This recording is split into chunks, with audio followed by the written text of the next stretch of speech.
What if the most powerful beings of our ancient past now lie silent, their names barely whispered among the echoes of time? Forgotten goddesses once commanded the tides of fate, their influence woven into the very fabric of existence. Yet, as civilizations rose and fell, these divine figures faded into obscurity, leaving behind traces of their grandeur only in fragmented myths and half-remembered rituals. Amidst the flickering shadows of crumbling temples and the rustle of ancient scrolls, a chill hangs in the air, thick with untold stories waiting to ignite. The remnants of their power pulse beneath the surface, like a long, dormant volcano stirring to life. Who were these women, revered and feared, whose presence once shaped the destinies of entire nations? How did they slip from the annals of history, their legacies buried beneath the weight of more dominant narratives? In the flickering candlelight of a forgotten library, dust motes dance in the air, cloaking secrets of a bygone era. The scent of aged parchment mingles with the faint aroma of burning incense, beckoning the curious to uncover the truths hidden in obscurity. Each page turned resonates with the whispers of lost enchantment, an invitation to feel the pulse of their spirits once more.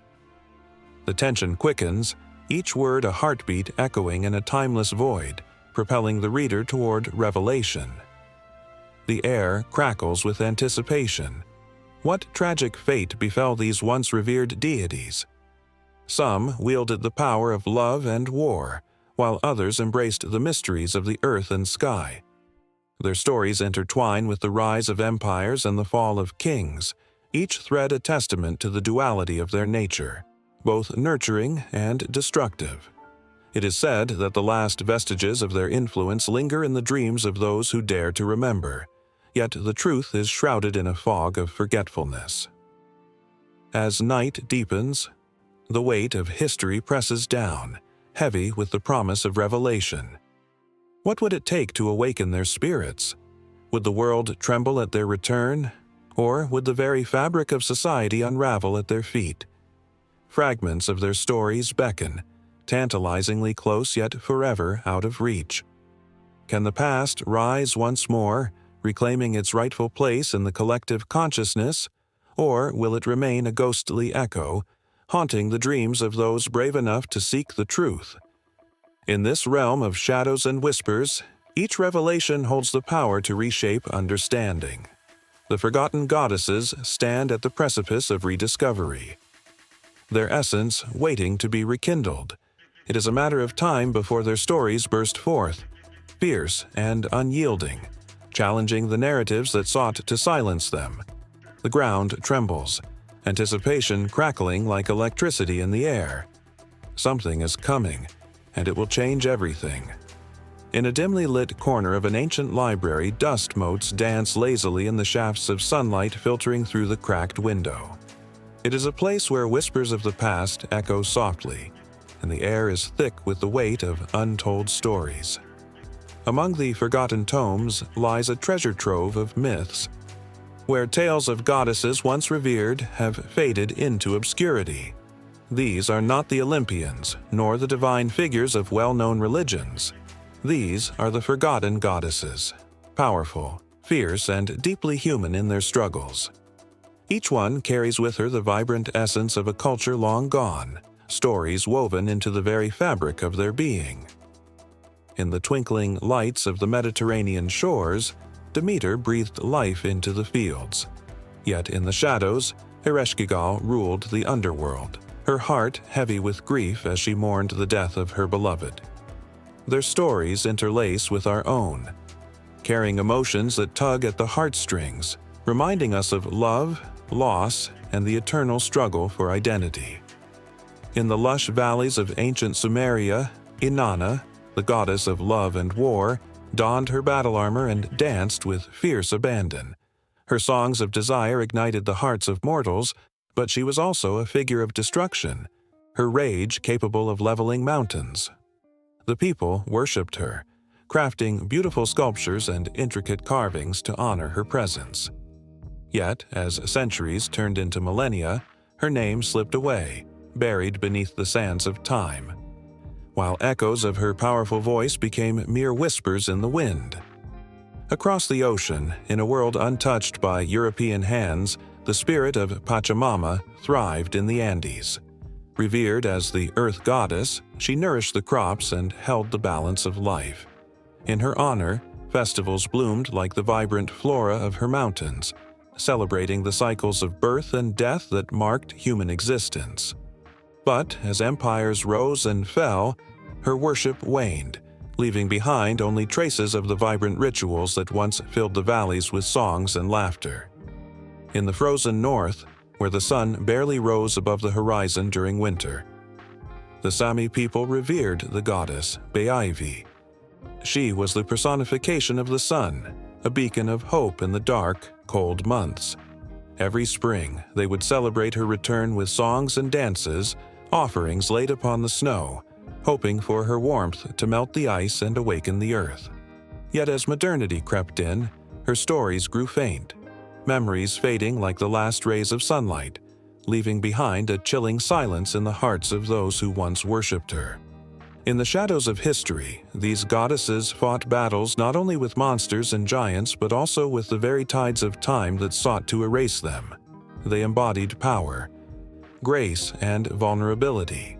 They loved fiercely, mourned deeply, and challenged the status quo with an unyielding spirit.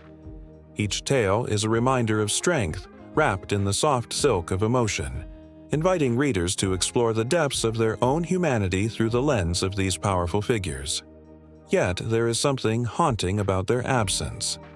With every goddess forgotten, a part of human experience was lost, a piece of the emotional landscape that shaped ancient civilizations. How many hearts have wept for Inanna's lost love? How many hands have reached for the warmth of Pachamama, only to grasp at empty air? The silence is deafening, a void where once there was a chorus of divine femininity, a tapestry rich in color and texture, now reduced to silent parchment. The unearthing of these stories promises to awaken a long-dormant energy, stirring the very essence of existence itself. Each rediscovered tale holds the power to ignite passion, renew faith, and bridge the chasm between the past and the present. The air crackles with anticipation, as if the goddesses themselves linger just out of sight, waiting for their voices to be heard once more. As the sun sets and twilight envelops the library, a shiver runs through the pages of ancient texts. A breeze, as if the goddesses are whispering secrets, urging those who listen to remember. There is a call to action hidden within these stories, a reminder that the past is not merely history, but a living, breathing entity that shapes our understanding of the world. The heart races at the thought of what lies ahead, the bittersweet tales of love and loss, the raw strength of women who defied the heavens, and the spiritual wisdom that resonates through the ages. Each goddess beckons from the shadows, whispering her story, waiting for the moment when she will step back into the light, reclaiming her place in the pantheon of human experience. The air thickens with tension, emotions swirling like an autumn wind, promising that the exploration of these forgotten goddesses will not merely be a retelling of their stories, but a revival of a hidden power that has long been silenced. It is a call to remember, to honor, and to resurrect the divine feminine that pulses through the veins of humanity, a force that has shaped civilizations yet remains eternally elusive. With every heartbeat, the anticipation mounts, drawing the reader closer, urging them to turn the page, to unearth the layers of history that bind these powerful figures to the present. The shadows of forgotten goddesses stretch across time, reaching out, intertwining with the lives of those who dare to listen. Each moment spent in their presence ignites a flame within, a yearning to know, to feel, and to awaken the whispers of the past that linger just beyond the veil of memory. In the dim light of a flickering oil lamp, shadows danced against the ancient stone walls of a temple, and the air was thick with the scent of incense and mystery. Whispers echoed softly, telling tales of a goddess who had once held the power of life and death in her hands. Serket was her name, a name that sent chills down the spines of those who dared utter it, for she was the guardian of the scorpion, a fierce protector and a formidable force in the world of the living and the dead. Serket was not just an ordinary goddess. She was woven into the very fabric of existence in ancient Egypt, where her presence was felt in every grain of sand and every drop of Nile water. Her image adorned the walls of great temples, her scorpion symbol etched into the hearts of the people, a reminder of her dual nature, a nurturing mother and a vengeful spirit. The scorpion, her sacred animal, represented both protection and danger, a delicate balance that kept the universe in harmony. With her dark hair cascading like silk down her back, Serket often appeared adorned in a gown of rich lapis lazuli, the color of the night sky, dotted with shimmering stars of gold. Her gaze was penetrating, a mix of warmth and ferocity that could comfort a crying child or strike fear into the hearts of the most hardened warriors. To the people, she was both a savior and a judge, a figure they turned to in moments of peril, seeking her blessings and fearing her wrath. In a time when diseases swept through cities like wildfire and venomous creatures lurked in every shadow, Serket was revered as the goddess of healing and protection against poisons. Families would gather under the glow of the moon, offering prayers and sacrifices, hoping to win her favor and keep her scorpions at bay. The tales of her miraculous interventions spread like wildfire, and soon, her temples became sanctuaries for the sick and the weary. But there was a darker side to her gifts, for Serket was not one to be trifled with. Legends spoke of how she unleashed her scorpions upon those who committed grave offenses, her vengeance swift and merciless.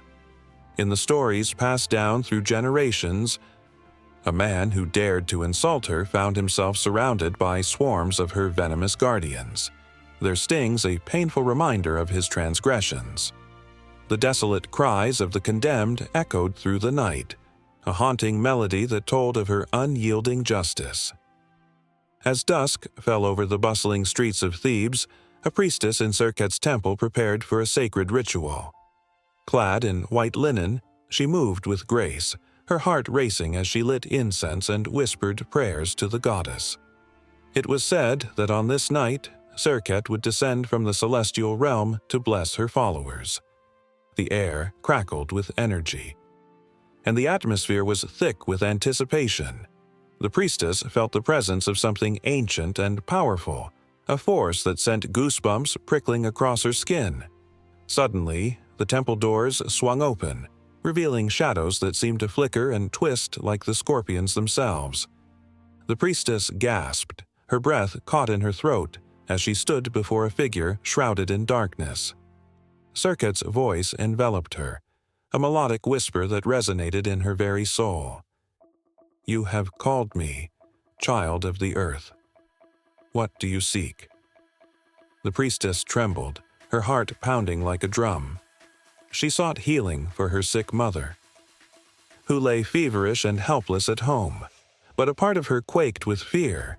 Would Serket be merciful, or would she demand a price too high to pay? The goddess watched her intently, her expression unreadable. In that charged moment, the priestess felt the weight of the goddess's gaze. It was both reassuring and terrifying, a reminder of the delicate line between life and death.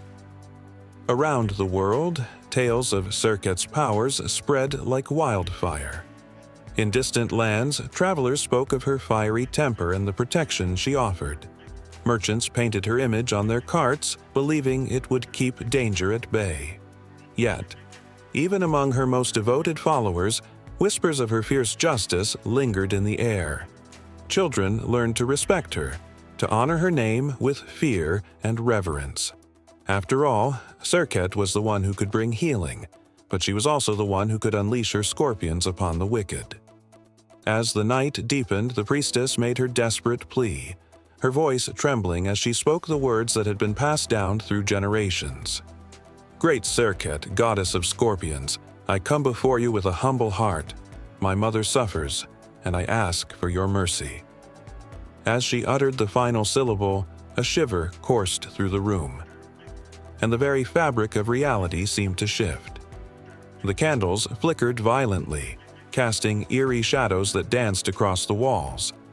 It was as if the scorpions had come alive, their movement echoing the turmoil in the priestess's heart. Serket's voice thundered through the temple, a divine proclamation that sent a ripple of fear and excitement through every soul present. "What will you sacrifice for this life you seek to save?" The question hung in the air, heavy as a stone, as the priestess felt her heart race. For every favor Serket granted, there was a cost. Would she be willing to pay the price? Would she dare to stand before the goddess and offer something so precious that it could change the course of her own life forever?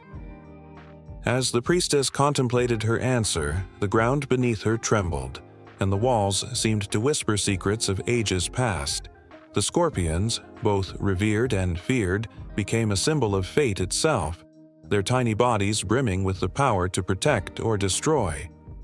The air buzzed with tension, alive with the energy of the goddess who held the threads of existence in her hands. Each heartbeat echoed like a drum, a reminder that the line between life and death was thin, and the power of Serket was unfathomable. In that moment of uncertainty, the priestess knew her decision could alter everything, not just for her mother, but for her own destiny. As shadows loomed and the goddess waited for her response, the air thickened with possibility, leaving the outcome hanging precariously like the scorpion poised to strike. The sun hung low in the sky, casting a golden hue across the ancient city of Ur. Dust danced in the air as the sound of market vendors filled the streets, their voices weaving a tapestry of life. But amidst the bustling crowd, there was a palpable energy, an unspoken reverence that lingered like a faint echo in the wind. It was a day of celebration, a day when the people of Sumer turned their eyes to the heavens, honoring a goddess who ruled over love, war, and the very essence of life itself. Inanna, the Queen of Heaven. With hair like molten gold and eyes that sparkled like stars, Inanna was more than a deity. She was a force of nature. Her presence commanded attention. Her laughter echoed in the hearts of those who worshipped her. The tall ziggurat of Ur, with its sun-baked bricks and towering stature, stood as a bold tribute to her magnificence. Each layer of the ziggurat, meticulously crafted, reached toward the sky as if to touch her divine essence. The people believed that she could hear their prayers, feel their hopes and fears, and respond to their desires with the flick of her wrist. But Inanna was no ordinary goddess. She was a warrior, fiercely independent, and unafraid to tread paths that others feared. The tales of her exploits were legendary. She had battled the monstrous forces of chaos and emerged victorious, a beacon of strength for her followers. Yet, as powerful as she was, Inanna was also deeply connected to the tender emotions that defined humanity. In the quiet moments, she would dance beneath the moonlight, her movements fluid and enchanting, reminding all of the beauty that existed alongside pain and struggle. Inanna's most cherished myth, the story of her descent into the underworld, sent shivers down the spine of every listener. She ventured into the realm ruled by her sister, Ereshkigal, the Dark Queen of the Dead, to challenge her for the title of the underworld. Inanna's resolve was unwavering, her heart fueled by an insatiable thirst for power and knowledge. As she descended through the 7 gates, she stripped away her regal garments, piece by piece, until she stood vulnerable and bare before her sister. With each gate, she surrendered a part of herself, a sacrifice that echoed the duality of her nature, both divine and mortal. The moment of confrontation was electric, a clash of titans as light met dark. Ereshkigal, filled with wrath, condemned her sister to a fate worse than death, sealing Inanna in the depths of the underworld. As the world above fell silent, a mourning swept through the streets of Ur. The earth itself seemed to grieve, the crops wilting and the rivers running dry. Inanna's absence was a palpable void, a chilling reminder of the balance between life and death. Without her, chaos reigned, and the people felt abandoned by their queen. But even in the depths of despair, whispers of hope lingered. A clever and determined god named Enki, moved by the plight of the people, devised a plan to rescue Inanna. He crafted two small creatures, beings of life and light, and sent them into the underworld. With heartfelt words and ancient magic, they reached her, reviving her spirit and reigniting her power. Inanna rose again, reborn, and the world rejoiced. Yet she returned with new wisdom, understanding the delicate dance between life and death, love and loss. The heart of this myth held a mirror to the human experience, reflecting the struggles and triumphs that defined existence. Inanna was not just a goddess. She embodied the complex tapestry of human emotions, joy and sorrow intertwined like threads in a grand design. The people sang her praises, their voices rising to the heavens, filled with an unyielding belief that she walked among them, guiding their fates. As spring arrived and the flowers bloomed, the festival of Inanna welcomed crowds from far and wide. The air buzzed with excitement as vibrant colors filled the streets, and laughter mingled with the aroma of fresh bread and spiced wine. Offerings of honey, dates, and fragrant oils were laid at her feet, a tribute to the goddess who had given so much. Dancers clad in flowing silks swirled and twirled, their movements echoing the stories of old. They embodied Inanna, fierce and free, captivating all who gathered. But beneath the bright surface, a tension simmered. The people whispered of a darker force, a shadow that threatened to swallow the joy of the moment. Jealousy, greed, and the ever-looming specter of war hovered in the air, challenging Inanna's reign. The goddess, aware of the fragile balance, felt the weight of responsibility on her shoulders. She knew that love could unite, but it could also tear apart. As she looked down upon her people, she felt their fears and dreams pulsating like a heartbeat. One fateful evening, as the moon cast her silvery glow over the city, Inanna climbed the ziggurat, her heart aflame with determination. She called upon the winds, the spirits of the earth, and the stars above. In that moment, she poured her essence into a single, powerful prayer, a call to arms, not with weapons, but with love and understanding.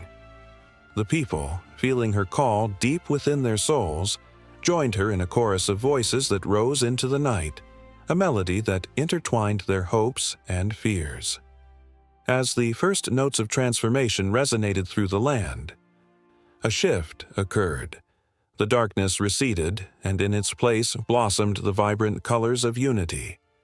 Inanna's power surged, and she became not just a queen, but a force of nature that embraced her people. The eternal dance between love and war continued, an intricate rhythm that echoed through the ages, binding them to their goddess and to one another. Inanna stood tall, her spirit unwavering, knowing that her journey was far from over. The stories of her exploits would intertwine with the lives of her devotees, each telling a part of her truth, each echoing her strength. And as the stars blanketed the night, she prepared for the challenges yet to come, ever watchful, ever ready, a beacon of hope in a world that often danced on the edge of despair. Inanna, the Queen of Heaven, continued to reign, her legacy woven into the very fabric of time, each thread pulsing with life, love, and the promise of tomorrow. A distant fire flickered in the twilight, casting shadows that danced across ancient stone circles. The air was thick with the scent of damp earth and the soft murmur of a nearby stream, whispering secrets only the trees seemed to understand. It was a night that held its breath, a night filled with magic, a night that belonged to Brigid. Brigid, the beloved goddess of the Celts, was not just a deity. She was a force of nature, an embodiment of all that was fierce and tender. Her presence could ignite the coldest heart and inspire the faintest soul to rise and create.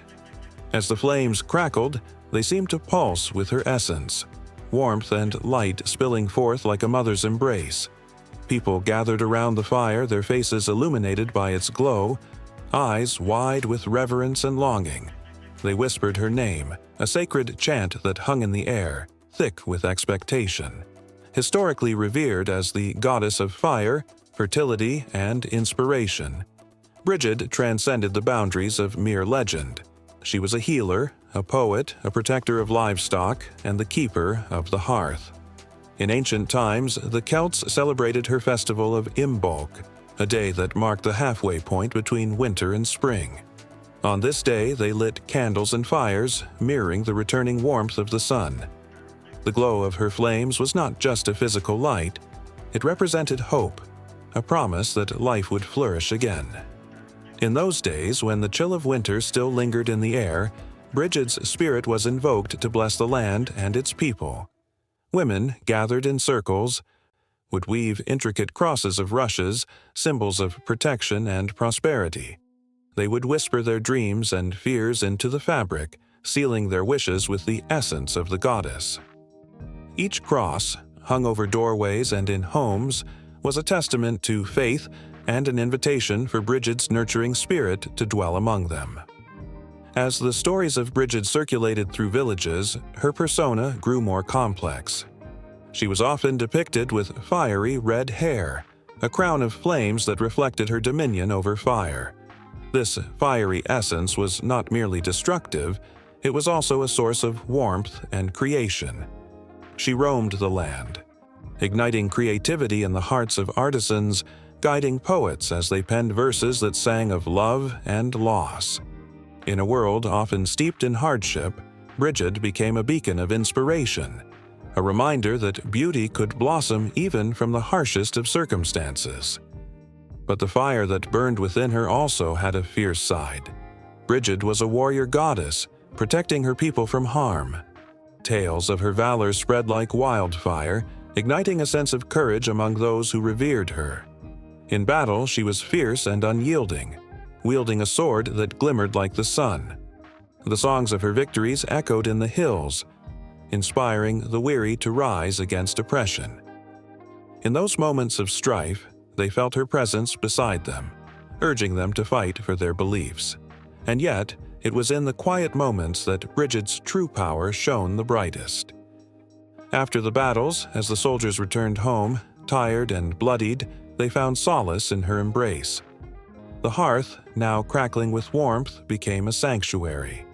Families gathered, sharing stories of bravery and love, their hearts filled with gratitude for the goddess who watched over them. In those spaces, under the watchful gaze of Brigid, they healed, dreaming of a future where peace reigned and laughter filled their homes. The changing seasons were woven into the fabric of Brigid's essence. As spring approached, the earth would awaken beneath her watchful eye. The first blooms of crocus and snowdrop would push through the frost, a reminder of her nurturing spirit. Farmers would invoke her name as they sowed their seeds, believing that her blessing would ensure a bountiful harvest. And as the sun climbed higher in the sky, it was said that Brigid herself tended to the fields, her laughter melding with the rustle of the grain and the chirp of the birds. The festival of Imbolc, celebrated on February 1st, became a cherished occasion to honor her. Families would rise before dawn, lighting candles and gathering wild white flowers to adorn their homes. The flickering flames symbolized both the light returning to the world and the divine spark that dwelled within every heart. Young girls would dress as her, wrapped in white cloaks, dancing around fires, embodying the hopes and dreams of a new year. The air would swell with rhythm, laughter, and song, a promise that Brigid's spirit was alive and vibrant. In the depths of the night, when the world lay still, the goddess would roam the land, her footsteps soft and silent. It was said that if one listened closely, they could hear her voice in the crackling flames, urging them to create, to nurture, and to love. For Brigid was not simply a figure of mythology, she was a living presence, a guardian who remained close to those who believed. Her legend began to intertwine with the tales of saints and Christianity, a delicate dance of faith that held deep roots in the hearts of the people. Many saw her as a bridge between the old ways and the new, her essence preserved in stories that flowed from generation to generation. The figure of Saint Bridget emerged, a reflection of the goddess, embodying the same light, love, and resilience.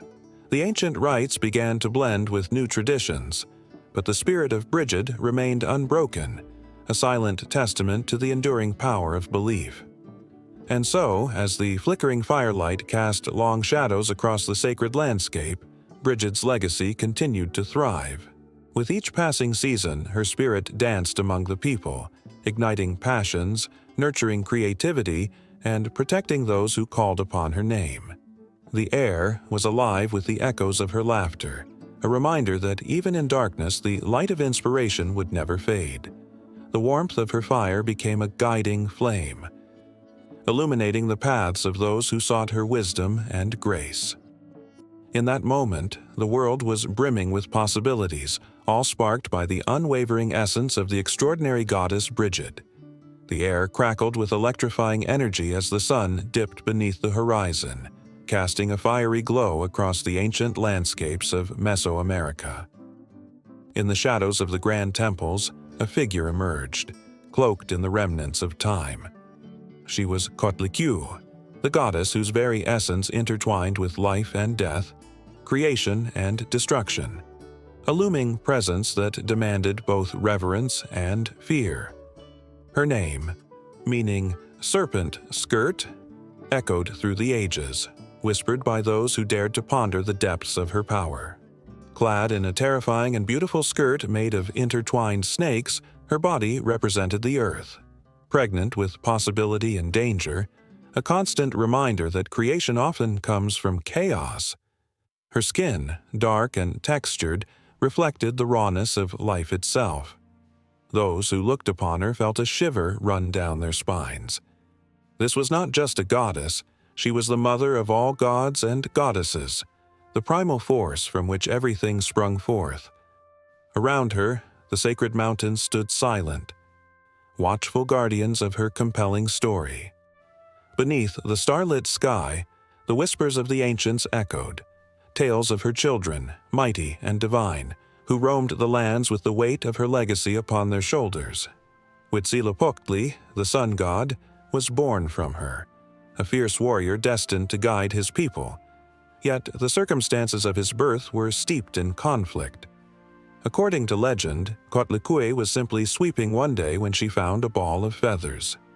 When she picked it up, a divine spark ignited within her, resulting in the miraculous conception of her son. But with creation came destruction. Coatlic's daughter, Coyolxauhqui, a beautiful goddess with a heart full of ambition, could not bear the thought of her mother's power overshadowing her own. Fueled by jealousy, she led her siblings in a plot to kill Coatlicue. The tension crackled in the air, thick and suffocating, as the siblings descended upon their mother like a storm. The night was alive with the sounds of battle as the fierce Coyolxauhqui confronted the mother she once adored. In a dramatic twist as the clash unfolded, Huitzilopochtli emerged fully formed from Coatlicue's womb, a radiant warrior clad in the bright blue of the sky and the fierce fire of the sun. With one swift, powerful blow, he defeated his sister, slicing her into pieces, each fragment falling to the earth like a fallen star. The ground trembled, the air filled with sorrow and triumph. Coatlicue, witnessing this sacred fight, felt the weight of her dual nature, the nurturing mother and the fierce warrior. Her essence pulsated through the earth, a reminder of the balance between creation and destruction, a cycle that felt both heartbreakingly familiar and endlessly tragic. In her presence, one could feel the pulse of the world, the heartbeat of the universe. The sacrifices her children made in the name of survival echoed in the distance, a reminder of the price of power. As the sun rose, its rays illuminating her stone likeness, the people gathered in awe and reverence at the feet of her statues, eyes filled with wonder and fear. They built temples in her honor, adorned with the very serpents that made up her skirt, each one a tribute to the life-giving and life-taking energy she wielded. Rituals echoed through the ages, pulsating with a rhythm that was both foreign and familiar as they sought her favor, understanding that the line between life and death was a thin one, danced upon by all beings. Mortal hearts raced and trembled in her presence, torn between gratitude and dread. They offered sacrifices, each beat of the drum resonating with the hopes and prayers of those who sought her blessing. They understood Coatlicue was not just a deity to be worshipped. She was the embodiment of all that was and all that could be. The dance of life, fraught with challenges and beauty, swirled around her like a vibrant tapestry, each thread woven with the stories of those who dared to dream. Unbeknownst to the followers, the cycles of life and death continued to unfold. As offerings were made, the world transformed. The seasons shifted, the earth shifted, and so did the hearts of those who paid homage to her. Yet, within the sacred stories, the shadows of betrayal lingered. The consequences of ambition and jealousy left scars that would never truly heal, a reminder that even in divinity, darkness could seep through. In the quiet moments when the moon hung low and the stars twinkled like diamonds scattered across the canvas of night, Coatlicue listened. She listened to the stories of her people, their fears and their dreams. They prayed for strength, for love, for guidance, and she felt the weight of those prayers, heavy yet invigorating. Each heartbeat, each whisper resonated within her. She was a mother, a fierce protector, a relentless warrior, and a mother who bore the burdens of her children. Yet, as tales of her fierce nature spread, so did the understanding of her nurturing spirit. She was the mother who embraced her children, even when they turned against her. She taught them about resilience, about rising from the ashes, about embracing both the light and the dark within themselves. As the sun dipped once again, drenching the land in golden hues, the stories of Coatlicue continued to swirl like a tempest. Her spirit lingered in the air, a reminder that the dance of creation and destruction never truly ends. In the hearts of the people, her legacy lived on, a living testament to the complexities of existence. And as the night fell, the rhythm of their lives pulsed on, tied forever to her essence, the eternal mother of gods and goddesses, as her tale seamlessly wound into the fabric of another extraordinary legend, waiting to be born anew. In the twilight glow of 1,000 flickering lamps, the air thick with the scent of marigold and sandalwood, the people gathered, a sea of faces lit by hope and reverence. Among them, a whisper traveled like wildfire. "She is coming." The anticipation hung heavy, electrifying. It was not just a woman they awaited, but the embodiment of strength, the fierce protector who would rise to battle the darkness threatening their world. This was Durga, the goddess who stood tall as a mountain, her eyes fierce as a storm, ready to confront the very embodiment of evil. Legends told of a time when the heavens wept as chaos reigned. The demon king Mahishasura, a shapeshifter with the strength of 1,000 lions, had unleashed his terror upon the earth. No warrior, no god could withstand his wrath. The skies darkened, and despair settled in the hearts of the brave. The gods, desperate and defeated, turned to the divine feminine, calling forth Durga. From the very essence of their collective power, she was born, a radiant figure clad in resplendent armor, wielding weapons forged by the celestial smiths. As the drums began to beat, like a heartbeat resonating through the earth, the crowd felt the tremors of excitement. Here was the goddess who would protect them. It was said that when Durga stepped onto the battlefield, she was no mere figure of worship. She was the embodiment of justice, the avenger of the oppressed. With her lion by her side, a creature of ferocity and grace, she was complete, a warrior prepared to fight against tyranny. On that fateful day when the sun set fire to the horizon, Durga met Mahishasura in a clash that would be sung about for generations. The ground trembled beneath the weight of their struggle.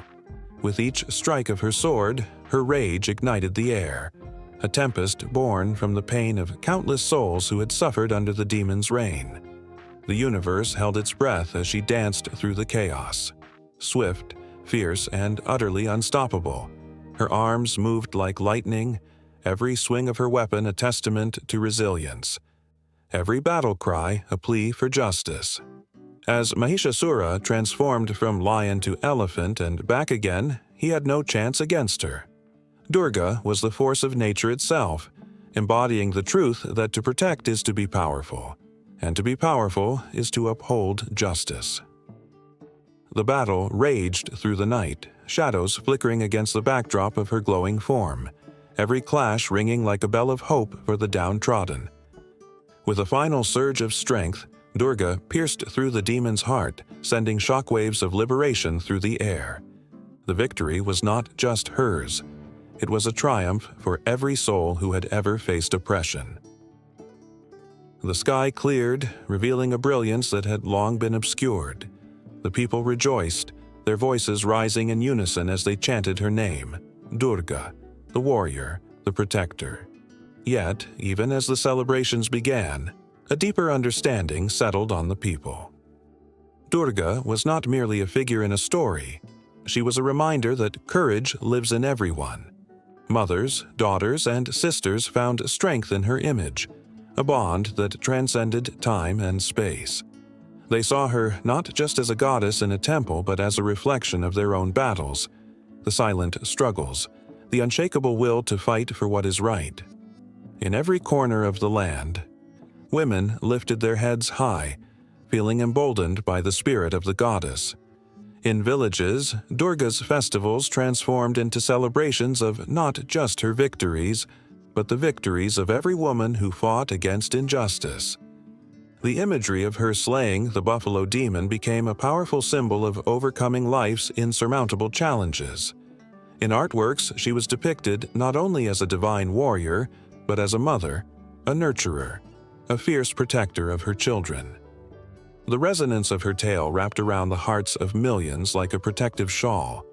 But shadows lurked, and the world was never free from darkness for long. New challenges arose, whispers of tyranny creeping back into the lives of the innocent. In those moments of uncertainty, the people found solace in the rhythm of their prayers. They lit lamps, recited ancient verses, and offered their devotion, calling upon Durga once more. Her presence was a reminder that she was always near, ready to rise again whenever darkness threatened to snuff out the light of hope. As the nights turned to days, legends gave way to stories told around flickering fires, passed down through generations. Children grew up reveling in tales of the fierce goddess, her lion roaring with pride as they imagined her charging through the battlefield, a whirlwind of strength and determination. Each story anchored them to their roots, instilling in them the belief that courage wasn't just a trait to possess, but a legacy to carry forward. And then there were the moments of silence when the world seemed to pause. Mothers sang lullabies, invoking Durga's name as if summoning her spirit to watch over their little ones. In those tender moments, the goddess transformed into a guardian, enveloping the children in an embrace that felt both fierce and gentle. She was both the sword and the shield, the warrior and the nurturer. Yet the battle raged on in the hearts of many. Women began to rise, echoing the strength of Durga in their everyday lives. They fought against the societal norms that sought to chain them, challenging the status quo with the same fire that burned within the goddess herself. Every stride they took was a testament to the relentless spirit of Durga, a call to arms against the injustices they faced. As the festival celebrated with fervor each year, Durga's story transcended worship. It became a movement, a call for empowerment that resonated in the streets and the hearts of many. The beats of the dole echoed not just in reverence but in solidarity, a collective voice rising against oppression, affirming that the spirit of Durga was alive and well in every warrior who dared to stand up. With each passing day, the people were reminded of their connection to her, an eternal bond forged through struggle and triumph, fear and courage, darkness and light. Durga lived on, not just as a goddess, but as the embodiment of their own strength, an unyielding spirit that called them to arms in the face of adversity. And as the sun dipped below the horizon, casting a golden hue over the land, the air was thick with anticipation. The drums began to beat once more, louder, echoing through the valleys, summoning the strength that dwelled in every heart. The people stood tall, eyes shining with hope, knowing that whenever the shadows threatened to descend, Durga would rise again, warrior, protector, and the eternal symbol of strength against the darkness. The chilling wind swept through the desolate landscape, carrying whispers of the lost souls that wandered the fog-laden paths of Niflheim. In the shadows, a figure cloaked in darkness loomed, her presence both formidable and sorrowful. Hel, the Norse goddess of the underworld, ruled this realm with an iron grip softened only by the pangs of loneliness that echoed in her heart. Her very essence was a blend of beauty and decay, reflected in her striking appearance, a body of a living woman, yet her lower half an unsettling, skeletal visage that spoke of death and the unknown. Every corner of her domain was teeming with stories. The barren trees stood like sentinels, their twisted branches reaching out as if they longed to grasp the fleeting warmth of the sun. The air was thick with the scent of damp earth and the whispers of those who once lived, their lamentations swirling like mist. Hel was not merely a ruler. She was the keeper of memories, the guardian of those who had slipped away from the light. Her task was both a burden and a solace, for while she presided over the dead, she also cradled their stories, ensuring they would not be forgotten. In her hall, known as Helheim, the spirits gathered, each one carrying tales of valor, love, and sometimes regret. The flickering shadows danced around her, and she listened intently to the echoes of their lives. Unlike Odin, who sought the brave and the noble for Valhalla, Hel welcomed all souls. The cowardly, the sick, the weary, they all found comfort within her walls. In her heart, she held a compassion that was often overlooked. She understood the fragility of life, the ease with which it could slip away like sand through fingers. Yet, Hel was not without her struggles. The weight of her lineage pressed heavily upon her shoulders. Born of Loki, the trickster god, and the giantess Angerboda, she bore the mark of duality, a creature of chaos tasked with overseeing the very essence of life's end. Many feared her, for they associated her with doom and despair, but within her lay a heart that yearned for acceptance. She watched as the living celebrated their victories and joys, while she sat alone in her darkened throne, the silence around her amplifying her longing for companionship. Tales of her fierce nature echoed through time. It was said that when the gods realized they could not escape the inevitability of death, they sought to bind her, a futile attempt to control the uncontrollable. But Hel was resolute, her power tied to the very essence of existence. She wielded the power to offer peace to the restless and to bring torment to those who had wronged others in life. And in her unyielding gaze lay the truth that death was neither punishment nor reward. It was simply the next chapter in the endless narrative of existence. One fateful day, the great god Balder, beloved by all, met his tragic end. The news of his death sent ripples of despair through the realms of gods and men alike. His mother, Frigg, desperate and heartbroken, sought Hel, pleading for the return of her son. With a heart heavy, Hel listened to Frigg's sorrow. If all living beings weep for him, Hel promised, her voice soft yet firm, I shall release him from my grasp. But as Hel awaited the tears of the world, she knew that the pain of loss was a powerful force, a force that could bind even the strongest of spirits. Yet Hel's heart was not devoid of mischief. The essence of her father coursed through her veins, and she took a certain delight in watching the chaos unfold. As the gods traveled to the living to plead for Baldur's return, she could see their desperation, their hopes hanging precariously in the air. Each tear shed for Baldur was a testament to love and loss, but Hel knew the truth. The world was not so simply governed by emotions. The dead belonged to her, and she would not be swayed by mere pleas. In the shadows of her hall, the echoes of the past continued to stir. Those who had walked before whispered warnings, sharing tales of betrayal and sacrifice. A young warrior, lost in the throes of battle, wandered into her domain, seeking answers to questions he could not articulate. His spirit flickered before her, a remnant of the man he once was. She regarded him with a mixture of sympathy and resolve, understanding that each soul held a story that shaped their fate.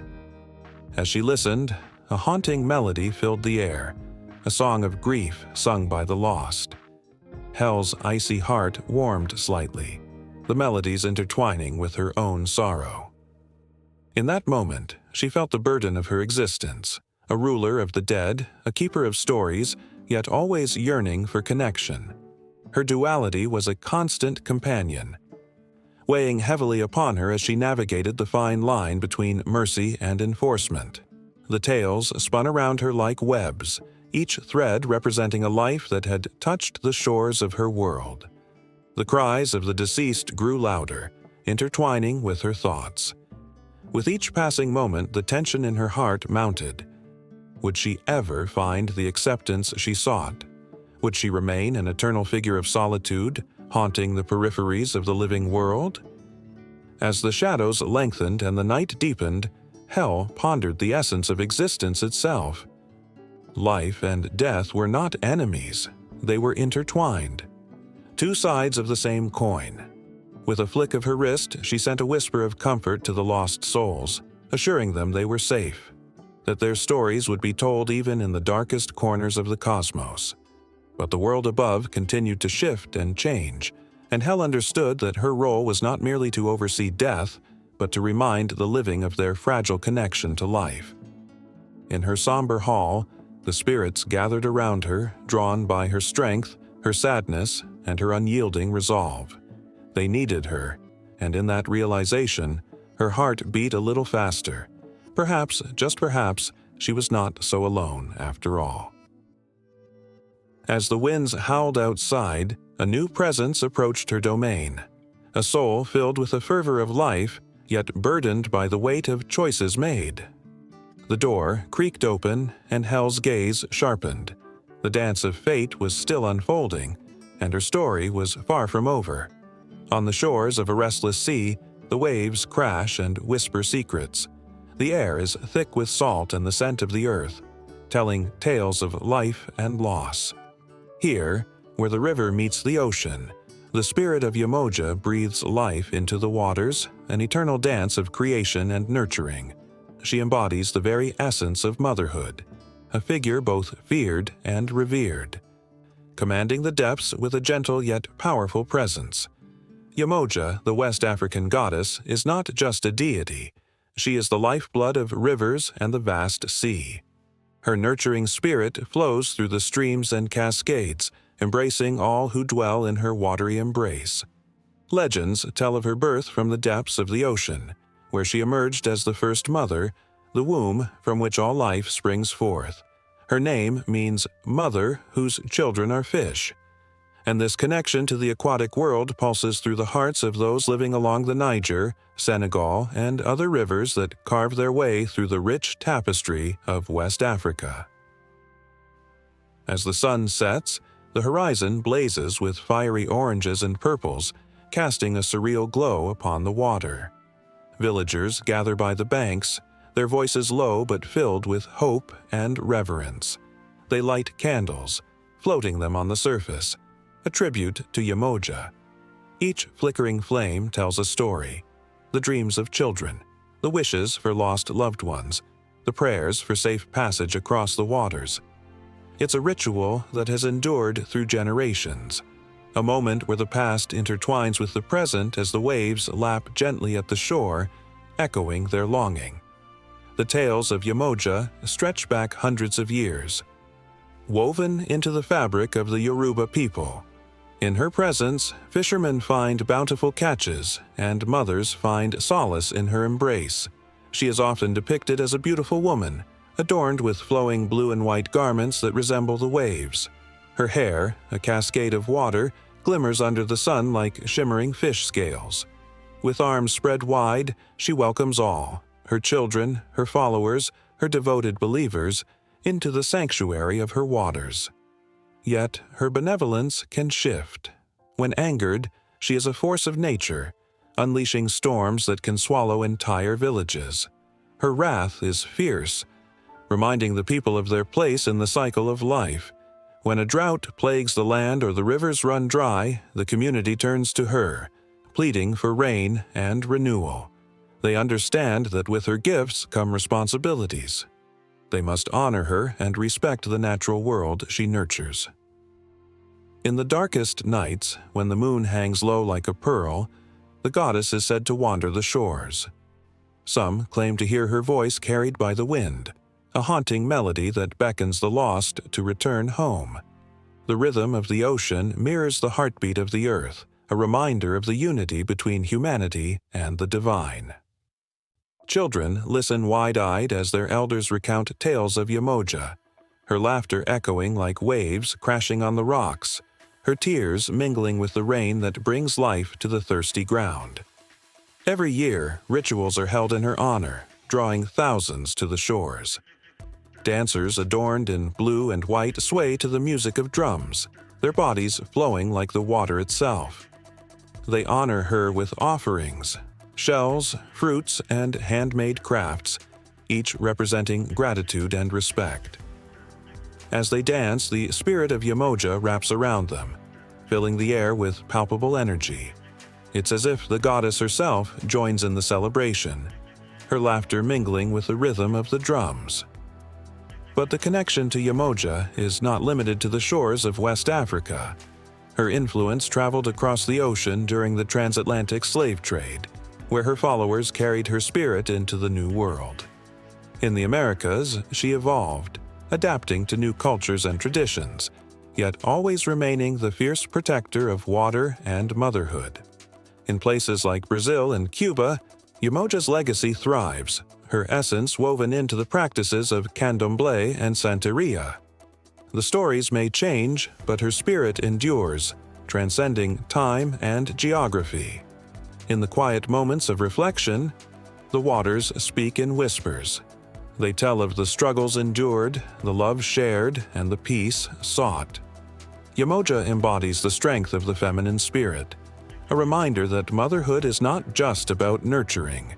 It's also about resilience and unwavering strength in the face of adversity. The stories shared around the fireside become a tapestry, each thread a testament to the bond between the goddess and her children. Amidst the ebb and flow of life, the essence of Yemoja pulses through every river and ocean, an eternal reminder of the connection that binds us all.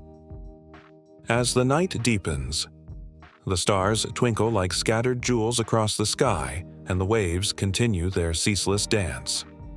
Yemoja watches, her spirit guiding the hearts of those who seek her wisdom, a beacon of hope in a world that often feels chaotic and uncertain. As dawn breaks, casting golden rays upon the water, the villagers rise to greet the new day. The cycle of life continues, nourished by the embrace of Yemoja, the mother of rivers and sea. Her legacy lives in the hearts that beat with the rhythm of the tides, and the prayers whispered into the breeze carry her presence forward. The waves crash endlessly, a song of continuity, a promise that Yemoja will always be there, watching over her children as they navigate the journey of life. In a time when shadows cloaked the earth and chaos whispered through the trees, the world awaited the return of light. The heavens were restless, a canvas of dark clouds swirling with untold stories, as the sun, the very essence of life, held its breath. Within this cosmic ballet, there was a goddess, radiant and fierce, whose absence left a void that sent ripples of despair through the land. Her name was Amaterasu, the sun goddess, a being wrapped in light and lore whose journey would ignite hope in the hearts of many. Amaterasu was not just a deity, she was the embodiment of warmth, a nurturing force that turned the cold and barren into lush fields brimming with life. Her golden rays painted the mornings with hues of orange and pink, coaxing flowers from their slumber. Villagers would rise with the dawn, their spirits lifted by the promise of her light. Children laughed and played under the sun, their faces aglow, their dreams as bright as the sky above. But when Amaterasu withdrew from the world, all joy faded, replaced by an eerie stillness that gripped the land. Whispers of her retreat reverberated through the ages. It is said that in a moment of rage, caused by the reckless actions of her brother, Susanu, the storm god, Amaterasu fled to a cave, sealing herself within the darkness. The world outside plunged into despair, the crops withered, and the once vibrant earth was cloaked in a chill that sent shivers down the spine. Night lingered longer, and the stars flickered dimly, mourning the absence of their radiant sister. The deities gathered, their hearts heavy with worry. They sought to coax her from her self-imposed exile. Together, they devised a plan, a celebration that would draw her back. They danced and sang, their laughter echoing off the mountains, their joy a stark contrast to the gloom that hung in the air. The goddess of the harvest, Inari, brought forth golden rice, while the goddess of art, Ame Uzume, painted the skies with her vibrant songs. They adorned the entrance of the cave with shimmering jewels, each piece a token of love, a beacon calling out to the sun goddess. Yet, as they gathered, Amaterasu remained blind to the world outside. The darkness she embraced wrapped around her like a comforting shroud, hiding her from the light she once commanded. She listened as laughter echoed faintly, a distant reminder of what she had left behind. Doubt crept into her heart. Was the world still worthy of her warmth?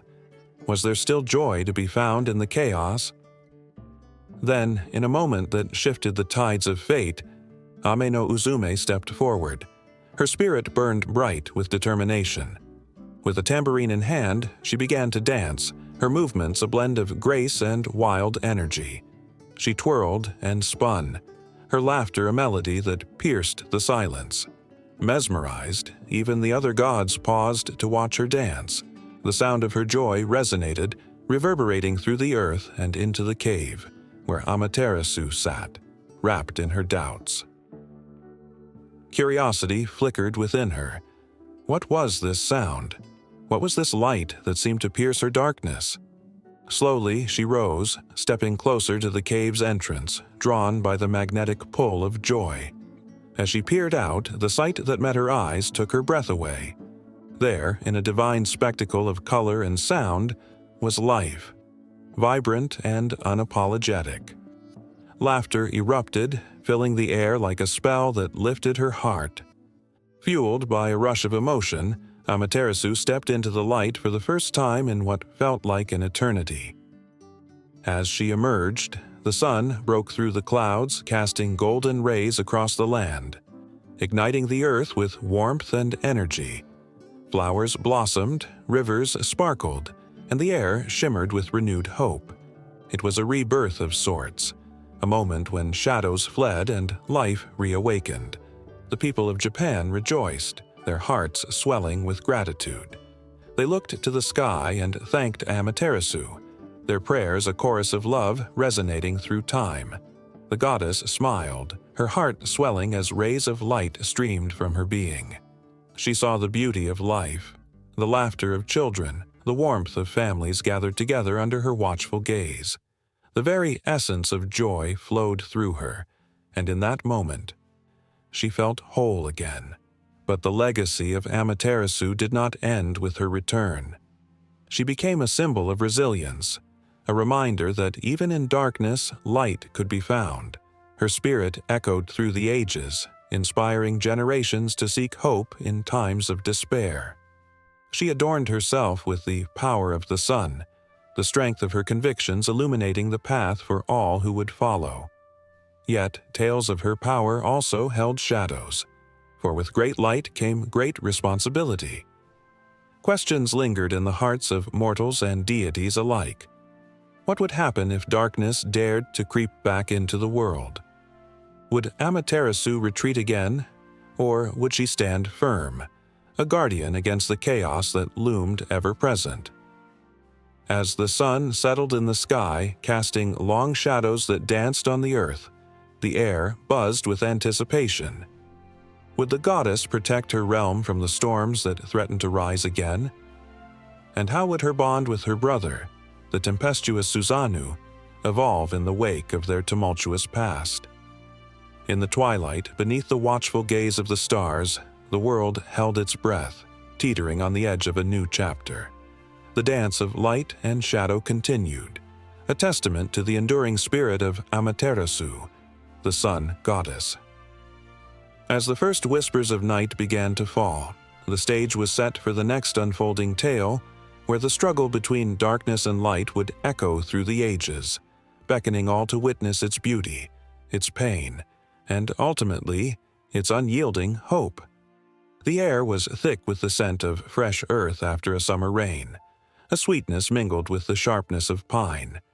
In a quiet grove, where ancient trees whispered secrets, the sun filtered through the leaves, casting dappled shadows on the ground below.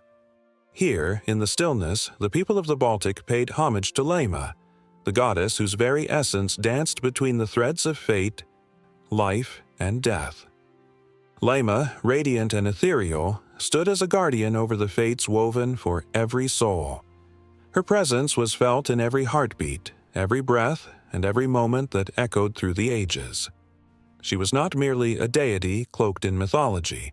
She was the embodiment of the human experience, intricate and profound. Legends spoke of her three daughters, the personifications of fate, each tasked with spinning, measuring, and cutting the threads of life, their actions carrying the weight of joy, sorrow, fortune, and despair. With a gentle flick of her wrist, Lema could bless a family with abundant harvests or bring grief with a whisper of misfortune. The villagers often gathered under her watchful gaze, lighting candles and offering grains, hoping to tip the scales in their favor. They believed that to earn her favor was to embrace the delicate balance that life demanded, an understanding that both joy and sadness were necessary for the richness of existence. In one particular village, a young woman named Elvira clung to her dreams of love and happiness. She often found herself seeking the goddess's guidance, her heart filled with hope. On the morning of her wedding, with the sun rising in a golden hue, Elvira felt a surge of elation mingled with apprehension. Would Lema smile upon her union, or would fate twist her dreams into nightmares? As she gazed into the mirror, her reflection shimmered, and she could almost hear the goddess's voice, a soft, melodic warning that echoed through her mind. Life is a tapestry, it seemed to say, woven of light and shadow. The words wrapped around her like a fragile thread, igniting a fire of doubt in her heart. She chose to ignore it, sealing her fate with unwavering determination as she stepped into the sunlight, a bride adorned in white. But the gods were never to be ignored. As the ceremony unfolded and vows were exchanged, a storm began to brew in the distance, dark clouds gathering like ominous thoughts. Elvira's joyous laughter mixed with the wind, but a chill ran down her spine, a premonition whispering of what was to come. It was said that Lema could be merciful or fierce, and in that moment, Elvira understood that the line between both was as thin as a spider's silk. The days turned into weeks, and the village thrummed with life. Elvira and her husband, Janus, crafted their own happiness, drawing strength from each other as they cultivated their land. They sang to the fields, their voices rising to the skies, invoking Lema's blessings. Laughter filled the air, and hope blossomed, as abundant as the wildflowers that danced along the paths. But not far away, hidden among the shadows, the goddess watched. She sensed the fragile balance tipping, the joy of one life woven alongside the sorrow of another. As the villagers celebrated, a quiet unease began to seep into the hearts of those who believed too strongly in their own fortune. One by one, they began to forget the goddess, dismissing her presence as mere folklore instead of the lifeblood that flowed through their existence. And then, with a crack of thunder that split the sky, disaster struck. A plague swept through the village like a dark wave, stealing the breath from the young and the old alike. The laughter that had once filled the air turned to cries of despair, the joyful songs silenced by the grief that hung heavy over every home. Lema, once a beacon of hope, now loomed over them like a specter of death, a reminder of the delicate threads that bound them. Elvira felt the weight of loss crushing her spirit. Friends and family fell one by one, their laughter replaced by mourning. In her heart, she clung to the slivers of hope, believing that Lema might yet grant them mercy. She turned to her husband, their eyes mirroring the deep well of sorrow.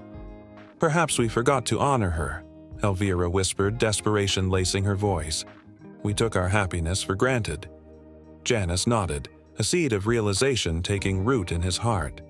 They gathered what little strength remained and ventured to the grove where Lema was honored, the sacred place where fate intertwined with the natural world.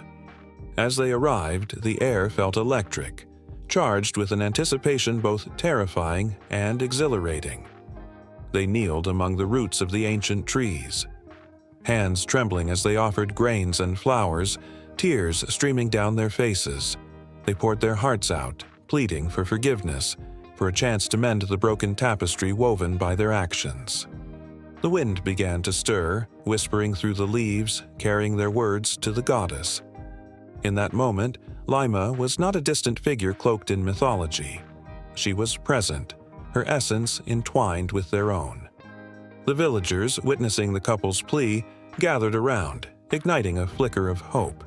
They joined in, their voices rising as one, a chorus of supplication that pierced the heavy air. As the sun dipped below the horizon, casting an orange glow over the grove, the clouds above began to shift. Lema, in her infinite wisdom, watched as the hearts of the villagers laid bare before her. No longer were they simply asking for blessings. They were understanding the weight of their existence, the importance of balance, and the acceptance of both joy and sorrow. In that fleeting moment, the clouds parted, revealing a radiant beam of light that illuminated Elvira and Janus. It was a sign, a promise perhaps, that the goddess had heard them. And as the villagers knelt in unity, a profound understanding washed over them. Life and death were not opposing forces but intertwined threads in the fabric of fate. Lema had given them a chance, a reminder that in the face of despair, hope could still blossom. But fate, as Lema knew, is seldom a straight path. The storm was not yet over. Their trials had only just begun, and within the depths of the grove, shadows stirred, and the whispers of the past lingered, leaving an indelible mark on their souls. In the soft light of dawn, the world was still. Birds began their morning songs, a melody that danced through the crisp air, carrying whispers of ancient tales. Among the shadows cast by towering mountains and vast skies, a figure emerged, a woman with skin like warm earth and hair that flowed like the night sky. She was Spider-Woman, the Native American goddess who spun the very fabric of life and connected the realms of the seen and unseen. Legends spoke of her as a weaver, not just of threads, but of destinies, fates entwined with the strands of existence. The stories held within the hearts of the people passed down through generations, painted vivid images of her artistry. Spider-Woman's web shimmered with life, each thread glistening with hope, dreams, and the essence of the universe. Those who sought her wisdom would often find themselves entranced by the intricate designs she crafted, patterns that spoke of both joy and sorrow, love and loss. In the quiet of a sacred grove, she sat, her fingers deftly moving through the air as if guiding invisible threads. The very essence of creation flowed through her, an electric energy that connected all living beings. The elders would gather, their eyes shining with reverence as they spoke of how she taught them to weave not only with fibers but with their hearts. She showed them how to embrace the earth, to honor the sky, and to understand the delicate balance of life. The stories of Spider-Woman were filled with moments of tension and beauty. Once, it was said, she saved the people from a terrible drought. With a heart full of compassion, she spun a web that reached the heavens, pulling clouds together with her magic. Rain fell like tears of joy, quenching the thirst of the earth and bringing life back to the parched land. The people danced in the downpour, their laughter ringing out as they celebrated her gift. But it was not without struggle. She faced the wrath of the sun, who was angry for the clouds blocking his light. Yet, with grace, she persuaded him to share his warmth, teaching all that balance brings strength. Her role in creation extended beyond mere survival. She instilled creativity in the hearts of the people. Artists found inspiration in her intricate webs. Musicians crafted melodies that echoed the rhythms of her spinning, and storytellers wove tales that mirrored her life-giving force. To be blessed by Spider-Woman was to experience an awakening, a realization of the interconnectedness of all things.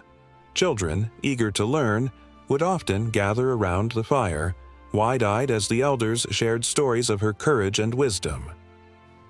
The flickering flames cast shadows that danced like the strands of her web, and the air crackled with anticipation as tales unfolded.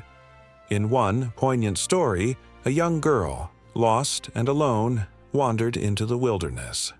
Fear gripped her heart as darkness closed in, but as she cried out for help, a soft voice wrapped around her, a gentle whisper carried by the wind. It was Spider-Woman, guiding her through the night with shimmering silver strands that illuminated the path. With each step, the girl felt her fear dissolve, replaced by a sense of purpose and strength.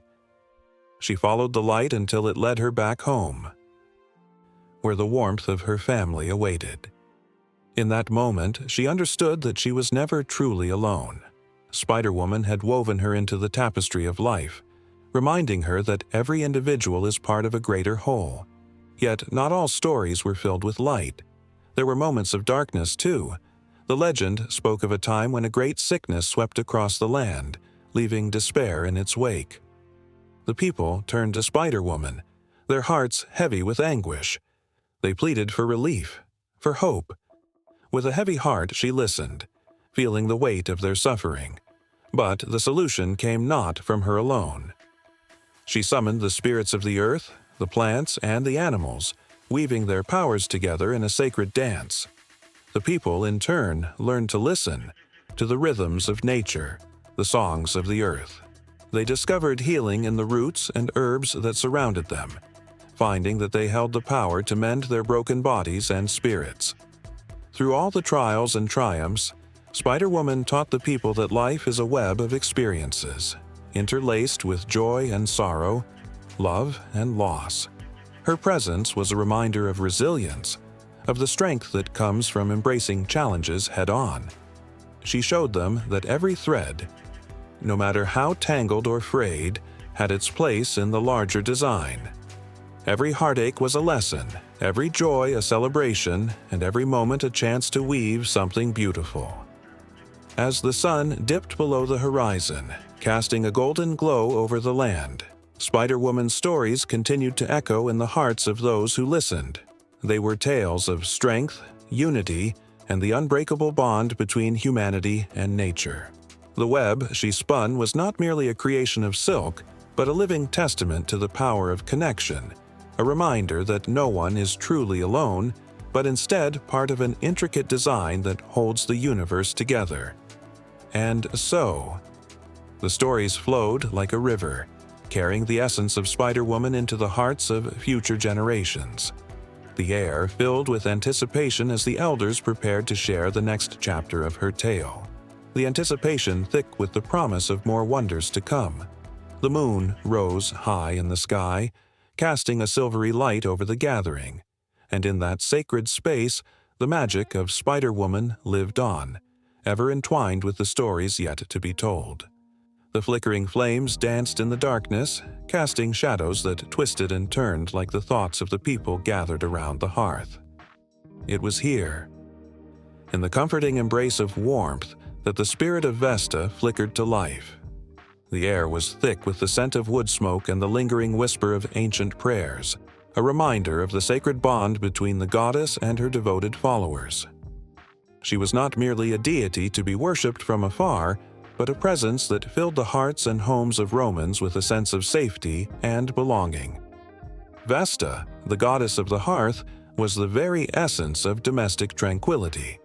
Her image, a modest yet powerful flame, embodied the spirit of home, an eternal light that never dimmed. In every Roman household, a small shrine bore her likeness, a gentle reminder that Vesta was always watching over them. Each day began and ended with the flickering light of her sacred flame, a promise of warmth and protection.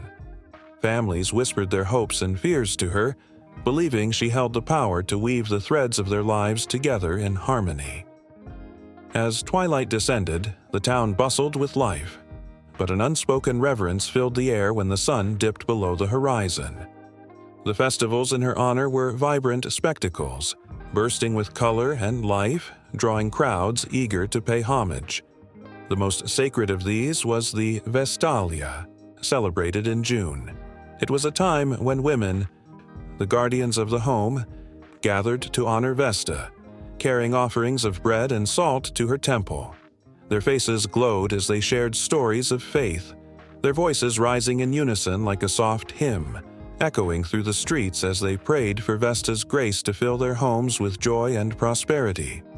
Yet not all was serene in this world of devotion.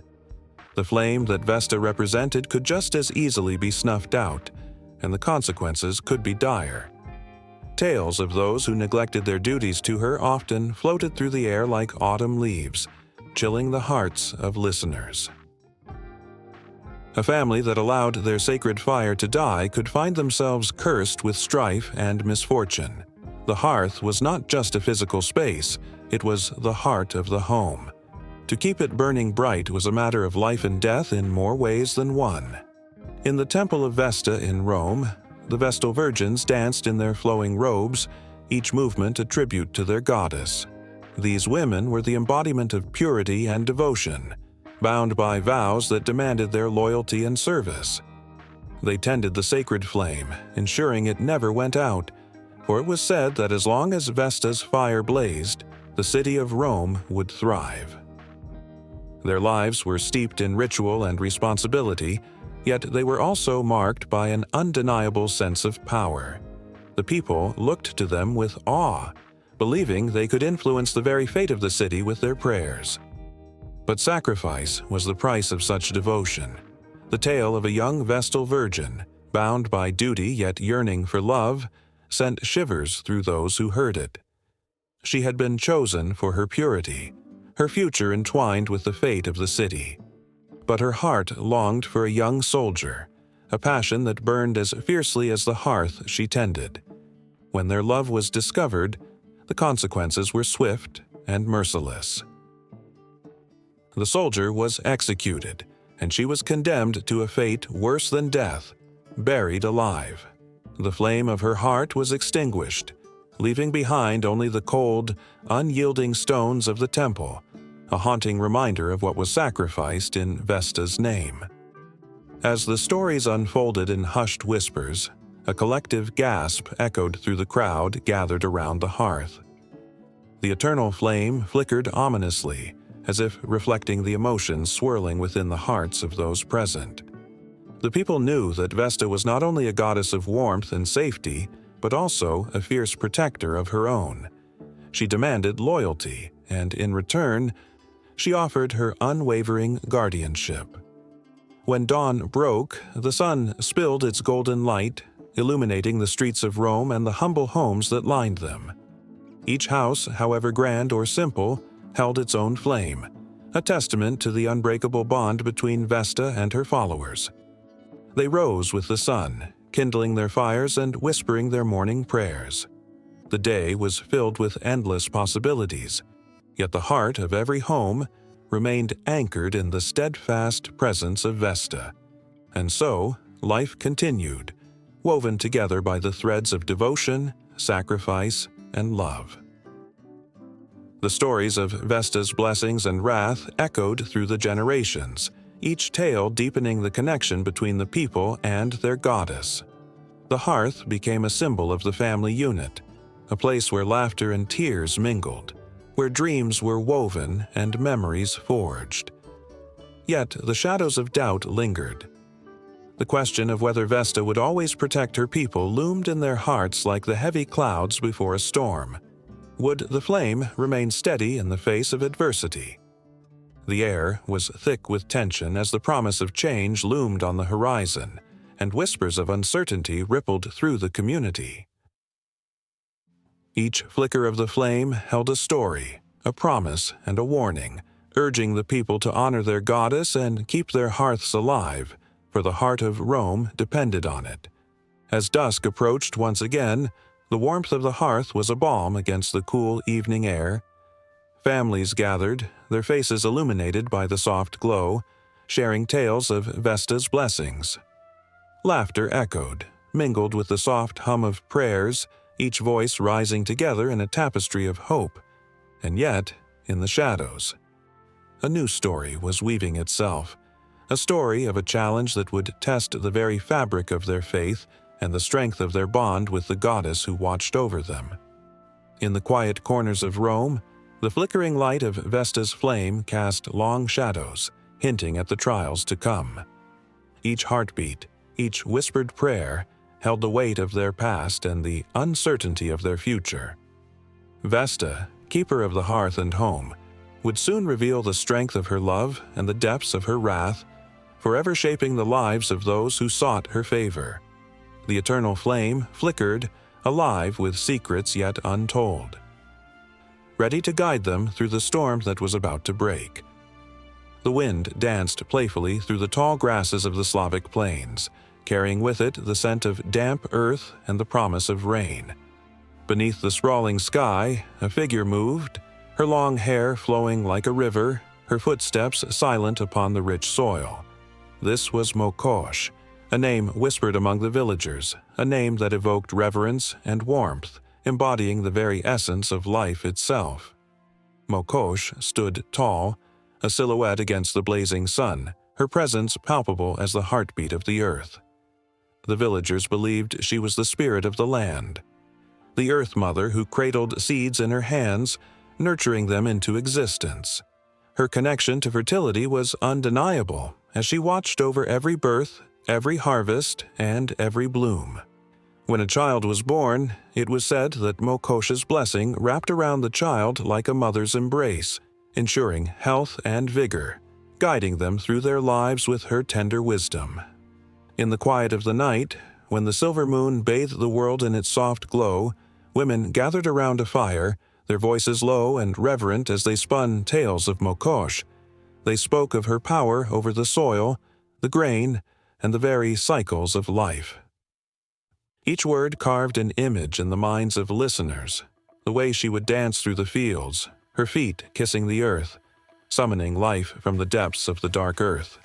They sang songs of gratitude, their voices rising to the stars, woven with the hope that she would bless their families with abundance. Yet, deep within the forest, shadows loomed, carving out a stark contrast to the joy of the village. The whispers of ancient rituals danced through the trees, tales of sacrifices made in desperate times when drought or famine threatened the very fabric of existence. Mokosh was not just a giver, she could also take away.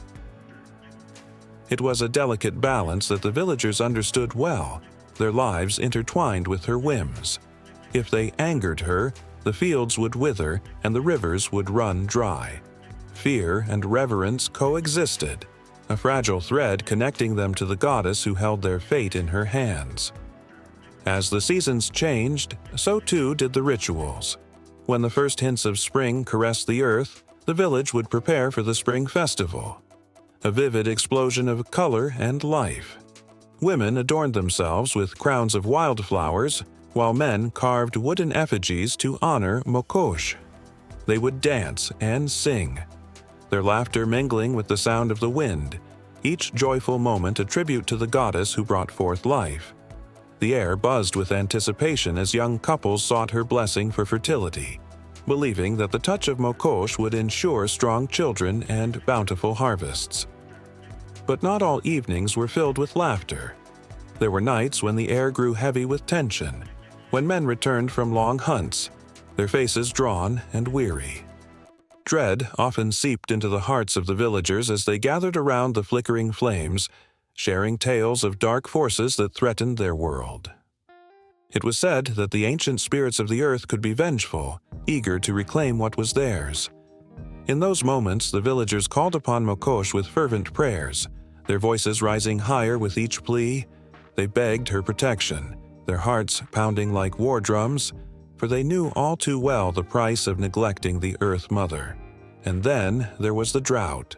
The long, sweltering summer stretched endlessly, turning the fields into cracked earth, the crops wilting under the unrelenting sun. Panic seeped into every crevice of the village. Desperation gnawed at their minds as they watched the life drain from their lands. The elders convened, deciding to sacrifice a prized ox to appease Mokosh, hoping to stir her favor. The air crackled with anticipation and fear as the villagers lined up to witness the ritual. The chanting began, voices rising and falling like the ebb and flow of the tides, and in that moment, as the ox was led to the sacred altar, the tension was palpable. Everyone held their breath, praying for a sign, a whisper from the goddess herself. The night was charged with emotion, every heartbeat syncing with the flickering flames, drawing them closer to Mokosh's presence. Then, as the final notes of the chant faded into the dark, a breeze swept through the gathering, cool and refreshing, a sign from the goddess they so desperately needed.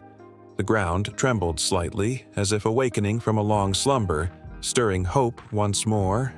The villagers felt her blessing surge through them, an electric charge igniting their spirits. They rejoiced, their souls alight with the knowledge that Mokosh, in her infinite wisdom, had heard their cries. Days later, the sky darkened with heavy clouds and the first raindrops fell, a gentle patter that quickly transformed into a roaring downpour. The earth drank greedily, revival coursing through its veins. Laughter erupted in the village as children splashed in puddles, the air filled with the scent of damp soil and new beginnings. Mokosh had answered. The crops sprang back to life, vibrant green against the backdrop of the fertile land. Her spirit flowed through the fields, and in every ear of grain, in every blossom, the villagers felt her presence. Yet, even as joy spread through the village, a lingering unease sat heavily on the edges of their hearts. They knew that the balance was fragile, that the harmony between them and the earth depended on respect, on gratitude. As life flourished, so too did the whispers of old legends. Tales passed down through generations of the goddess who held the fate of their world. With each story shared, a bond was forged, a reminder that Mokosh was not merely a figure of worship, but a vital part of their existence, an eternal protector watching over them as they danced through the seasons of life. But time waits for no one, and the cycle continued, a relentless march that brought both joy and sorrow. The village thrived, yet shadows still lurked in the corners, waiting for the moment when the bond would be tested again. As the sun dipped below the horizon, painting the sky in hues of orange and violet, the villagers gathered once more, their hearts beating in rhythm with the whispered prayers to their beloved Mokosh, the Earth Mother who held their lives in her hands, preparing them for what lay ahead. Under a moonlit sky, shadows flickered like whispers among the trees, and the air carried a chill that made the hairs on the back of the neck stand up. In that stillness, a figure cloaked in darkness moved with purpose, her presence commanding yet ethereal. It was Hecate, the ancient Greek goddess, the keeper of magic and the mistress of the unseen. As she approached, the very essence of the night seemed to bend and shift around her. A tapestry woven from threads of mystery and power. Hecate was not just a goddess, she was a force of nature, a bridge between the known and the unknown. Her image was often portrayed with three faces, each representing a different aspect of her nature: the maiden, the mother, and the crone, symbolizing the full cycle of life and the wisdom that comes with it. Those who sought her favor would whisper her name in the dark, hoping to harness her gifts of prophecy and magic. Yet, with every blessing came a warning, for Hecate was not one to be trifled with. As the flicker of oil lamps illuminated the sacred groves where she was honored, the stories of her power echoed through the ages. Devotees gathered under her watchful gaze, offering honeyed cakes and small figurines, each token a plea for guidance. The air would thrum with energy, a palpable mix of fear and reverence, as the worshippers shared tales of those who had crossed her path. Some spoke of the midnight rituals performed in her name, where ancient incantations danced on the tongue like forbidden fruit, while others whispered of the grim outcomes for those who failed to respect her. It was said that Hecate held the keys to the underworld, guardianship over the realms of the living and the dead. She wandered the liminal spaces, where boundaries blurred and reality twisted. Ghosts and spirits were drawn to her like moths to a flame, seeking her wisdom, her protection, or perhaps her wrath. Those who dared to summon her could find themselves lost in the labyrinth of her magic, an intoxicating potion that could heal or harm, illuminate or obscure. In ancient cities like Athens and Delphi, she was worshipped with fervor. Statues of Hecate adorned doorways, a protective charm against evil spirits, while her shrines became sanctuaries for those seeking solace from the turmoil of life. In the glow of lanterns, her followers would chant her hymns, their voices weaving a tapestry of longing and fear, calling upon her to illuminate their darkest paths. They believed that she could reveal the truth hidden beneath layers of deceit, shining a light on the choices that lay ahead. But with Hecate, nothing was ever straightforward. Stories of her involvement in the lives of mortals were laced with unpredictability. One moment she might grant a wish, the next she could unleash chaos. The winds would shift and the skies would darken, heralding her displeasure. Tales of lost souls wandering the night, forever seeking her guidance, sent shivers down the spines of those who heard them. It was a reminder of the thin line that separated power from peril, and how easily one could fall from grace. Hecate's connection to witchcraft was profound and profound. She was the patroness of witches, a guardian of those who sought to harness the primal forces of nature. In the stillness of night, they would gather, forming circles of light that pushed back the encroaching darkness. They called upon her name, beckoning her essence to fill the air, to empower their spells and incantations. Magic flowed through them like a river, wild and untamed, fueled by their devotion to the goddess who guided their hands. Yet, not all who sought her were pure of heart. There were those who twisted her gifts for their own gain, weaving curses and dark enchantments. Hecate was vigilant. She watched, her eyes piercing through the veils of deceit. Those who dared to manipulate her gifts would find themselves ensnared in their own webs, trapped in the very magic they sought to control. The stories of such misadventures were passed down through generations, cautionary tales that served as a reminder of Hecate's dual nature, nurturer and destroyer. In the marketplaces of ancient Greece, merchants would speak of strange occurrences on nights when Hecate was honored. Cattle would bellow in fear, and the winds would howl like lost spirits. People would share stories of shadows moving in their periphery, flickering just beyond the edge of sight. It was said that during these nights she walked among them, veiled in darkness, listening to their prayers. Some claimed to have glimpsed her three faces, each one reflecting a different emotion: joy, sorrow, and an unsettling sense of foreboding. As the tales of Hecate spread through the ages, they took on a life of their own, weaving into the fabric of various cultures. In the depths of the night, she became synonymous with the mysterious and the arcane. From the covens of witches in medieval Europe to the whispers of magic in the fog-laden moors, her influence was felt far and wide. The moon, her steadfast companion, became a symbol of her power, illuminating the hidden corners of the earth and revealing secrets that lay in the shadows. Yet, even as her legend grew, so too did the fear surrounding her. In a world increasingly wary of magic and the unknown, Hecate became a figure of dread for some, a specter haunting the dreams of those who dismissed the old ways. The rise of organized religion painted her as a harbinger of evil, relegating her to the depths of folklore, yet her essence could not be vanquished.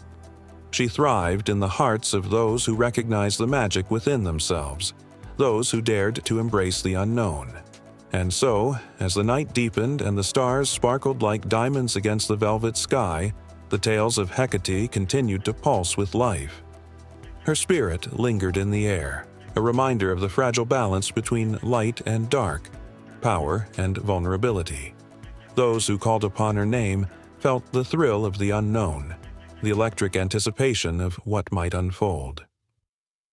As the stories twined together, they became a living legacy, an unending dance between the mortal and the divine, drawing all who dared to listen into the swirling abyss of magic and mystery. The icy winds howled through the narrow cracks of the ancient igloo, carrying with them the soft whispers of the sea.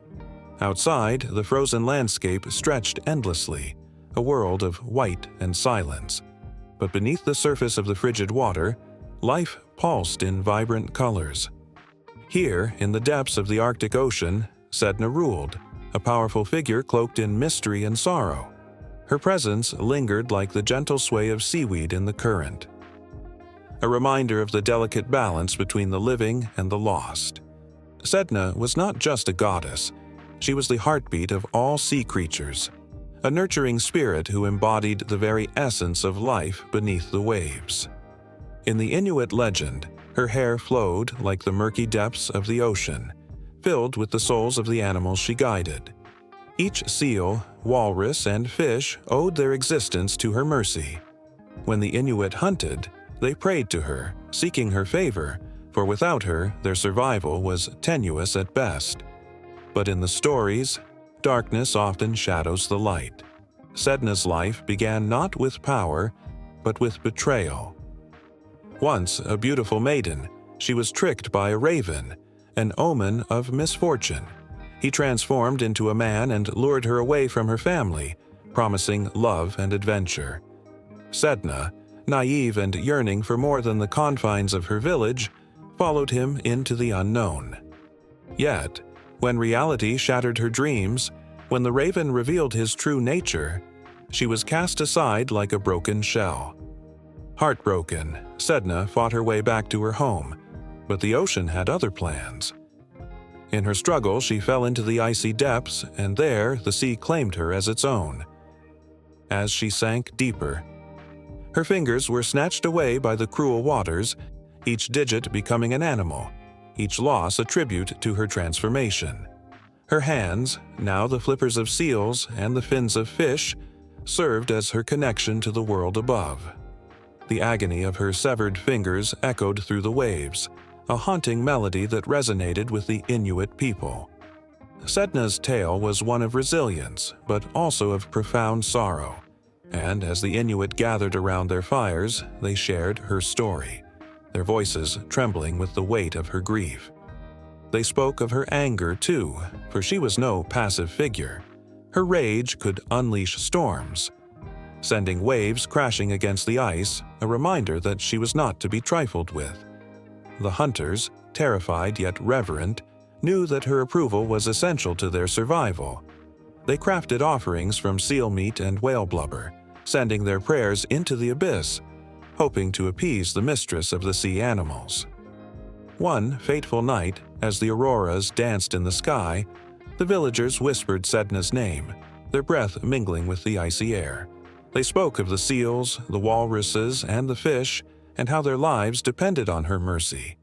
Yet, A storm brewed beneath the surface, a tempest of emotions that mirrored the turmoil of Sedna's spirit. Her sobs echoed through the watery depths, a sound that could freeze the hearts of even the bravest hunters. As the villagers prepared for their hunt, they shared stories of Sedna's wrath, tales of hunters lost to the sea, dragged under by the vengeful goddess when they failed to honor her. The elders reminded the young ones that respect for the animals was respect for Sedna herself, for she was, at her core, a mother, filled with compassion, yet fierce in her protection of her children from those who sought to take without gratitude. The icy darkness of the ocean was a canvas painted with memories of betrayal and love, and as the hunters ventured onto the ice, the weight of Sedna's spirit guided their every movement. The crack of the ice beneath their feet was a reminder of her presence. Every gust of wind carried her whispers. They scattered their offerings on the frozen surface, hoping to entice her favor, an offering to a goddess who had lost so much to betrayal. But as the hunters cast their nets into the water, the air thickened with tension. Would Sedna show mercy, or would her fury awaken? In the stillness, a massive shadow moved beneath the ice, an echo of Sedna herself. The hunters held their breath, hearts pounding in their chests, waiting for the surge of life to break the surface. They knew that with every catch they honored her, yet with each failure they risked her wrath. The first seal broke through the ice and cheers erupted, reverberating through the night. Joy, yes, but laced with fear. The hunters remembered the tales of those who had angered Sedna, who had taken too much without thanks. They worked quickly, whispering their gratitude to the sea, offering their respect, praying that Sedna would not hear their thoughts of greed. But in the depths, Sedna was watching, her eyes glimmering like the stars above. She knew their hearts, she felt their desires. In that moment, the sea shifted, the waves churning with an unexpected energy. The hunters felt it, an electric pulse that ran through their bones. They understood then that Sedna was more than a goddess. She was a force of nature, unpredictable and powerful. As they drew in their nets, the waters roared and the ice cracked like thunder. The hunters stumbled back, hearts racing, as they faced the tempest that rose around them. Sedna was not an easy mistress. She demanded respect, and she would remind them of her power, even as they celebrated their fortune. The air thickened with the scent of salt and ice, and for a brief moment, time stood still, caught in the balance between reverence and fear. The ocean surged, a furious dance of life and death, and in that tumultuous moment, Sedna's spirit enveloped them all. With each heartbeat, the story continued, spiraling deeper into the shadows of the ocean, echoing the symphony of Sedna's sorrow and strength. The night was young, but the tale was far from over, and every hunter felt the pull of the sea, the call of the mistress of the sea animals, as they braced for what lay ahead. Beneath the vibrant skies of ancient Mesoamerica, where the sun cast a warm glow upon the bustling temples, the whispers of the past echoed with stories of gods and goddesses. Amidst the rich tapestry of life, one figure stood out with a complex allure, a goddess who embodied the duality of purity and sexuality. Tlazolteotl, the Aztec goddess of fertility, love, and purification, was a force of nature, stirring emotions as wild as the storms that rolled across the mountains. In the quiet of the night, villagers would gather in the flickering candlelight, their eyes wide with reverence as they shared tales of Tlazolteotl. With a face painted in hues of white and black, she symbolized the yin and yang of existence, the delicate balance between virtue and desire. Her presence was both comforting and terrifying, for she held the power to cleanse sins as easily as she ignited passions. As the stories unfolded, the air thickened with tension, and the seduction of her essence seeped into the hearts of her listeners. In Tlazolteotl's temple, adorned with intricate carvings and vibrant murals, the atmosphere hummed with a pulse of devotion. The smell of copal incense filled the air, swirling gracefully like the dance of a lover. Here, priests and priestesses prepared for ceremonies steeped in both reverence and ecstasy. They understood that to honor Tlazolteotl was to acknowledge the fullness of life, the joys and the struggles, the beauty and the burdens of existence. And in this sacred space, the line between sacred and profane blurred, allowing the divine to mingle with the human experience. Women came to her altar, their hearts heavy with the weight of societal expectations. They brought offerings, flowers, fruits, and their own stories of love and loss. Each offering was a prayer, a plea to the goddess for understanding and acceptance. For Tlazolteotl was not just a deity of purity, she was a protector of those seeking redemption. Through her, they found solace in the knowledge that their desires and imperfections did not make them unworthy. Instead, it was through these experiences that they could connect with the deeper essence of life itself.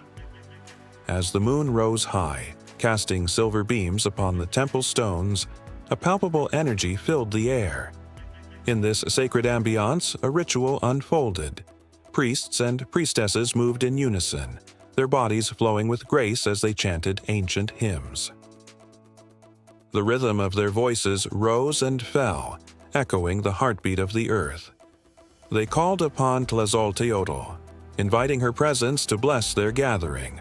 Suddenly, amidst the chanting, the doors swung open, revealing a figure cloaked in shadows.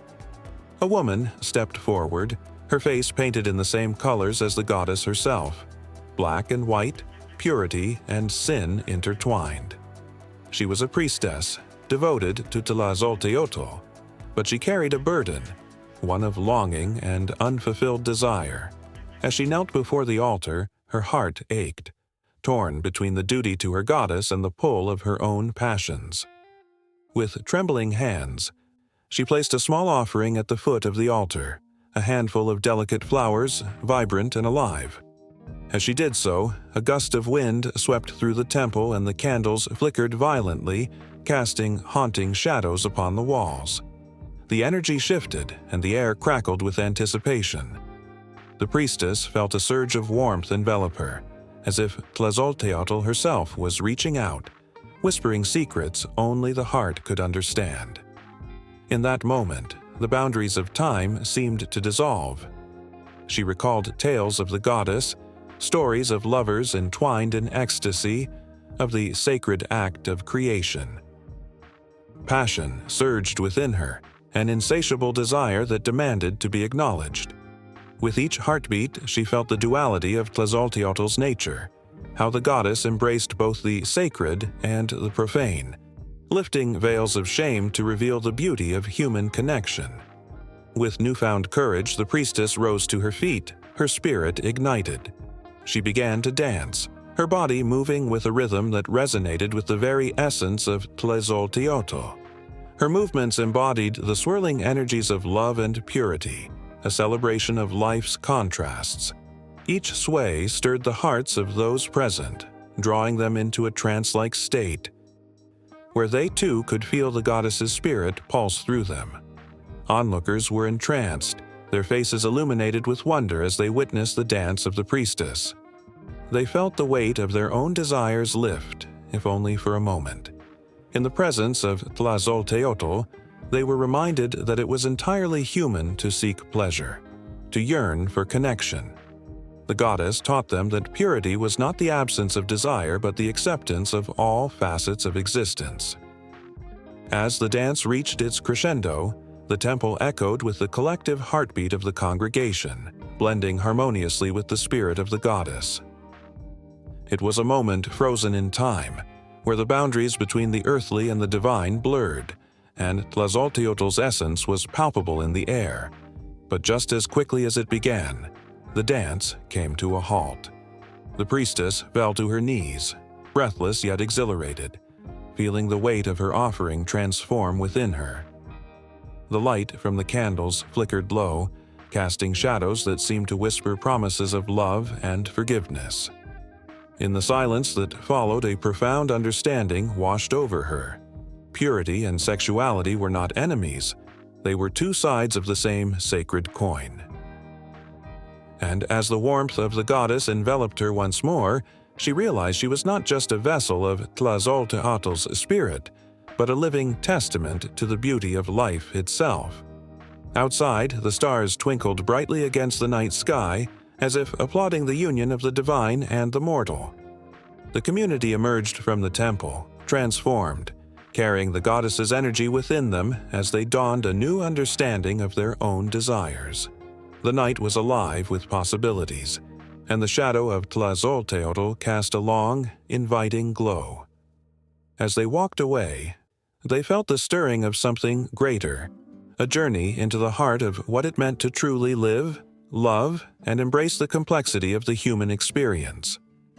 In a dimly lit temple, flickering candles cast shadows that dance upon the walls, whispering tales of an ancient power that once ruled the hearts and minds of people. The air is thick with the scent of incense and the distant echo of drums. Here, in this sacred space, the figure of Astarte rises, her presence a magnetic force that draws warriors and lovers alike to her feet. Her dual nature, a fierce goddess of war and a tender embodiment of love, creates an intoxicating blend that captivates all who seek her favor. Astarte is not merely a goddess, she is an enigma. Her dark, flowing hair cascades like a river of night, adorned with intricate gold jewelry that glimmers in the candlelight. She wears a battle skirt woven from the finest silk, each thread a symbol of conquest. Yet her arms are open wide, inviting those in need of comfort and solace. The stories of her power ripple through the ages, and as the drums beat louder, the ground seems to tremble with the weight of her legacy. In the ancient lands of Ethiopia, Astarte was revered by many, her worship woven into the very fabric of society. Soldiers, emboldened by her strength, raised their swords high not just in battle, but in the name of love, believing that her favor could bring victory and passion alike. Priests and priestesses adorned her altars with offerings of fruit, wine, and the blood of sacrifices, ensuring her blessings would flow down upon them. In the midst of the chaos of war, they sought reminders of tenderness, knowing Astarte's heart could bring peace where strife had taken root.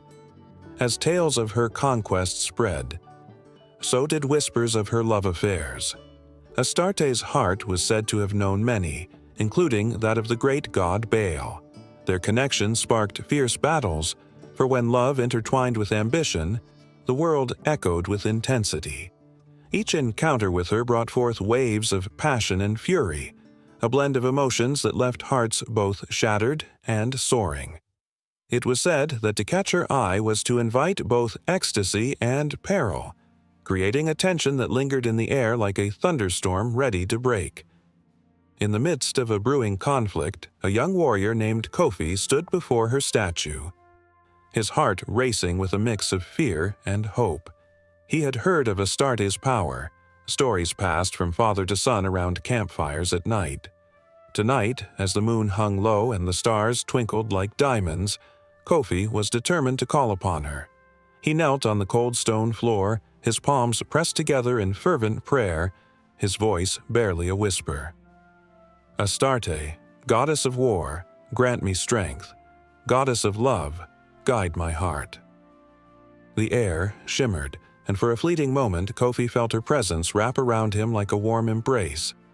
He could almost hear her voice, a soft melody that promised courage and compassion. But the world outside was restless. War drums resounded like a heartbeat, urging him toward the battlefield. He rose, adrenaline coursing through him, ready to face the impending chaos, his heart both heavy and light with Astarte's blessing. Across the valley, the enemy amassed, their armor glinting in the fading sunlight like a swarm of angry bees. Fear hung over them, yet they too invoked Astarte, desperate for her favor in a world where love and war intertwined. She was the compass guiding their swords, the fire igniting their passions. They believed that with her by their side, they could conquer not just the land, but the very hearts of those they fought. As Kofi and his fellow warriors charged into the fray, the air crackled with tension. The first clash of swords rang out, a shriek of metal against metal that echoed through the valley. Kofi fought with the ferocity of a lion, his heart pounding like a war drum, Astarte's spirit urging him on. But even in the midst of battle, fleeting thoughts of love danced in his mind, the faces of those he held dear, the promise of a future uncertain but shimmering with possibility. With each strike, Kofi channeled Astarte's essence, transforming fear into strength. He parried a blow, retaliating with a precision that felt almost divine. Yet, as the battle raged on, threads of sorrow wove through the chaos. He saw friends fall, bodies crumpling like fragile petals in a storm. Each loss was a reminder of love's fragility, of the cost of war that Astarte demanded. Pain and passion twisted together, fueling a fire that threatened to consume him. In the heart of the battlefield, Kofi locked eyes with an enemy soldier, a man just as determined, driven by a love for his own people. For a moment, time stood still. They were warriors, yes, but they were also men who understood the bittersweet nature of existence. The shared glance ignited a flicker of understanding. Both were pawns in a game much larger than themselves, both yearning for the same thing in different ways. Suddenly, the ground beneath them trembled, a sign that Astarte's power was at play. A fierce wind swept across the field, swirling around the combatants like a tempest. Somewhere in the chaos, the voice of Astarte rose above the tumult, calling them back to the essence of their existence. In that moment, Kofi felt her sorrow and fury entwined. A profound reminder that war and love are two sides of the same coin. As the storm raged, Kofi knew that he was not just fighting for victory, but for a love worth living for. Each clash of swords echoed his heartbeat, a pulse that carried the weight of dreams and hopes. And, in the back of his mind, the image of Astarte loomed, her fierce gaze both a challenge and a promise, urging him onward. There was no turning back. The goddess had woven their fates together in this moment, binding love and war in a dance that would echo through eternity. With every step, the tension grew, and Kofi's heart raced faster, fueled not only by the thrill of battle but by the longing for something greater. The outcome of this fight would shape the future of his people, and as he fought on, he could feel Astarte's presence surrounding him, enveloping him in the promise of love and the bitter taste of war. The echoes of her duality reverberated in the air, urging him to push forward, to embrace the beautiful chaos of life, love, and loss. In the dim light of a flickering oil lamp, the air thick with the scent of incense and the weight of whispered prayers, a figure looms that both terrifies and captivates. She stands fierce and unyielding, adorned in a garland of skulls, each one a story, a life extinguished. This is Kali, a goddess who embodies the dual forces of destruction and transformation, a complex being whose presence evokes a shiver that travels down the spine, igniting a flame of reverence. Her skin, as dark as the abyss, seems to absorb the very light around her, while her bright red tongue lolls out in a wild display of ferocity. This juxtaposition of beauty and horror is not merely for shock, it is a testament to her nature. Kali does not shy away from the chaos of existence. Instead, she embraces it, dancing upon the corpses of the past, celebrating the end of what no longer serves and paving the way for new life to flourish. Historically, the roots of Kali trace back to ancient times when the world was rife with chaos and darkness. Her image emerged in the Vedic texts, a time when the gods were in constant battle against demons who threatened the very fabric of reality. In the stories that shaped her image, she was born from the brow of goddess Durga, in a moment of desperation and fury. The demons, relentless in their pursuit, threatened to consume the cosmos itself. In this time of crisis, Kali sprang forth, an embodiment of divine wrath, an unstoppable force determined to restore balance. As she stepped onto the battlefield, The clashing of swords and the cries of warriors fell silent. Her presence was electric, an overwhelming force of nature that redefined the meaning of power. The ground trembled beneath her feet as she fought with a ferocity that made the very earth shake. With each swing of her sword, she cut through not just flesh, but the illusions that bind humanity in fear. She was both the destroyer of evil and the liberator of souls, a paradox that kept her followers entranced. But Kayleigh's story is not just one of destruction. It carries the seeds of transformation. As she vanquished foes, she didn't merely leave behind a field of lifeless bodies. She ignited change, a cycle where endings became beginnings. In the tapestry of life, her actions wove threads of renewal, illustrating that death does not signify the end, but rather an opportunity for rebirth. The devastating storm that Kayleigh often is clears the skies for new growth, just as the forest fire paves the way for fresh blooms. Across the centuries, Kali became a symbol of empowerment, especially for women. Her fierce independence and refusal to conform to societal norms resonated deeply in a world where women were often relegated to the background.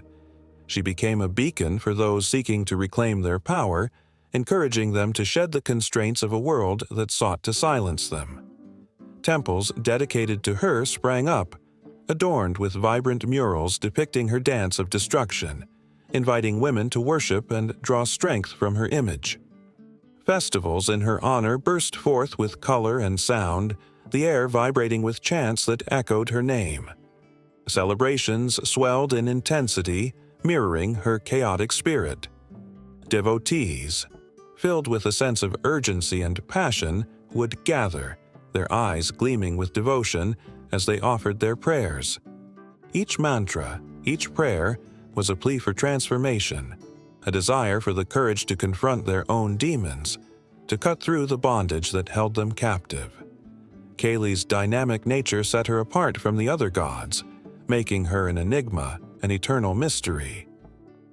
As devotees lost themselves in her worship, they were often met with moments of profound clarity, where the shadowy corners of their lives illuminated under her fierce gaze.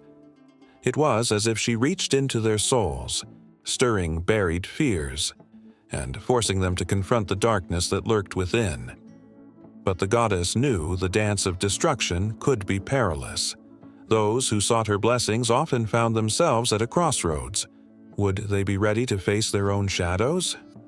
In the intensity of her embrace, they were stripped bare of their pretenses, forced to reckon with the parts of themselves they wished to forget. Kayleigh's power lay not just in her ability to destroy, but in her capacity to help her followers transcend their limitations. In the sacred texts that depict her, one can find tales of her wild dances, her ecstatic movements that evoke both terror and beauty.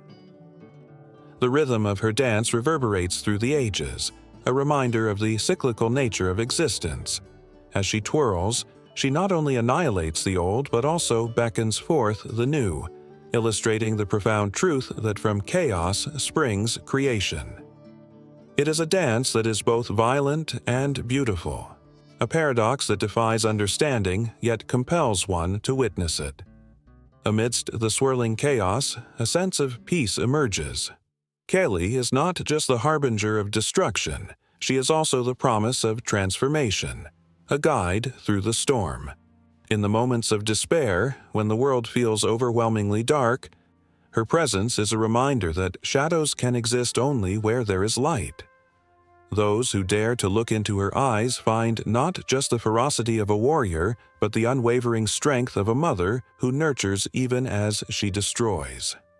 In every corner of the world where her name is uttered, the legacy of Kayleigh continues to resonate, a timeless echo that transcends cultures and eras. As the oil lamp flickers, casting shadows that dance along the walls, her spirit manifests in the hearts of those who seek to break free from their chains.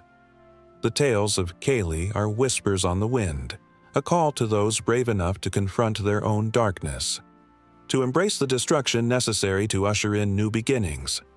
With each passing generation, the stories morph, yet the essence remains. Kali stands as a reminder that the cycle of life is one of upheaval and rebirth, of destruction leading to transformation. Those who invoke her name find themselves changed, forever marked by the beauty of chaos and the promise it holds.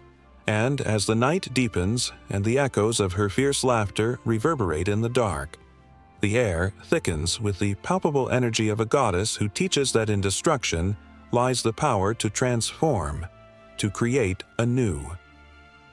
In the quiet corners of ancient China, where mist clings to towering mountains and whispers dance through bamboo groves, Kuan Yin sits bestowed upon a lotus, her serene face radiating a warmth that transcends time.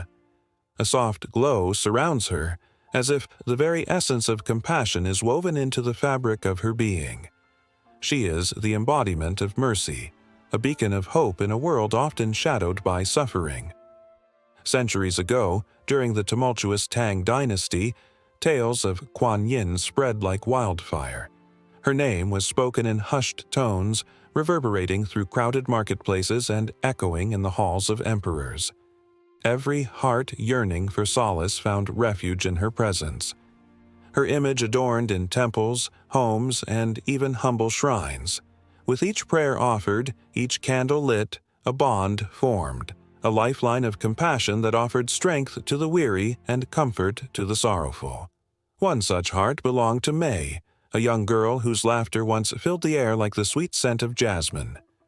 But as fate would twist its cruel hand, a ravaging drought claimed the land, turning her village into a place of despair. Fields that once danced in golden waves of grain now lay barren, cracked earth stretching endlessly like a vast desert. May watched her family suffer, their faces etched with worry, each day more agonizing than the last. One starless night, as shadows crept through the village, May knelt beneath the flickering glow of a single oil lamp. Tears streamed down her cheeks, glistening like diamonds in the dim light. She closed her eyes and whispered fervently to Kuan Yin, her voice trembling with desperation.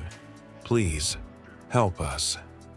The wind carried her plea, swirling it into the universe where Kuan Yin listened intently, her heart aching for the innocent.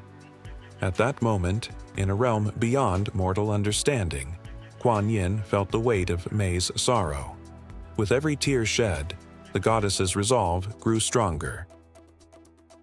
The very essence of compassion surged within her, igniting a fire of compassion that had the power to transform the world.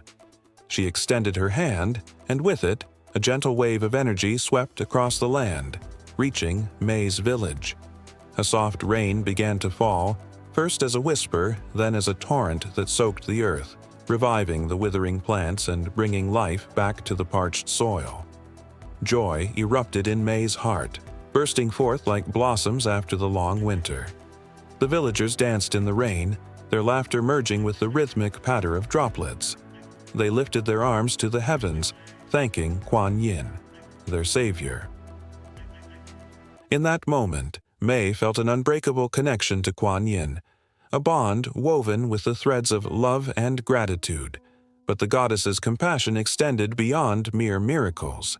She walked among the suffering, listening to their stories, feeling their pain, and embracing their fears. In the bustling streets of Chang'an, where the air was thick with the aroma of spices and the sounds of merchants calling for attention, Kuan Yin transformed into an ordinary woman, her beauty understated yet captivating.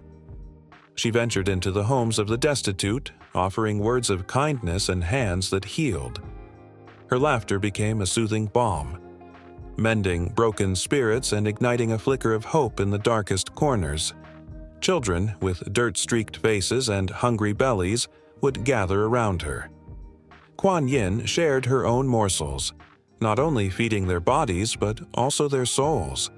She told stories filled with love and bravery, weaving tales that stitched hope into the fabric of their lives. The children listened wide-eyed as she spun narratives of resilience and the power of kindness, leaving them entranced, dreaming of a world where compassion ruled. As Kuan Yin moved through the city, she encountered a wounded soldier, his heart heavy with the pain of loss. He had returned from war, shattered and broken, haunted by memories that clawed at his mind. She sat beside him, offering no grand gestures, just her silent presence, an unwavering reminder that he was not alone. Her eyes, pools of understanding, spoke volumes of empathy. In that moment he found courage in vulnerability, and as his tears fell, Kuan Yin's hand rested on his shoulder, her touch igniting a spark of healing within him. In the shadows of the imperial palace, Kuan Yin confronted the emperor himself, a man weighed down by the burden of power. His heart had grown cold, hardened by the demands of leadership and the sacrifices required. Kuan Yin stood before him, an embodiment of compassion, challenging him to look beyond his throne and connect with the people he ruled. With each word, she unraveled the walls he had built around his heart, urging him to lead with kindness, to listen to the cries of the suffering. The emperor, moved by her grace, began to change. He initiated reforms that spread Kuan Yin's message of mercy throughout the kingdom. Schools were built and the sick were tended to, all under the guidance of Kuan Yin's unwavering spirit. The once divided land began to heal, as compassion seeped into the hearts of leaders and commoners alike. As the moon hung bright in the sky, casting a silver glow over the land, May stood at the edge of her village, her heart swelling with gratitude. She had witnessed Kuan Yin's miracles, but her greatest lesson was understanding the power of kindness that resided within her. Inspired, she began to help those around her, sharing her harvest, lending a hand to the elderly, and comforting the lonely. The village thrived, not only from Kuan Yin's blessings but from the compassion ignited in every soul. Kuan Yin's essence transcended time and space, her influence rippling through generations. Her stories were told across ponds, whispered among the rustling leaves, and carried on the wings of birds. In every gesture of kindness, in every act of mercy, her spirit thrived, reminding humanity that compassion can change the world, that it can heal even the deepest wounds. And so, in every heart that yearns for understanding, in every soul that seeks solace, Kuan Yin remains, an eternal figure of compassion and mercy, guiding the way for those lost in darkness, illuminating paths with the simple touch of love. Under the vast, shimmering sky of ancient Mesopotamia, the air crackled with an energy that seemed almost alive. It was a time long before the hustle of modern life, where the rhythm of the earth beat in harmony with the lives of the people who called this land home. In their hearts and minds, they carried a vibrant tapestry of gods and goddesses, each one embodying the forces of nature and the countless mysteries of existence. Among them, Ninhursag stood out as a beacon of nurturing power, mother of all living things. She was the embodiment of life itself. The sun dipped low on the horizon, casting golden hues across the fertile plain of Sumer. Farmers, their hands calloused from toil, whispered her name as they offered thanks for the bounty of the land. Children, their laughter ringing like sweet chimes, played among the fields, their innocent joy a testament to Ninhursag's loving presence. She watched over them, her spirit woven into the very fabric of the earth, nurturing every seedling that burst through the soil and every creature that roamed the ground. Ninhursag was not just a distant deity cloistered away in the heavens. She was deeply entwined with the lives of her people. In the temples adorned with intricate carvings of lush greenery and vibrant flowers, priests and priestesses devoted themselves to her worship. They sang hymns that echoed through the halls, their voices rising in a chorus of reverence. The scent of incense mingled with the sweet aroma of offerings, fresh fruits, grains, and the first flowers of spring, a tribute to the goddess who granted life to all. But her story was not solely one of gentle nurturing. The tales spun by the fireside spoke of her fierce strength, a remarkable duality that inspired both awe and fear. When chaos reigned in the heavens and the balance of life was threatened, Ninhursag wielded her power with ferocity. Legends told of her fierce battles against the forces of destruction. where she stood tall and unyielding, a protector of her creations. The very mountains trembled, and rivers surged at her command, a testament to her might as the mother of all living things. As she roamed the hills and valleys, Ninhursag was often accompanied by her sacred animals, graceful deer, mighty bulls, and proud lions, each a symbol of her connection to the natural world. They moved with her, reflecting her spirit, embodying the harmony she maintained throughout the realms. In her presence, the earth thrived, and the cycle of life flourished. Flowers opened their petals under her watchful gaze, and trees bent low with the weight of ripening fruit, all manifestations of her enduring love. Yet, beneath the surface of this idyllic existence, the relationship between Ninhursag and her fellow gods was often tumultuous. Enlil, the god of wind and storms, was a formidable force, at times clashing with her ideals. Their disagreements echoed through the heavens, each one a powerful reminder of the delicate balance between creation and destruction. Ninhursag's unwavering spirit would rise in defiance, asserting that life must always meet the chaos with resilience and hope. These conflicts were not mere disagreements. They were battles for the very essence of existence, with the fates of mortals hanging in the balance. As the night fell, the stars blinked into existence, casting a silvery glow upon the earth. Ninhursag could be seen wandering through the valleys, her silhouette blending with the shadows of the night. The moon shone brightly above her, illuminating the path where she walked, each step resonating with the heartbeat of the land. Here, she listened to the whispers of the night, the murmurs of creatures stirring in the cool air. With each pulse of the world around her, she felt the pain and joy of her people, her heart entwined with theirs. In the quiet moments, she would find herself reflecting on the stories of creation, the time when she fashioned the first humans from the clay of the earth. With great care, she breathed life into their forms, her love infusing them with spirit and purpose.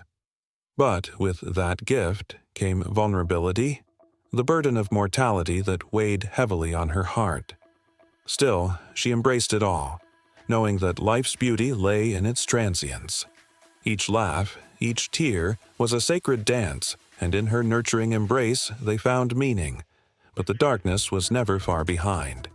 As the shadows lengthened, rumors of a great misfortune began to swirl among the people. Crops began to fail, animals fell ill, and fear gnawed at their hearts. They turned to Ninhursag, seeking solace and intervention from their beloved goddess. In those moments of desperation, she felt the weight of their hopes and fears, a tidal wave crashing against her spirit. With determination, she vowed to restore balance, to mend the fabric of life that was fraying under the strain of despair. In the depths of her being, she called upon the ancient powers of creation, summoning the very essence of the earth to aid her. Water from the sacred rivers surged forth. Green shoots burst through the parched soil, and the sound of life began to echo once more. The goddess transformed the landscape, each droplet of rain a reminder of her love, each new bud a celebration of rebirth. The fields once again glimmered with golden wheat, and the laughter of children rang through the air, a symphony of joy that filled her heart. But even as life flourished, Ninhursag knew that the balance was fragile. Her journey was a constant dance between creation and destruction, and she understood that even the strongest goddess could not shield her people from every storm. Yet, with every challenge she stood resolute, ready to protect all that she had nurtured. Her legacy was not merely in the beauty of the earth, but in the resilience of life, an unbroken cycle of joy and heartache, of beginnings and endings, woven together by the threads of her unwavering spirit.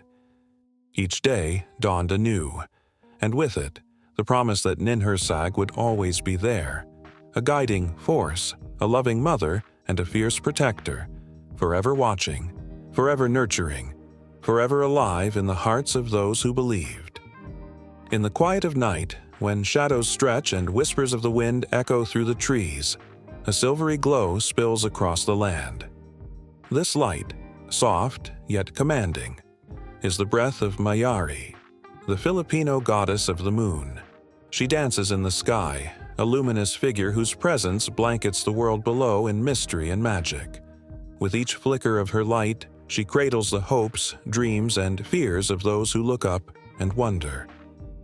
Long before the modern age, the ancient Tagalog people revered Mayari as the protector of the night, a celestial being who held sway over the tides of the ocean and the hearts of men. Her beauty was said to be unparalleled. Her skin, kissed by the moonlight, glowed like polished silver. It was believed that she wore a gown, woven from the threads of the cosmos, shimmering with stars that twinkled just for her. As she cast her watchful eye over the world, men and women alike sought her favor, praying for strength and guidance under her watch. Legends spread like wildfire, each tale more enchanting than the last. One such story spoke of a fierce battle between Mayari and her brother, Apolaki, the god of the sun. In a time when the earth was young, the two siblings fought for dominion over the sky. The clash of their powers sent tremors through the heavens, shaking the very foundations of the world. Their struggle mirrored the duality of night and day. One could not exist without the other. In the end, their fight concluded not with victory or defeat, but with a delicate balance, allowing both the sun and the moon to shine in their rightful places. The sky became a canvas of light and dark, painted by the hands of two divine beings who loved and challenged each other fiercely. As time flowed onward, the worship of Mayari thrived among the people. Festivals erupted in her honor, with vibrant songs and dances echoing through the night. People adorned themselves with silver and white, mimicking her celestial glow. When the full moon illuminated the sky, families gathered, sharing stories and dreams, calling upon Mayari to bless their wishes. Children would run barefoot, chasing shadows while mothers whispered prayers, their voices drifting up like smoke into the crisp night air. Yet, as with all tales woven through history, change came. The arrival of foreign influences clouded the skies of belief. The once vibrant worship of Mayari waned under the weight of new religions and ideologies.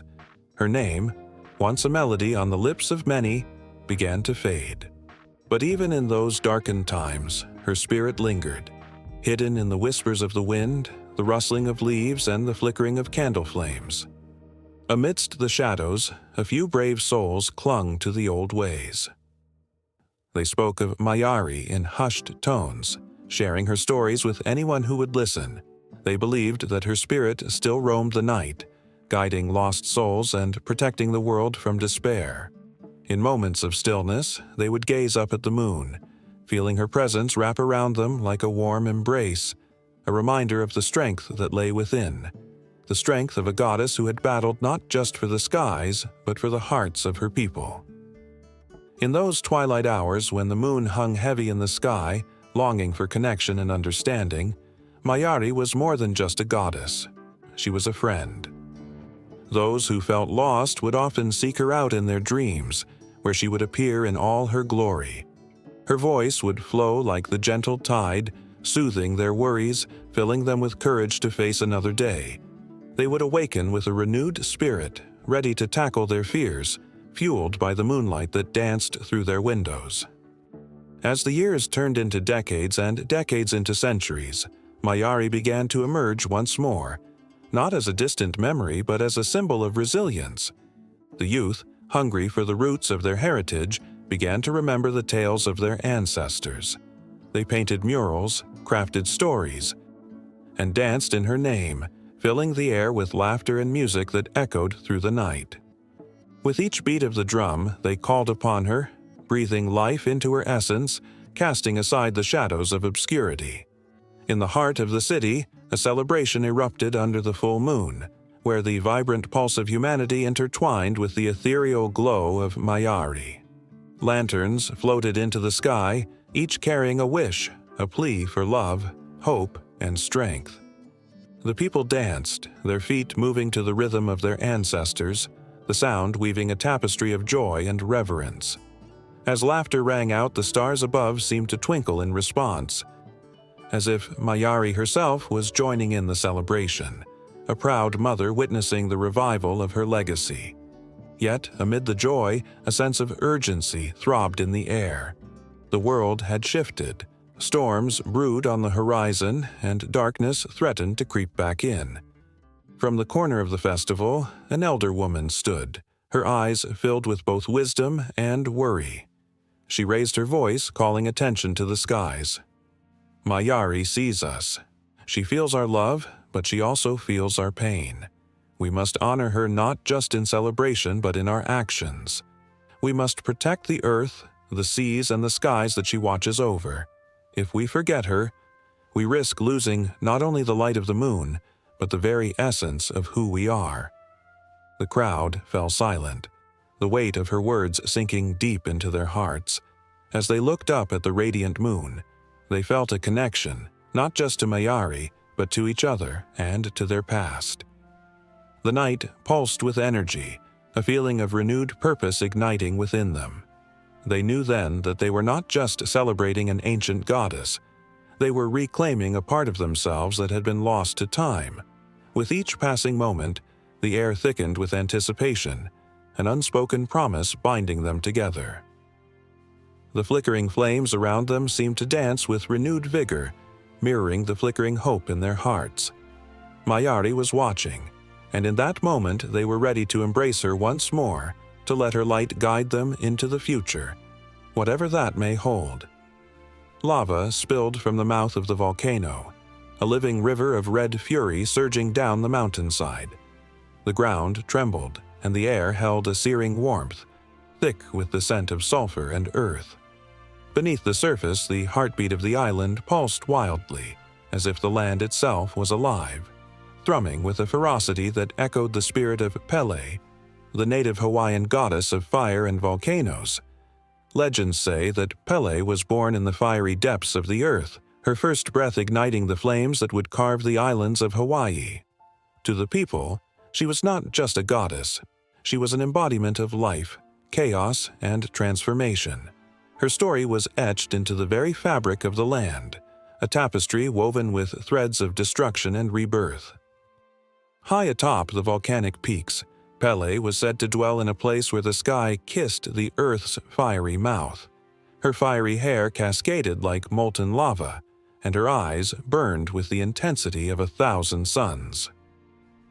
Villagers whispered tales of her beauty, fierce and wild, and of her passionate nature, one that could spark both awe and terror. As night fell over the island, the sky transformed into a canvas of swirling stars, the moon casting a silver glow over the glowing lava fields. It was on such nights that the people gathered to honor Pele, offering her gifts of flowers, fruit, and chants filled with reverence. They understood the delicate balance of nature. They knew that in honoring her, they were acknowledging the power of fire that could both create and destroy. Yet Pele's temperament was as unpredictable as the lava flows. Tales of her jealous love for the land were whispered in hushed tones around flickering fires.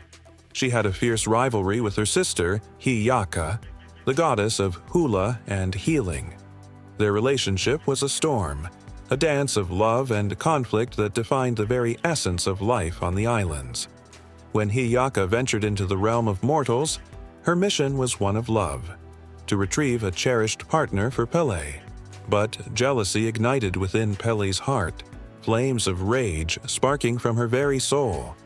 On one fateful day, the earth rumbled ominously, a warning echoing through the valleys. The villagers felt it in their bones.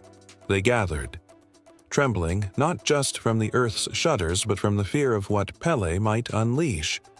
The atmosphere thickened with tension. Their eyes turned toward the volcano that loomed like a guardian over them. Would it be a night of celebration or destruction?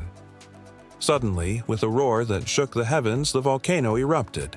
It was a cataclysmic symphony of fire and ash. The sky darkened and glowing embers rained down like fiery stars. The villagers stood mesmerized, their hearts racing, caught between fear and awe. Pele had awakened. In the midst of chaos, a young girl named Nani felt a call from deep within the earth. She stepped forward. Drawn by the dance of the flames, her spirit entwined with that of the goddess. She understood that Pele's fury was not simply wrath, it was a force of nature, a force of creation. The lava consumed everything in its path, but from the destruction, new land would rise, new life would flourish. As the eruption continued, Nani whispered prayers to Pele, hoping to calm the raging goddess. "O Pele, goddess of fire, mighty and fierce, hear my call." Her voice trembled but held a strength that resonated with the earth. She felt the heat beneath her feet, a connection that transcended the chaos surrounding her. Pele's flames danced closer, and for a moment Nani could see her, a figure cloaked in fire, fierce and beautiful. The two locked eyes, and in that moment Nani understood. Pele was not a monster but a protector of the islands, the giver of life through destruction. The volcano was her breath, and the lava was her tears, pouring forth not just in wrath but in the creation of new worlds. The lava flowed, but Nani felt the ground beneath her shift as it transformed. The air shimmered with heat, and the villagers gasped, their fear mingling with awe. They saw the truth in Nani's eyes, a reflection of Pele's spirit.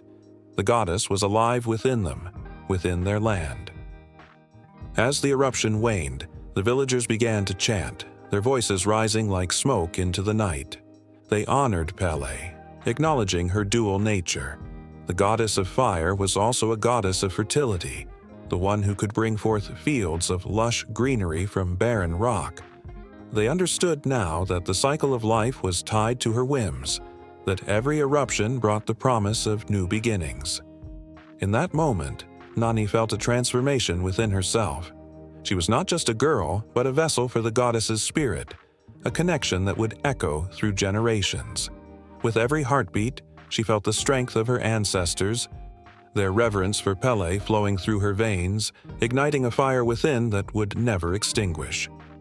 The volcano settled, its fury now a smoldering glow, and the villagers exhaled a collective sigh of relief. The land was forever altered, yet it was alive. As dawn broke, painting the sky with hues of orange and pink, they gazed upon the new landscape with fresh eyes. Fields of blackened earth would eventually give rise to life, and they understood that Pele's wrath was a prelude to creation. Nani stood before the cooled lava, the remnants of the night's drama still warm beneath her touch. She knew that the goddess would continue to watch over them, her spirit entwined with the valleys and peaks of their homeland. In every breeze, in every crackle of flame, Pele would be there, a reminder of the power that lay within the earth and within them. And as the sun continued to rise, illuminating the path ahead, the people of the island felt a renewed sense of purpose.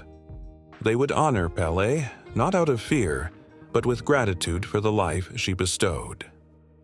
The cycle of fire and rebirth was just beginning, a story that would be told around fires for generations to come. Each tale would weave in the essence of Pele, echoing through the mountains, carried by the winds, forever alive.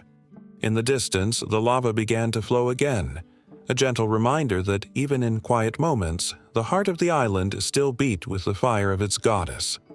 The dance of destruction and creation continued, an eternal flame that would never fade. In the silent embrace of dawn, as the first light touched the horizon, a gentle warmth swept across the land. The air buzzed with an electric anticipation, as if the world held its breath, waiting for something magical to unfold. In these quiet moments, the stories of Gnoe, the aboriginal goddess of the sun, shimmered like the morning dew on the blades of grass, whispering through the winds that coursed over the ancient landscapes of Australia.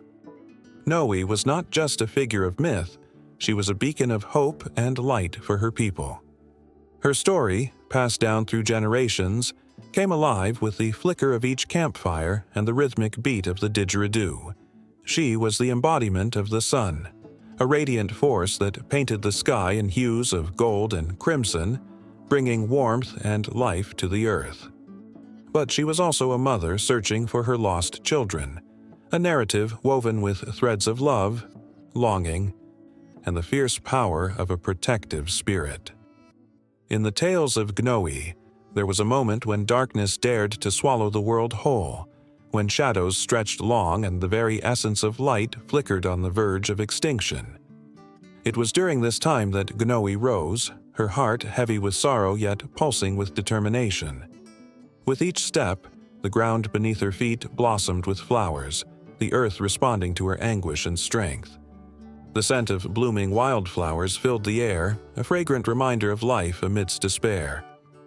As the goddess climbed higher into the sky, her arms outstretched, she called to the sun. "Come to me," she cried, her voice echoing across the valleys and mountains, piercing the silence like a sharp arrow. The sun, hearing the plea of its beloved, broke free from its hidden slumber, pouring forth its radiant light. The darkness receded, trembling before the brilliance of Gnoe's call.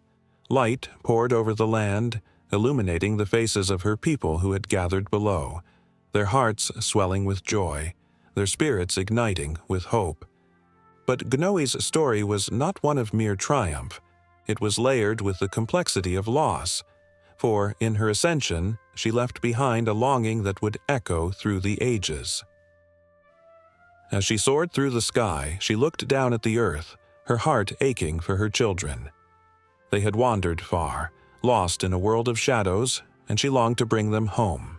The sun blazed fiercely, illuminating the paths they might take, yet Gnoe felt their absence like a deep wound.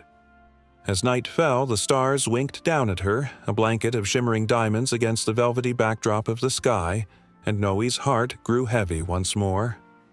"Where are you?" she whispered, her voice laced with desperation. The moon, gentle and wise, glided gracefully across the expanse, casting a silver light that illuminated her sorrow. It was said that in those moments, Gnoe's tears fell like rain, nourishing the earth below, a reminder that even the brightest light could feel the weight of darkness. And so she danced in the sky, a mesmerizing ballet of light and shadow, weaving the stories of her people into the fabric of day and night. Each sunrise was a reminder of her tireless quest, each sunset a moment of reflection on the love she carried. The elders spoke of how the sun rose and fell, tracing the path of Gnoe's longing, her strength entwined with the very essence of life on earth. Children would gather around the fires, their wide eyes sparkling with wonder as the elders recounted how Gnoe painted the sky with her vibrant hues. The flames flickered, casting shadows that danced alongside them, as the stories came alive with the crackle of the fire. They learned that the sun was not just a celestial body, but a nurturing presence, a guardian watching over them, her warmth wrapping around them like a comforting embrace. With every season, the tales of Gnoe shifted, adapting to the rhythms of time. In summer, her laughter was bright and bold, filling the air with joy as families gathered to celebrate life. In winter, her whispers turned soft, a tender lullaby that invited introspection and rest. The people painted their faces with ochre, dancing to the songs of Gnoe, celebrating the cycles of the earth, the delicate balance between light and shadow. But as generations passed, the connection to Gnoe began to fade, overshadowed by the noise of a changing world. The laughter of the children grew quieter, and the stories were told less often. Yet, in the secluded corners of the land, where the ancient trees stood sentinel, the essence of Gnoe lingered, waiting for those who dared to listen. The sun still rose, its light still poured down. And for those who took a moment to pause and feel, Gnoe's presence was undeniable. A soft gust of wind stirred the leaves, and it carried the echoes of ancient voices, reminding those who could hear that the goddess was not gone. She was alive in the hearts of those who remembered, a gentle guide in the face of adversity. And so the people began to gather again, around fires and under starlit skies, rekindling the stories of Gnoe, a flicker of hope ignited within them, a whisper of connection to the land they called home. As the sun dipped below the horizon, painting the evening sky with shades of purple and orange, a new chapter began to unfold. The warmth of Gnoe enveloped them, wrapping around the community like a protective cocoon. They felt her presence in the laughter of the children, in the stories shared, and in the vibrant colors reflected in the twilight sky. The night was alive with the pulse of their celebration, a dance of light and shadow, love and longing, a moment suspended in time, bridging the past with the promise of tomorrow. And as the last rays of sunlight faded, a hush fell over the gathering. They looked to the heavens, their hearts full with the stories of Gnoe. The stars twinkled above, their light a reminder of the goddess watching over them. In that moment, they understood. The light never truly vanished. It transformed. It moved. It shimmered in the hearts of those who cherished its memory. The story of Gnoe would continue, woven into the very fabric of their existence, a luminous thread connecting all who embraced her light. The icy winds howled through the endless expanse of snow, whispering secrets of ages gone by. In this frozen world where the sun barely kissed the horizon, the Inuit people gathered around flickering fires, their faces illuminated by the warm glow. They spoke of Ukluk, the goddess whose very essence breathed life into the barren landscape. She was the heartbeat of the harvest, a beacon of hope in the persistent darkness of winter. With every flick of the flame, their voices danced like shadows on the snow, recounting tales of Ukluk's strength. It was said that when the first light of spring broke through the frost, she would rise from the ocean's edge, her silhouette framed by the shimmering icebergs. The people would feel a stirring in their souls, a warmth that promised abundance after the long, bitter cold. Ukluk, with her flowing hair like cascading snow and eyes that sparkled like the northern lights, was both a nurturer and a fierce protector. But there were murmurs too, faint and quivering of challenges that lay ahead with each harvest. As the seasons shifted, so did the balance of nature. A bitter drought could threaten the seal hunt, and a sudden storm could steal away the fish that filled their nets. The hunters and gatherers would look toward the horizon, praying for her favor. In their hearts, they knew they must offer her the best of their catch, the juiciest seal, the freshest fish, to ensure her blessing. One fateful year, the ice melted sooner than expected, and the people's hopes rose with the sun.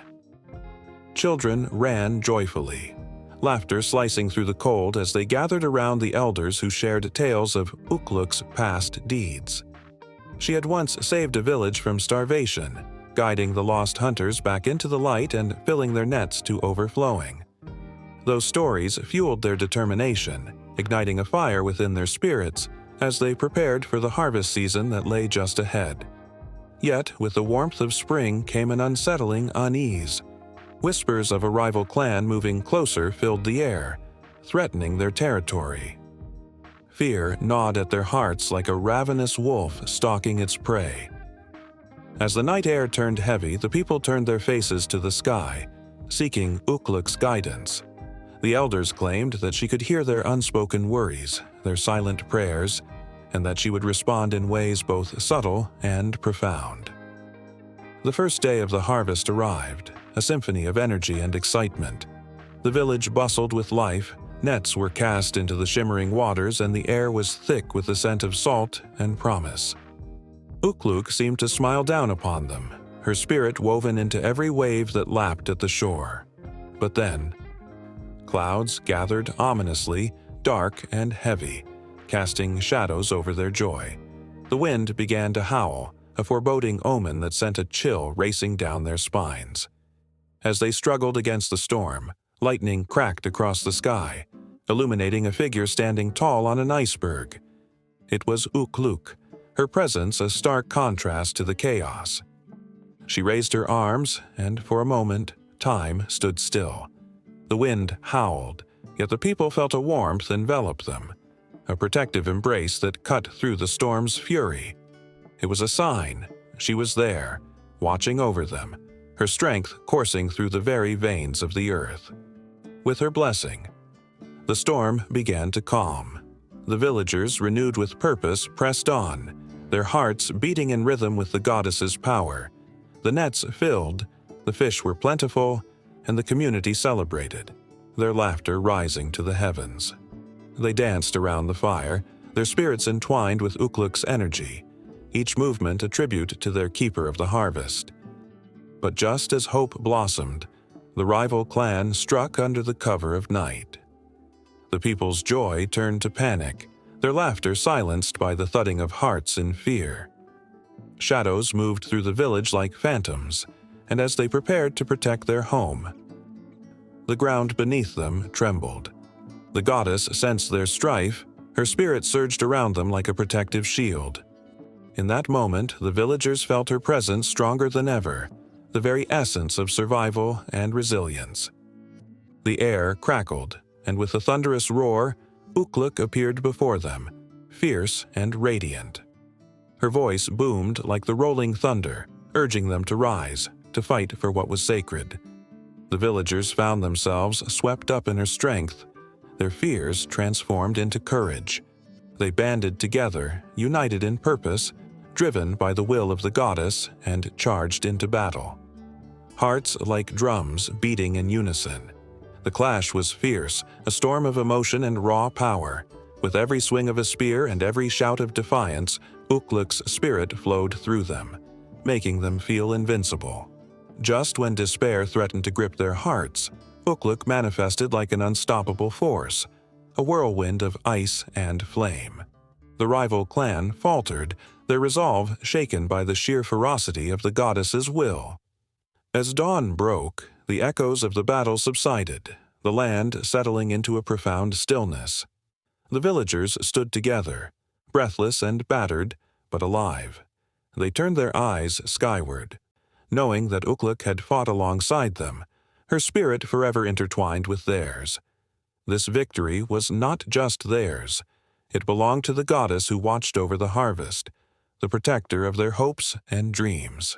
The sun glimmered over the horizon, illuminating their path forward, and they understood that the cycle of seasons would continue, with Ukluk guiding them through every challenge that lay ahead. The air shimmered with the scent of jasmine, sweet and intoxicating.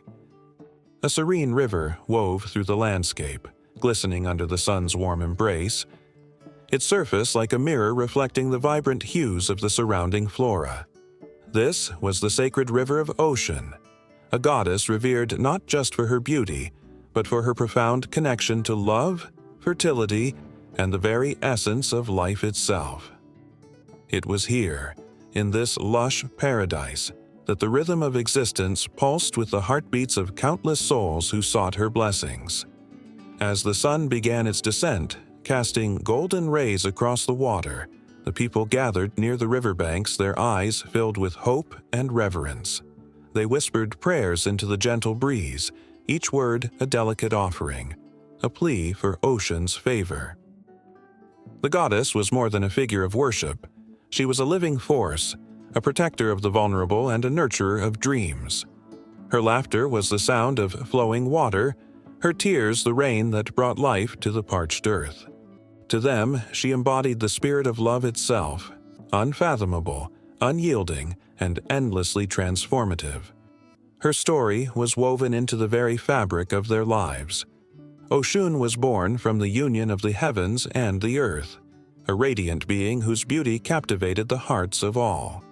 Legends spoke of her enchanting presence, of how she danced in the moonlight, her body cloaked in shimmering gold. But beneath that golden exterior lay a fierce spirit, a woman who had battled for her place among the gods and who would stop at nothing to protect her children. Those who crossed her were warned of her wrath, for she could turn the sweetest waters into torrents of fury. In the whispers of the night, elders recounted tales of Oshun's kindness and strength. One story told of a time long ago when a great famine struck the land. Crops withered under the scorching sun, and the people cried out in despair. It was then that Oshun descended from the heavens, her eyes sparkling with determination. With her magic, she summoned the rains, coaxing life back into the soil. The rivers flowed once more and the fields burst into bloom, each blossom a testament to her love. The people rejoiced, their hearts swelling with gratitude, and they painted her image in bright colors, celebrating the goddess who had restored their hope. Yet even the most radiant of beings has her trials. The whispers of betrayal curled like smoke in the air, twisting their way through the hearts of men. Oshun had her rivals, other deities who sought power and dominion over the earth. They envied her beauty and her influence over the tides of love and life. Like shadows lurking at dusk, they plotted in silence, waiting for the perfect moment to strike. But Oshun was not easily swayed. Her strength lay not just in her magic, but in her unwavering spirit. She faced challenges head-on, turning adversities into opportunities to rise even higher. One night, under a blanket of stars, a great gathering of the Orishas took place. The air crackled with tension as the gods debated who would control the rivers and their bounty. Oshun stood firm, her gaze steady and fierce. "Water is life," she proclaimed, her voice resonating with an undeniable authority. To control it would be to deny the very essence of existence. Her words hung in the air, heavy with truth. The other deities hesitated, taken aback by her conviction. In that moment, they recognized her not just as a goddess of beauty, but as a fierce warrior, protector of those who could not protect themselves. The people continued to honor Oshun, crafting intricate offerings, golden jewelry, sweet honey, and delicate shells, each token a reflection of their love and respect. They sang songs that flowed like the river, weaving tales of her triumphs and the love that permeated her being. When they danced, it was as if the very essence of Oshun moved through them, their bodies swaying with the rhythm of life itself. Laughter and joy mingled with solemn prayers, creating a tapestry of emotion that connected them to the goddess they revered. As the season shifted, so too did the challenges faced by the people. Droughts returned, storms lashed the shores, and uncertainty hung like a heavy fog. But in their darkest hours, they turned to Oshun. They gathered by the river, their faces illuminated by flickering candles, their hearts resonating with hope. "Oshun," they called, their voices rising in unison. "Bring us your love, your light, your life."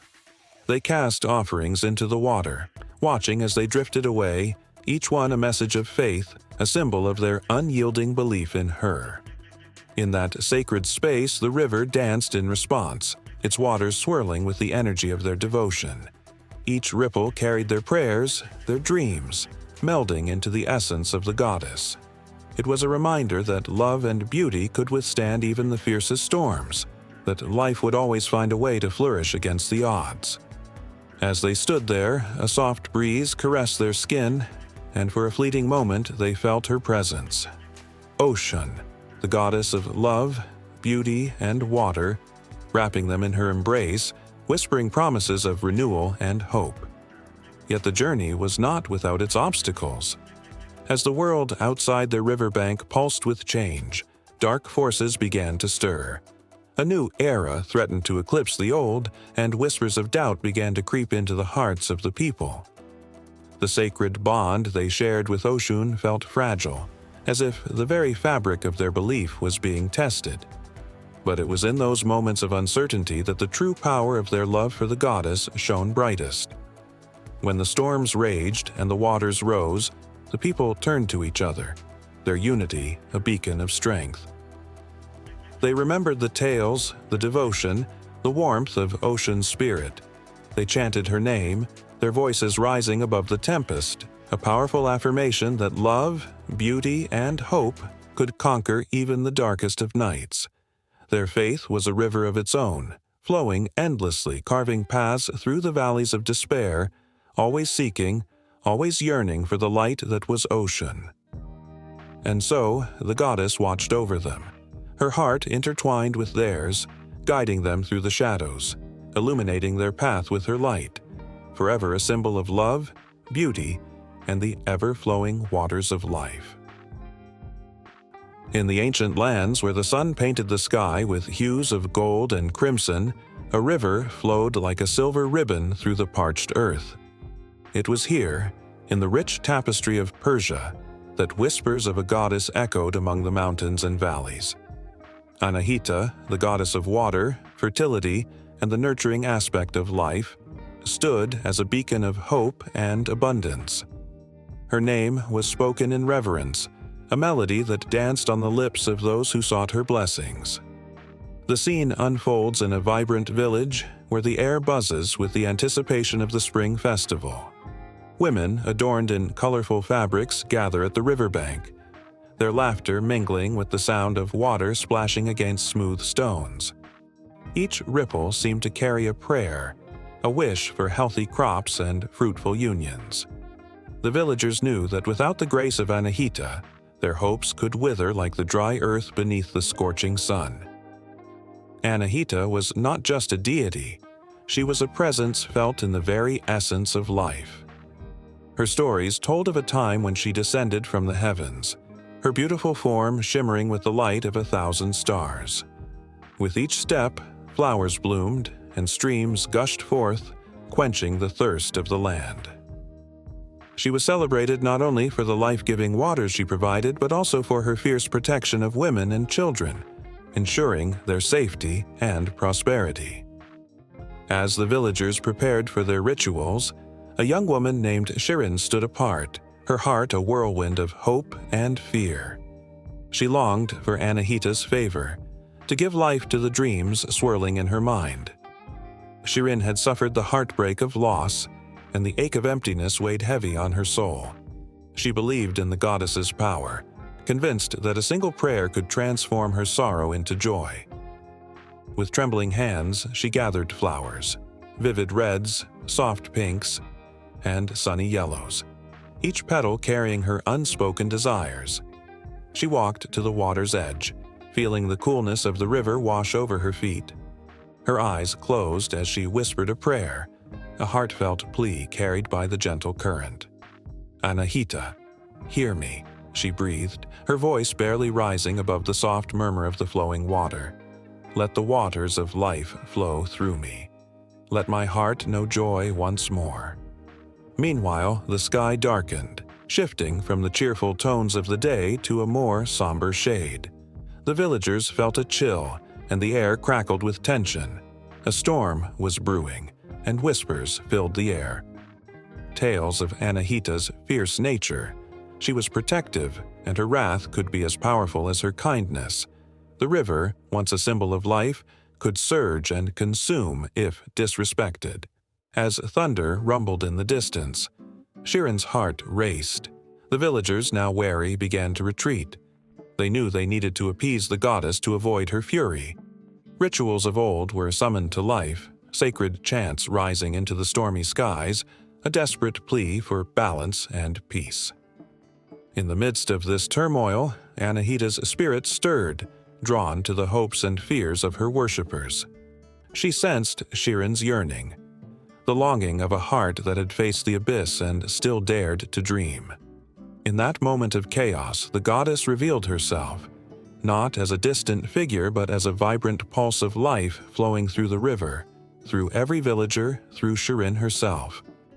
The rain began to fall, not in anger but as a gentle awakening. Each drop was a blessing, a reminder that life could be reborn from the depths of despair. Shirin opened her eyes to see the world transform.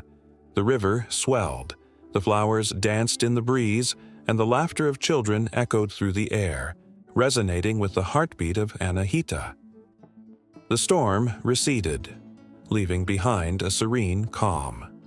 Shirin felt a warmth envelop her, a surge of energy that whispered promises of fertility and renewal. The goddess was with her, cradling her dreams as if they were precious seeds waiting to bloom. The villagers rejoiced, their fears dissolved like mist under the morning sun. Rituals turned to celebrations, and as they danced around the river, Shirin felt the magic of Anahita pulsing through the ground beneath her feet, igniting a fire within her soul. The festival flourished, colors blending in a riot of joy. Shirin, now filled with a newfound purpose, embraced her role in the community. She was more than a woman longing for a child. She became a vessel of Anahita's will, teaching others about the sacred connection between water and life. Her heart swelled with hope, and she inspired others to connect with the goddess who nurtured them all. But beneath the surface of joy, shadows lingered. Not every villager felt the goddess's warmth, and stories of misfortune whispered among the crowd. Anahita, while benevolent, could also be a fierce protector, and her balance of nature was delicate. As Shirin engaged with the villagers, she began to sense an undercurrent of tension, an unspoken fear that the goddess's favor could shift like the unpredictable waters of the river. One moonlit night, as the stars twinkled mischievously above, Shirin found herself drawn to the river once more. The night was still, but an electric charge filled the air. The moon cast silver beams upon the water, and shadows danced along the banks. It was here, on the precipice of uncertainty, that she prayed again, her heart echoing the rhythm of the flowing river. "Anahita, grant us your strength," she whispered. "Help us navigate these waters, for we are lost without your guidance." The river swelled, and in that moment, she understood. The goddess was not merely a figure of veneration, but a living force, intertwined with the hopes and fears of her people. As Shirin stood on the edge of destiny, a vision enveloped her, revealing the intricate tapestry of life and death, joy and sorrow, woven by Anahita's hands. The goddess was both a wellspring of nurturing and a tempest of protection, and to embrace one meant to respect the other. The threads of fate intertwined, leading Shirin toward a deeper understanding of what it meant to be part of this cycle, a cycle that was both an honor and a burden. The river continued to flow, and with it, life thrived, carrying with it the promise of resilience and rebirth. As the dawn broke, illuminating the path ahead, Shirin felt a ripple of anticipation, her heart quickening. Little did she know, the journey of the goddess and her people was far from over. The ancient tales of Anahita had many chapters yet to unfold, and the shadows of the past held secrets that would soon emerge, testing faith and resilience in ways no one could foresee. The streets of ancient Rome buzzed with life, the air thick with the scent of roasting meats and the sharp tang of spiced wine. In the midst of this vibrant chaos, the people moved with purpose. Yet beneath their confident strides lay an ever-present current of uncertainty. Life was an unpredictable game, and at its center stood Fortuna, the goddess of luck and fortune, cloaked in mystery and allure. Her presence lingered in every whispered prayer and hopeful glance, a constant reminder that fate could swing either way in an instant. Fortuna was often depicted as a beautiful woman, her eyes glimmering like the stars that watched over the restless city. She possessed a striking quality that captured the hearts and minds of all who sought her favor. Clad in flowing robes, she would often be seen with the cornucopia spilling over with fruits and grains, symbolizing abundance and prosperity. But what truly set her apart was the wheel she held, a grand, spinning device that could raise one to unimaginable heights or cast another into the depths of despair. This wheel was the embodiment of fate, ever turning, never stopping, and unforgiving. On market days, whispers of Fortuna's name floated through the air like the aroma of freshly baked bread. Merchants and traders paused in their transactions, casting their eyes toward the temple dedicated to her, where offerings of silver coins and aromatic incense lay waiting. Could it be that the goddess would smile upon them today? Would the fruits of their labor bear sweet reward, or would the fickle nature of luck leave them empty-handed? Hope and fear danced together in every heart, an exhilarating and terrifying waltz. One such merchant, Lucius, stood at his stall, a look of determination etched across his brow. His crates brimmed with vibrant produce, but as he gazed at his neighbors, he felt a twinge of anxiety. Would he sell enough to feed his family this month? The thought gnawed at him. He had already sacrificed so much. He reached into his pocket and pulled out a small coin. Worn and glimmering in the sunlight, it was a humble offering to Fortuna, a plea for her favor. As he clutched it tightly, he felt a rush of hope surge through him. What if today was the day everything changed? Just as Lucius prepared to make his offering, a sudden crash echoed through the market. A cart overturned, scattering wares in every direction. Gasps filled the air as the crowd swarmed around the chaos, eyes wide and hearts racing. Within this storm of panic, Lucius spotted a young girl, no older than 7, sobbing beside the fallen cart. She had been helping her father sell their goods, and now, tears streamed down her face as she clutched a broken doll, its porcelain head cracked and lifeless. In that moment, Lucius's heart twisted. The desperation of the girl mirrored his own fears. He understood all too well the delicate balance of fortune. With no hesitation, he stepped forward, kneeling beside her. "It will be all right," he said softly, lifting the doll gently. "Let's fix it together." The girl's wide eyes met his, a spark of hope igniting within them.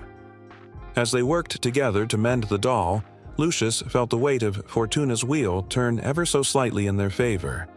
As the sun inched toward the horizon, illuminating the sky with hues of gold and crimson, Lucius completed the doll's repairs.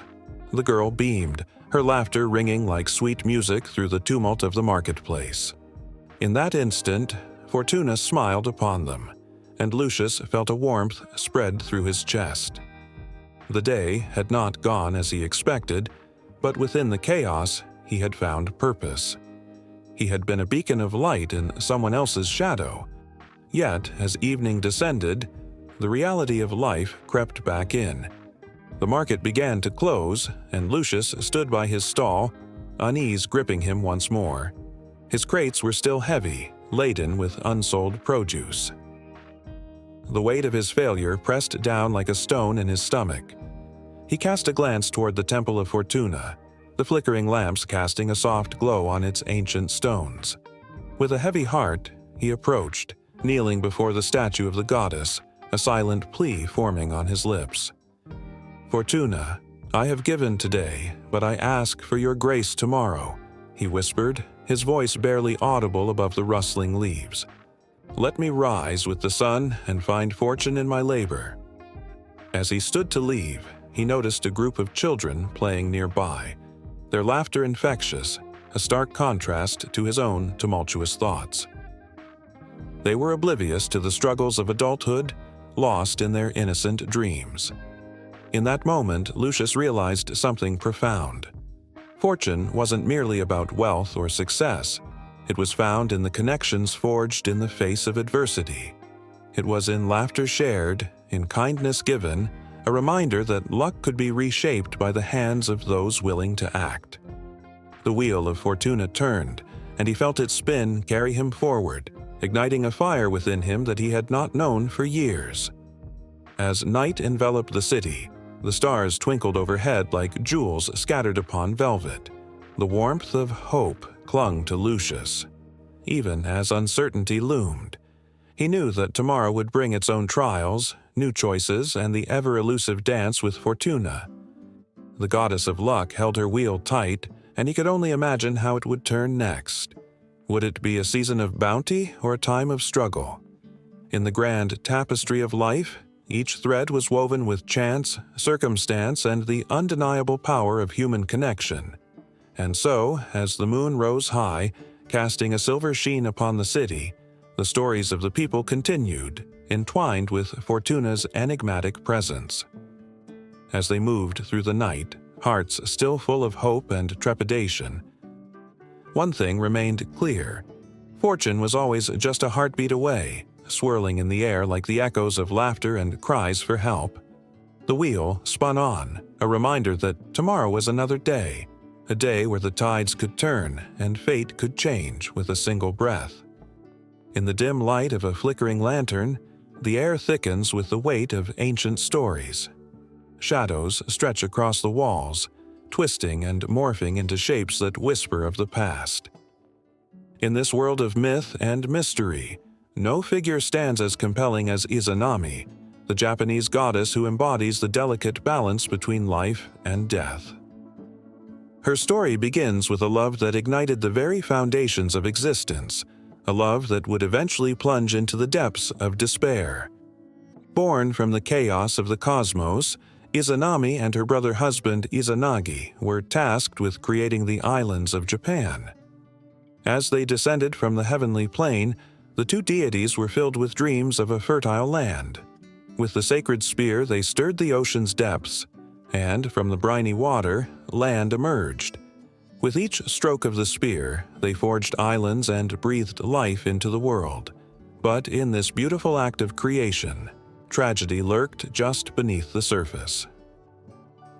Their first children were deformed, unable to thrive, and the pain of their failed attempts weighed heavily on Izanami's heart. Yet hope flickered once more when they gave birth to the islands and gods of the natural world, a tapestry of life unfurled, vibrant and full of promise. However, amidst the joy, an ominous shadow loomed. The joy of creation would soon give way to the sorrow of loss. In a moment that would echo through eternity, tragedy struck. While giving birth to the fire god, Kagutsuchi, Izanami was consumed by flames. The very act of bringing forth life became her undoing. Her screams of pain resonated through the heavens, a haunting melody that shattered the tranquility of creation. Izanagi, devastated by the loss of his beloved, rushed to her side, but the warmth of her life slipped away like grains of sand through his fingers. In his grief, Izanagi sought to rescue her from the clutches of death. He descended into Yomi, the land of the dead, guided by a flickering hope. The journey was dark, filled with an eerie silence that clawed at his heart. As he ventured deeper, the air grew cold, wrapped in a sorrowful embrace. The shadows whispered echoes of lost souls, a reminder of the finality of death that awaited all. When Izanagi finally found Izanami, she was transformed, her beauty hidden beneath the pallor of death. The goddess who once brought forth life now ruled over decay. Her eyes, once filled with warmth and love, now held an unsettling depth, reflecting the somber truth of mortality. Yet, Izanagi could not bear to leave her in this desolate realm. He pleaded with her to return to the world of the living, but her response was haunting. "I can no longer return to you, for I have eaten of the food of the dead," she confessed, her voice draped in melancholy. "My realm is now Yomi, and I am its goddess." Izanagi's heart shattered, torn between the love that once ignited the universe and the reality that death had claimed his bride. Despair clung to him like mist as he turned to leave, but Izanami's words pierced through the darkness. "You have brought shame upon me," she called out, her voice echoing in the abyss. "I will send spirits to haunt you, and my wrath will follow." The promise of her vengeance lingered in the air, a chilling reminder that life and death are forever intertwined. Izanagi fled from Yomi, escaping the suffocating darkness. As he emerged into the light, he sealed the entrance to the underworld, a boundary between the living and the dead. Yet, even as he returned to the world of light, he could feel Izanami's presence haunting him, a constant reminder of the love lost and the shadows lurking at the edge of existence. With the birth of their children, the gods of the natural world, Izanami's influence remained strong. Seasons changed, crops grew, and the cycle of life persisted, yet the shadow of death intertwined with the vibrancy of life. As the goddess of death, Izanami was not merely a figure of darkness. She was a reminder of the importance of balance. Life blossomed, but death, too, was a part of the divine tapestry.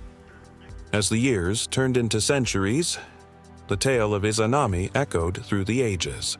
Her story became a warning, a lesson of love and loss.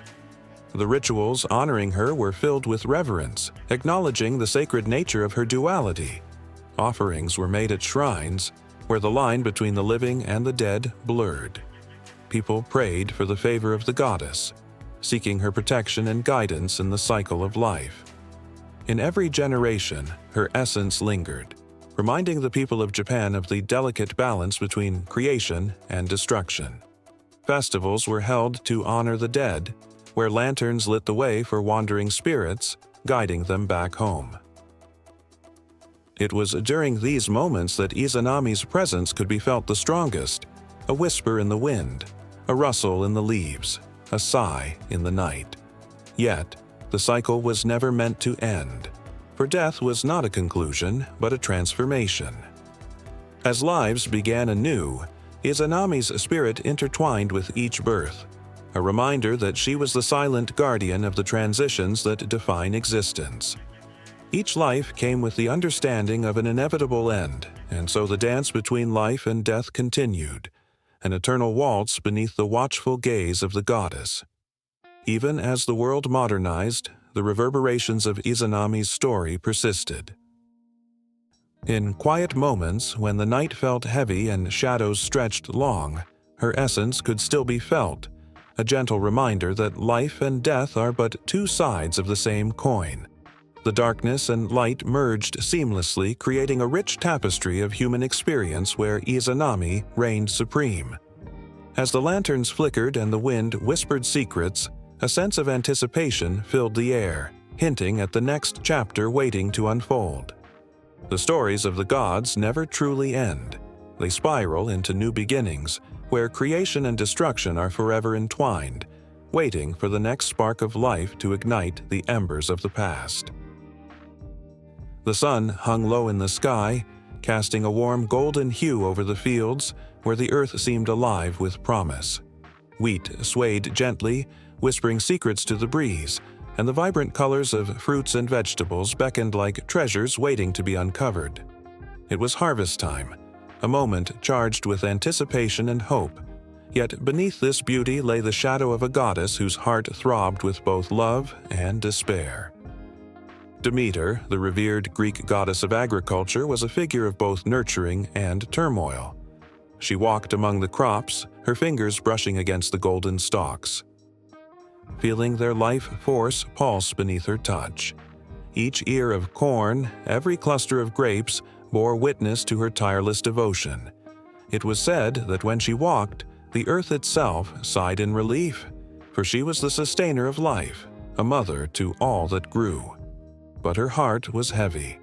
Her daughter, Persephone, had been taken away to the dark underworld, and with her absence, Demeter's joy withered like unwatered plants. As the seasons shifted, Demeter's spirit darkened. The once bountiful harvests dwindled, fields turned barren, and the earth itself mourned. The cries of the starving echoed through the villages, where once laughter mingled with the scent of ripe fruits. Farmers who had relied on Demeter's blessings now looked to the sky with desperation. They lit offerings in the hope of appeasing the goddess who had withdrawn her gifts. But Demeter turned away. Her sorrow was profound, a sorrow that even the sweetest fruits could not assuage. In the depths of her grief, she stumbled upon an old, twisted oak tree that stood alone on a hill. The gnarled branches reached toward the heavens as though they were pleading for the return of a lost child. Beneath the tree, she sank to her knees, the weight of the world pressing down on her. Tears, like rain, fell from her cheeks and soaked into the dry earth. In that moment, the ground trembled, and from the cracks emerged the first signs of life. A single bloom, delicate and bright, pushing through the soil as if to remind her of hope. It was a symbol, a promise that life could continue, even in the face of despair. But the earth was not the only thing that felt her pain. The people whispered tales of her, speaking of a goddess who once filled their granaries and now walked in shadows. Children would wake from nightmares, dreaming of an angry Demeter, her face twisted in sorrow, her heart hardened by loss. The festival of Thesmophoria, once a joyful celebration of abundance, became a somber reminder of what was missing. Women gathered in secret, throwing offerings into the ground, hoping to coax Demeter out of her sorrow. They yearned for the days when the fields were lush, when their families thrived, and the goddess smiled upon them. Yet, just as despair threatened to consume the earth, a flicker of light broke through the darkness. Persephone, in her gilded prison, felt the tug of her mother's love. The bond between them was unbreakable, forged in the shared laughter of sunny days and the warmth of shared meals. Each passing season whispered to her, weaving tales of the vibrant fields and the loving embrace of Demeter. And in the depths of her soul, she felt a stirring, a call to return to the light. When winter melted into spring, the world held its breath. Demeter stood at the edge of the dark underworld, her heart pounding like a drum. She called out, her voice a melody of longing and determination, mingling with the whispers of the wind. The earth seemed to listen, holding its breath, as she summoned the strength of a mother's love. The very soil vibrated with the energy of her plea. A force so powerful that even the stony heart of Hades could not resist. With a sudden rush, Persephone emerged, her presence a radiant burst of color against the drab landscape. The moment their eyes met, the world exploded in a riot of sound and color. Flowers bloomed, trees blossomed, and the fields became golden once more. Demeter wrapped her arms around her daughter, a fierce embrace filled with love, joy, and the promise of togetherness. It was a reunion that echoed through the ages, a moment where sorrow transformed into ecstasy, where every worry melted away. Yet their reunion was bittersweet. Demeter knew that Persephone would have to return to the underworld for part of the year, and with that knowledge came a familiar ache. But they had forged an unbreakable pact, one marked by the shifting seasons.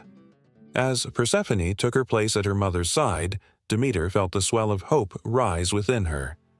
Harvest festivals returned, laughter filled the air, and the golden fields flourished, each grain a testament to their love.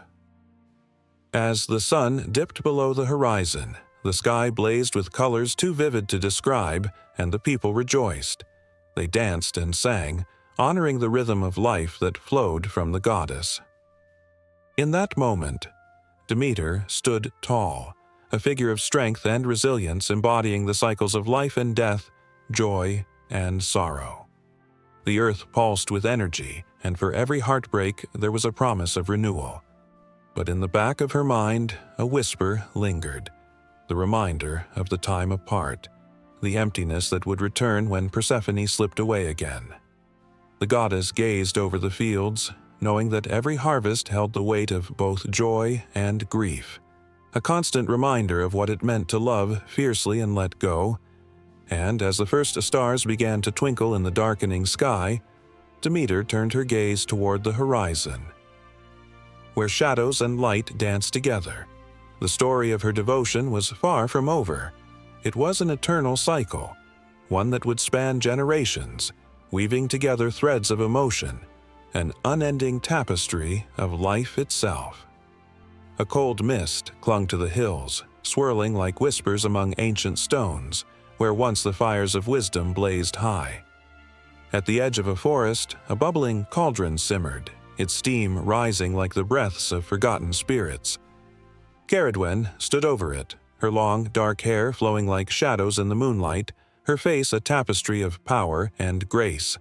The air crackled with energy, the kind that sent tingles racing down the spine, and deep within her soul, she felt the weight of destiny pressing against her. In the stories told around flickering fires, she was known as the keeper of knowledge and transformation. The cauldron, a vessel of secrets, was said to hold the essence of wisdom itself. Each ingredient she added was steeped in meaning. Herbs gathered at dawn, roots pulled from the earth under the watchful eyes of the stars. She stirred slowly, each movement deliberate, as if the very act of creation was a sacred dialogue between her and the cosmos. Yet Caradwen was not merely a goddess of wisdom. She was a fierce mother, fiercely protective of her children. Her son, Avagdu, was born ugly and shunned. In her heart she felt a tempest brewing, a storm of longing for his transformation. A mother's love burned as brightly as the fire beneath her cauldron, but it was also laced with desperation. She sought a potion that could grant him brilliance, that could mold his fate into something glorious. The weight of her desire felt like chains, binding her to the rocks of sorrow. As the potion bubbled, the air filled with the scent of wildflowers and ancient woodlands. It was not just a brew, it was a concoction of dreams, hope, and the very essence of life. With each ingredient, she imagined the man Avagdu could become, handsome, wise, and beloved. A surge of strength coursed through her, the kind that made her pulse quicken and her heart race. But with that power came a whisper of dread. What if the transformation did not come to pass? What if she failed him? The moon, a silver sentinel, watched over her as she poured her heart into that cauldron, the shadows dancing wildly around her. In the stillness of the night, an owl hooted, its call echoing through the trees, a reminder of the world beyond her own. The forest was alive, filled with spirits and ancient warriors, the echoes of their stories swirling around her like a cloak. Ceridwen knew that she was not alone. The presence of her ancestors lingered, guiding her hands and fortifying her resolve. As the potion began to boil, a bright light erupted from the cauldron, illuminating the darkness. It was breathtaking, a dazzling spark of magic that took her breath away. But the light was also blinding, a reminder that great wisdom often comes with great sacrifice. In her heart, she felt the stirrings of doubt. Was she ready for the consequences that lay in wait? Would the universe smile upon her efforts? Or would it turn its back, leaving her to face the darkness alone? Time slipped away like grains of sand as she watched the cauldron bubble and churn. Then, as if the universe had heard her plea, 3 drops of the potion leaped from the cauldron and splashed onto her breast. The world around her shifted, colors becoming more vibrant, sounds more profound. In that instant, Ceridwen felt the surge of wisdom coursing through her veins. She could see past the veil of time, the tapestry of existence woven with threads of joy, sorrow, and resilience. But with wisdom came an undeniable shift. She gazed into the cauldron and caught glimpses of futures yet to unfold, visions of her son, transformed, radiant, yet carrying burdens she could not foresee. In those flashes of light, she felt the pang of motherhood, the bittersweet joy of knowing that with greatness often comes heartache. Would Avadu's newfound brilliance bring him happiness, or would it isolate him in the very ways she had feared? A deep roar echoed in her chest as fear clawed at her. The heartache of a mother is a powerful force, and Ceridwen felt every ounce of it. She had always known that transformation is not just about beauty and brilliance. It's about the trials that accompany them. As she let the potion simmer, she whispered a prayer, sending her hopes into the night sky like stars, a plea to the ancient powers that watched over her. But fate has its whims, and Ceridwen was not the only one drawn to the cauldron's magic. A young boy, a servant named Gwion, had been sent to stir the potion. Unbeknownst to him, his hands had brushed against destiny itself.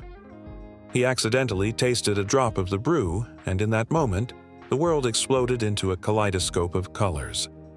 Gwion was transformed, his mind racing with visions, prophecy, and power.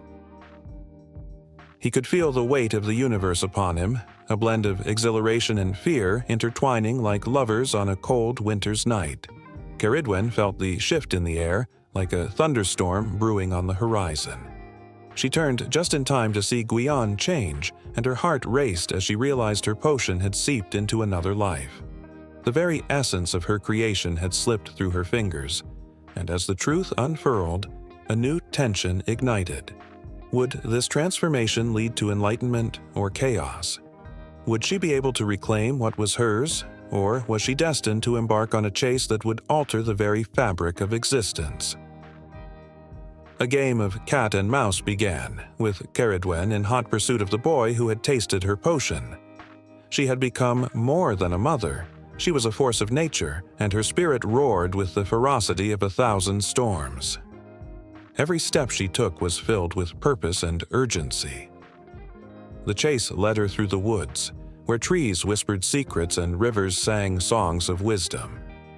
The world around her became an extension of her feelings, each rustle of leaves echoing her determination, each drop of rain a reminder of the sacrifices she had made. Every heartbeat echoed the rhythm of a goddess fueled by love, fear, and the unyielding desire for transformation. As the chase unfolded, Ceridwen couldn't shake the feeling that destiny was tightly woven into the fabric of their lives. The cauldron still simmered back in her grove, holding the promise of wisdom, but now it was a beacon guiding them toward an uncertain fate. What awaited them at the end of this path was a mystery tangled in shadows and light, a transformation far beyond what either could have imagined. Under the vast expanse of the Andean sky, where the mountains kiss the clouds and rivers weave stories through ancient valleys, whispers of an age-old reverence drift with the wind. The earth breathes, and within her embrace lies Pachamama, the Earth Mother, a figure whose presence is both nurturing and potent. Her spirit is woven into the fabric of South American cultures, a living testament to the bond between humanity and the natural world. In the quiet of a village, a child kneels in the soil, fingers digging deep into the earth's warmth. With every handful of dirt, she feels the heartbeat of Pachamama, a rhythm that echoes through time. Elders speak of how she nurtures the crops, how she cradles the mountains, and how she weeps in the face of neglect, her tears quenching the thirst of parched lands. The child's eyes widen with wonder, a spark of connection igniting within her. Each story told around the flickering flames of a communal fire brings Pachamama closer, her essence entwined with the very air they breathe. Historically, Pachamama has been central to the Andean civilizations, revered by the Inca and countless indigenous peoples long before them. As the seasons changed, so too did the offerings made to this divine presence. Farmers would leave a small portion of their harvest at the foot of sacred mountains or in the earth itself, a humble gift of gratitude that acknowledged her role in their sustenance. It was said that to disregard Pachamama was to invite misfortune, to provoke the fury of nature itself, a tremor in the soil, a drought, or a flood.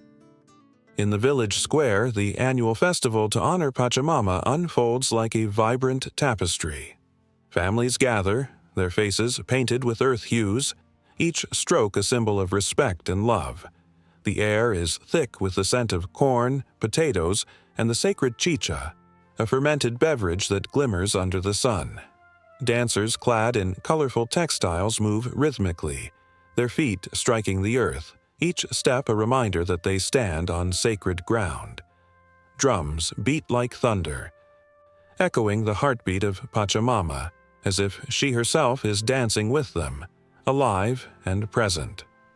A soft breeze carries the haunting melody of flutes, weaving through the crowd, drawing even the most stoic hearts into the whirl of celebration. Laughter and tears mingle, for within the joy of life lies the awareness of loss, the delicate balance Pachamama teaches. This duality is palpable, a reminder of the fragility of existence, and how one's relationship with the earth can shape destinies. The villagers cast offerings into the flames, watching as smoke spirals skyward, prayers rising with it, hopeful and sincere. But beyond the festivities, the shadows of change loom. Glimmers of industrialization threaten to strip away the very roots of Pachamama's essence. The sacred mountains, once untouched, now bear the scars of greed. Mines gouging into their sides, forests falling silent as axes bite into bark. Desperation hangs in the air, thick and suffocating. The villagers gather, their faces etched with worry, remembering the stories of old when Pachamama was a fierce protector. They know that to ignore her cries is to court disaster. In secret, they gather at twilight, a circle of light amidst the approaching dark. Elders share knowledge passed down through generations, hands trembling as they recount the legends of Pachamama's wrath. A sudden hush falls over the group as an elder stands, voice carrying the weight of history. In our hands lies the power to heal or to harm. Pachamama is not a distant deity. She is our mother, our lifeline. The seriousness of the words sends ripples of determination through the gathering, igniting a fire of resolve. They pledge to protect her, to honor her through action, not just rituals. As dawn breaks, the first light of day dances across the mountains, illuminating the faces of those who remain steadfast. The child from earlier, now with a crown of wildflowers in her hair, stands at the forefront, eyes shining with fierce hope. She feels the weight of Pachamama's spirit in her bones, a fire kindling within her. "We will not let her cry go unheard," she exclaims, her voice ringing clear and proud. The villagers echo her sentiment, a chorus of unity that reverberates through the valley. The next day, they gather tools and seeds, armed not with weapons but with determination and love. They reclaim the land, planting new roots in the soil, celebrating Pachamama with every seed they sow. The sweat on their brows shines like a badge of honor, a testament to their commitment to the Earth Mother.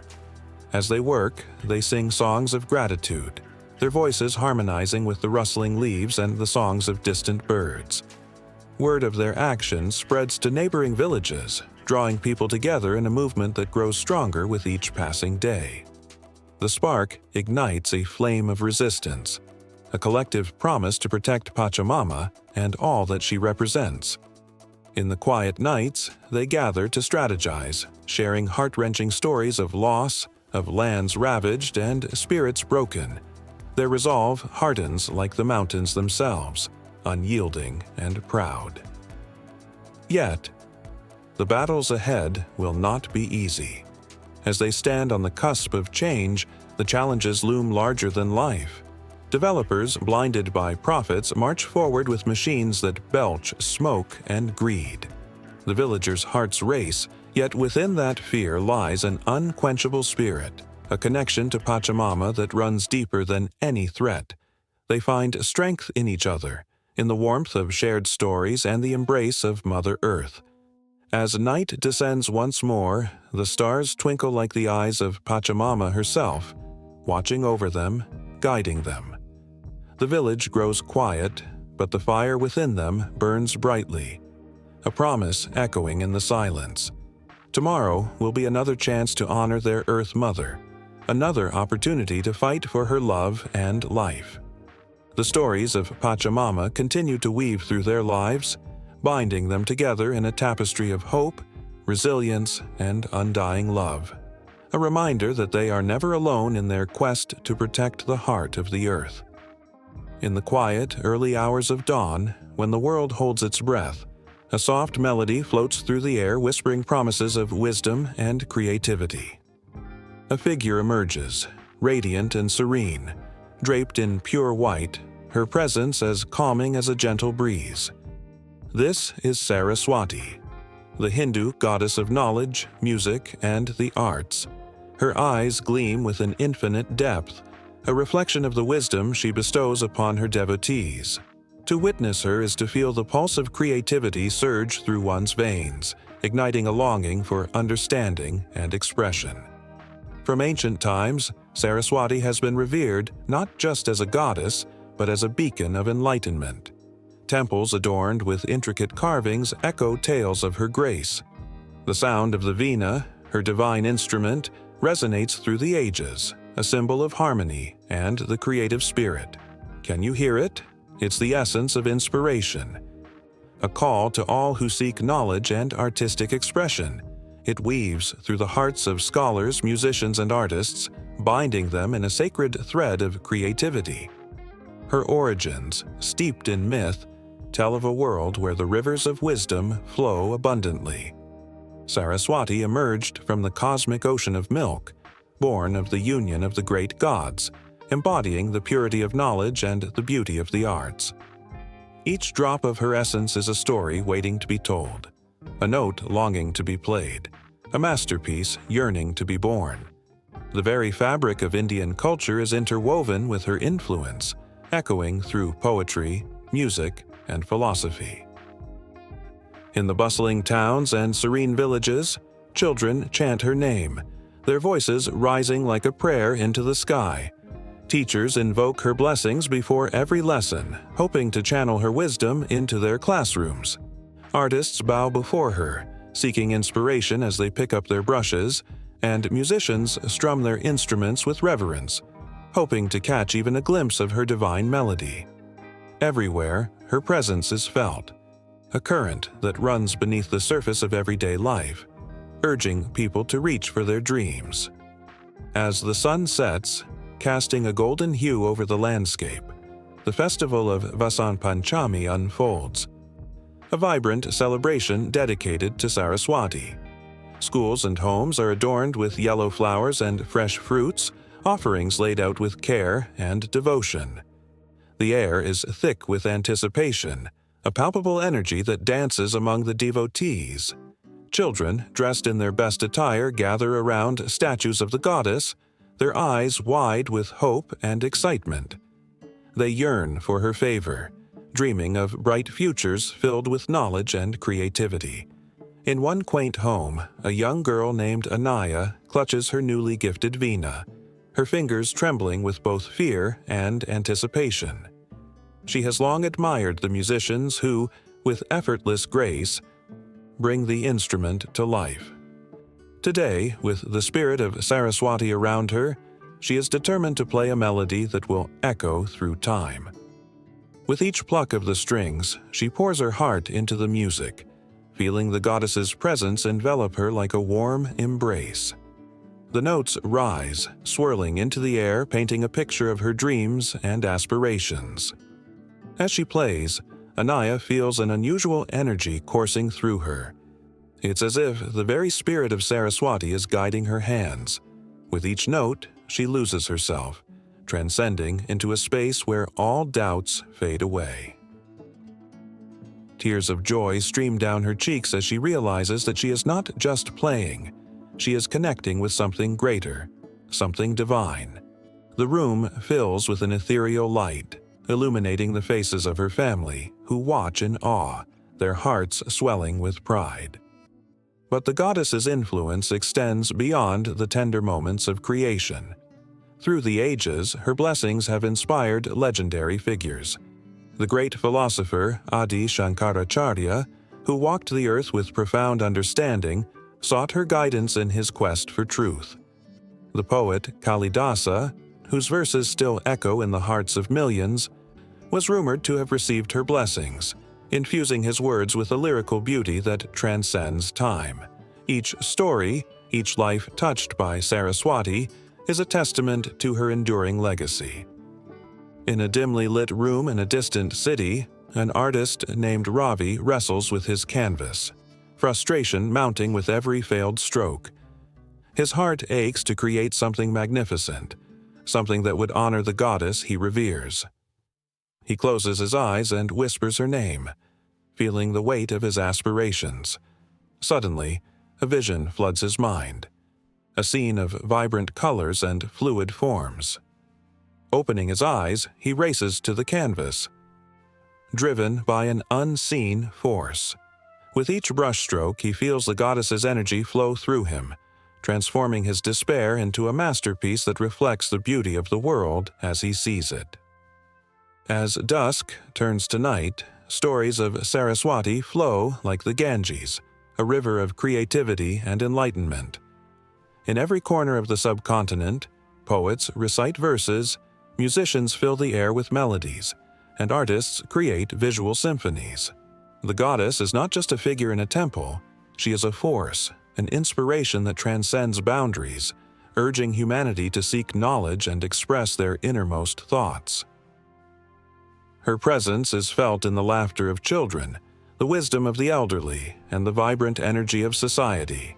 Every heart that seeks knowledge, every mind that yearns for wisdom, is touched by Saraswati's grace. In schools, darkened libraries, and studios, her spirit whispers encouragement. The goddess isn't just a symbol, she is a promise.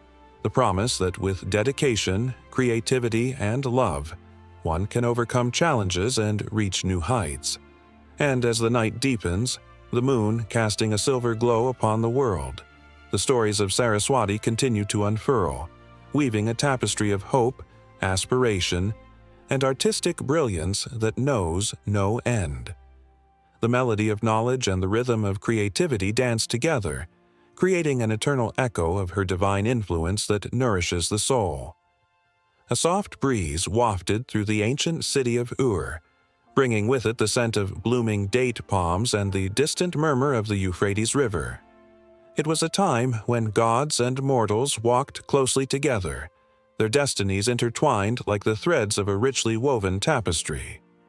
Underneath the sun-drenched sky, the people whispered stories of Nanshi, the Sumerian goddess whose very presence was a beacon of justice and prophecy, a radiant figure draped in flowing garments that shimmered like the surface of the water she so cherished. Her eyes, shimmering pools of wisdom, held the stories of countless lives within their depths. A prophetess, Nanshi was not merely a deity of judgment, but a guide to the souls seeking truth. She roamed the earth, listening to the cries of the oppressed, the dreams of the hopeful, and the prayers of the desperate. Her temple, a grand structure of mud bricks and sun-bleached clay, stood tall amidst the city, a sanctuary where the weary could find solace. Nanshi's followers would gather at her temple, their hearts pounding with anticipation. They would light incense, filling the air with fragrant smoke, and chant hymns, seeking her guidance in matters of life and death, love and betrayal. On special nights, they would offer silver coins and grains, placing them carefully in the goddess's sacred bowl, hoping for a vision, a glimpse of the future that lay shrouded in uncertainty. One evening, as twilight cast a golden hue over the land, a desperate young mother approached the temple. Her child had been taken, spirited away by forces unknown. With each step towards the sacred door, her heart raced like the wild river, her mind clouded with fear and despair. She prayed fervently, her voice trembling as she called upon Nanshi. "O great goddess of justice, hear my plea. Show me the path to my child. Illuminate the darkness that surrounds me." As if summoned by her anguished cries, Nanshi appeared before her, a vision of ethereal beauty. The atmosphere shimmered, and the shadows danced as she stepped forward, her presence electrifying. The goddess reached out, her fingers brushing the woman's cheek, igniting a spark of hope. "Fear not, for I shall guide you," Nanshi spoke, her voice gentle yet firm, like the comforting embrace of a mother. "Trust in me, and the truth shall reveal itself." In that moment, the air crackled with energy. The mother felt a surge of warmth envelop her, filling her with courage. Nanshi's power coursed through her veins like the flowing river, and suddenly, visions began to swirl around her, a landscape of vibrant colors and haunting images, glimpses of people, shadows in the night, and a child's laughter echoing against the walls of her mind. The visions took her to a faraway place, a hidden cave where the child played, blissfully unaware of the storm of worry that surrounded her. Nanshi's eyes twinkled with compassion as she revealed the path, a winding road cloaked in thorny vines and brambles. "Follow this trail, but tread carefully. Trials await, but with faith you shall prevail," she warned, her voice echoing like a whisper carried by the wind. With newfound resolve, the mother left the temple, Nanshi's blessings wrapping around her like a protective cloak.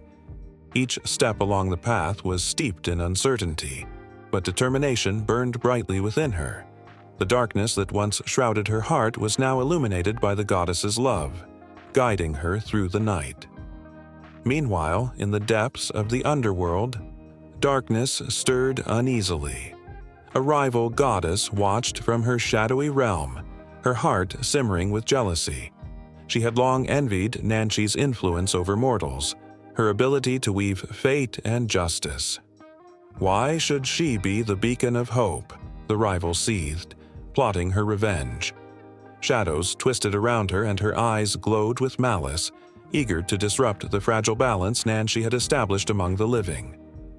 Back in Ur, the mother faced daunting trials. Thorny vines snagged at her feet, and doubts crept into her heart. Yet, just when despair threatened to consume her, she recalled Nanshi's words. The goddess's image filled her mind, her strength a tether that kept her grounded. She pressed on, each step a testament to her love for her child, the promise of reunion propelling her forward. The night grew darker, and the air thickened with anticipation. As she approached the foreboding cave, a chilling wind howled around her. Would she find her child, or would the shadows claim her as well? With trembling hands, she entered the cave, the darkness swallowing her whole. But even in the deepest shadows, she held tight to the sparks of light that Nanshi had ignited within her. Suddenly, the cave opened into a vast chamber, illuminated by flickering flames that danced along the walls. Her heart raced as she spotted a figure in the distance. A little girl, her laughter weaving through the air like a sweet melody. The mother rushed forward, tears streaming down her face, but the shadows loomed closer, whispering doubts and fears that threatened to pull her back into despair. Yet, Nanshi's presence was with her, a soothing balm to her frayed nerves. The goddess's spirit flowed through her, and she shouted defiantly, "I am here, and I will not let darkness take us." The flames blazed brighter, casting shadows away as her spirit soared, backed by the strength of the goddess she adored.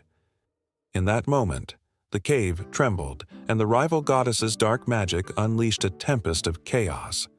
But Nanshi's power surged through the mother, igniting an unyielding resolve. The clash of light and shadow echoed in the cavern, a fierce battle between justice and envy, hope and despair. Nanshi's voice resonated within, encouraging her to stand tall. "You are not alone.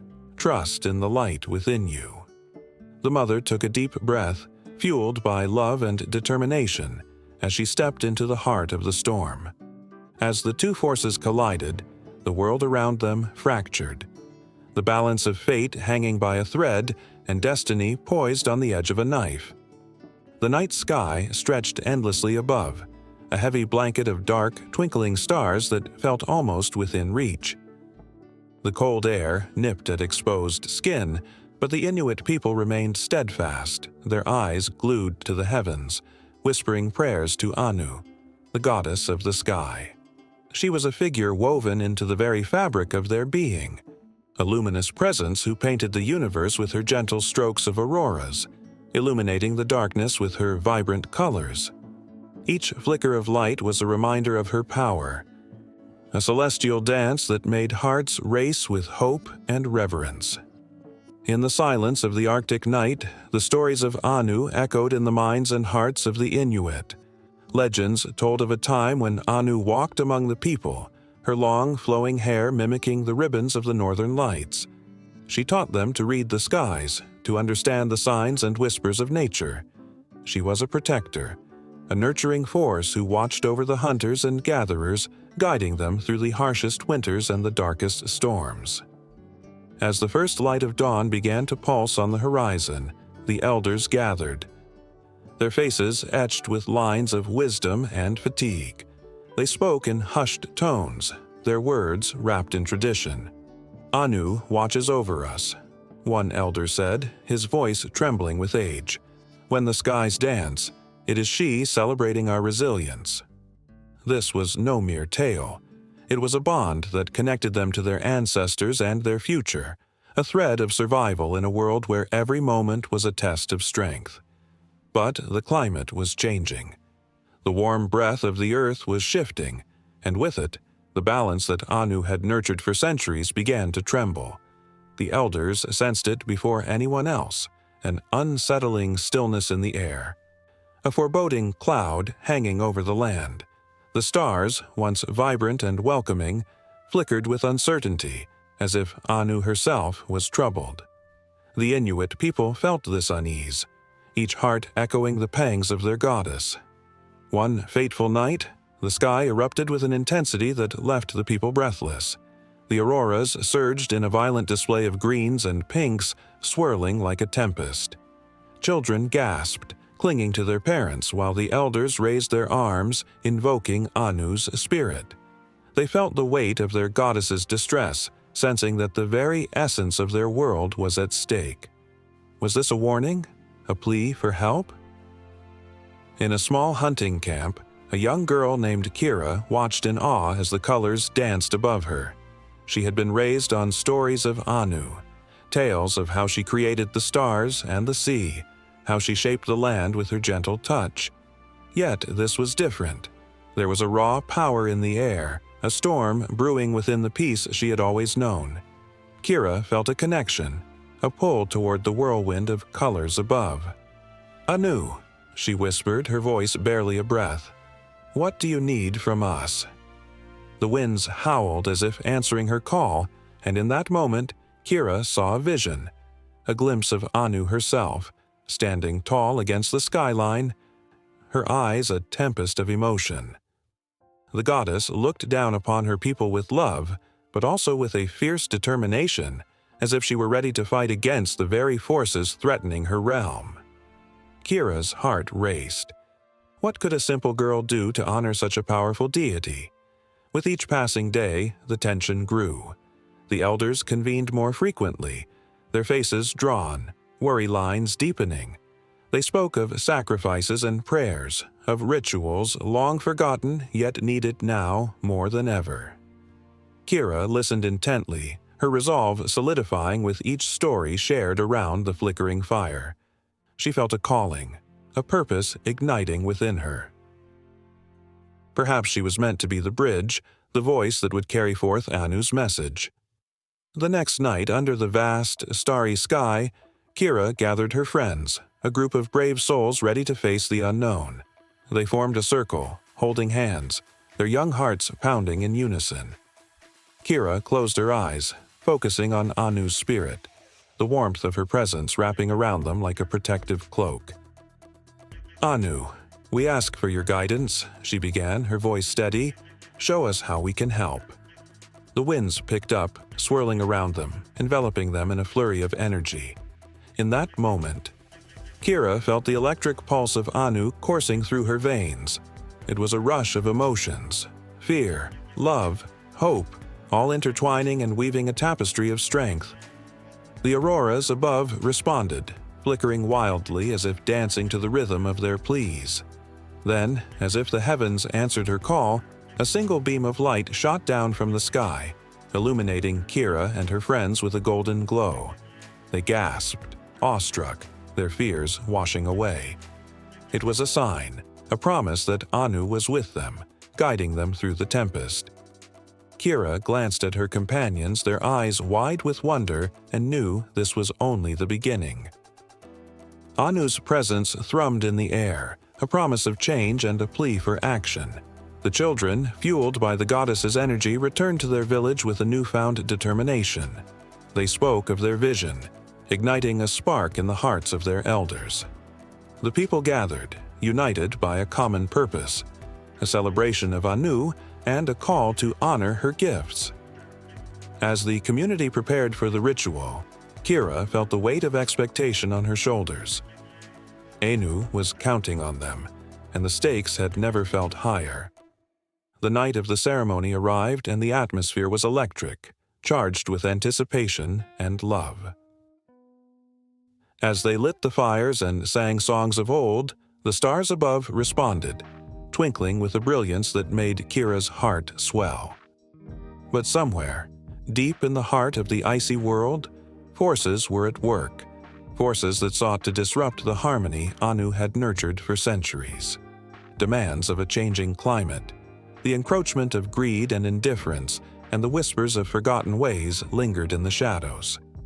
Would Kira and her people be able to rally together to honor their goddess, to rekindle the bond that had kept the spirit of Anu alive for so long? As the flames flickered and the songs rose into the sky, the whispers of the past and the promise of the future intertwined, creating a tapestry of hope and determination. The sky seemed to hold its breath, waiting for the transformation that was about to unfold.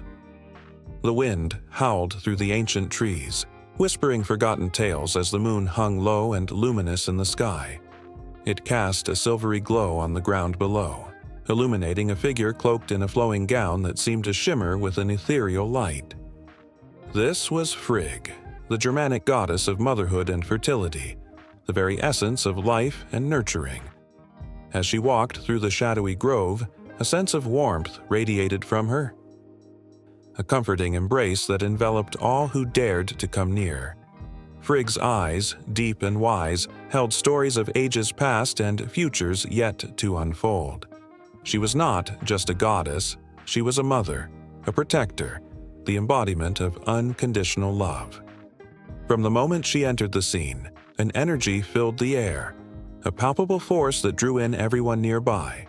The villagers spoke of her as the one who watched over the hearth, ensuring that every home was filled with laughter and the joyful sounds of children playing. Her essence was intertwined with every new life that sprang forth, every promise of tomorrow.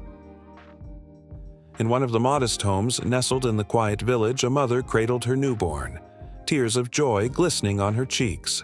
She whispered prayers to Frigg, asking for protection and strength, believing that her goddess would guide her child through the trials of life. And Frigg, feeling the mother's devotion, smiled softly, knowing that she had a hand in every heartbeat, every tiny breath. This sacred bond was her gift to the world, a promise that life would continue, that love would flourish. Yet shadows loomed. The villagers spoke in hushed tones of a growing darkness, a threat that sought to tear apart the very fabric of their lives. Children were frightened, mothers' hearts heavy with worry. It was in these moments of fear that Frigg's strength shone brightest. With determination in her heart, she gathered the mothers of the village. Under the silver moonlight, they formed a circle, hands clasped tightly, hearts beating in unison. The air crackled with energy, a surge of hope igniting their spirits. "Fear not," Frigg's voice rang out, calm yet powerful. "For as long as there is love, there is hope. Together we shall protect our children." The mothers felt a warmth spread through them, a reassurance that their goddess would not let them fall. It was a moment of pure magic, a testament to the strength found in unity and love. The shadows that threatened to envelop them began to recede as Frigg's presence filled the night. As the seasons changed, so too did the cycle of life. Frigg was often seen in the fields, the embodiment of fertility, her hands nurturing the earth as crops sprang forth. The villagers would gather, marveling at the abundance that flourished under her watchful gaze. Each harvest was a celebration, a testament to life's continuity, and Frigg was at the center of it all, her laughter mingling with the sounds of joy. But it was not just in abundance that her influence was felt. Frigg had a poignant understanding of loss. She knew the heartache of separation, the pain of watching loved ones slip away. It was whispered that she herself had lost a son, and in her grief, she found a purpose. To honor those who had departed, she created rituals, sacred rites that connected the living to those who had moved beyond the veil. Mothers would light candles, offering prayers to Frigg, asking that their loved ones find peace. In those moments, her presence was a balm, soothing the ache of sorrow.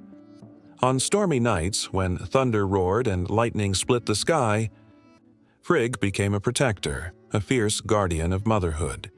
Mothers would gather their children close, sharing tales of brave warriors, of love that transcended all.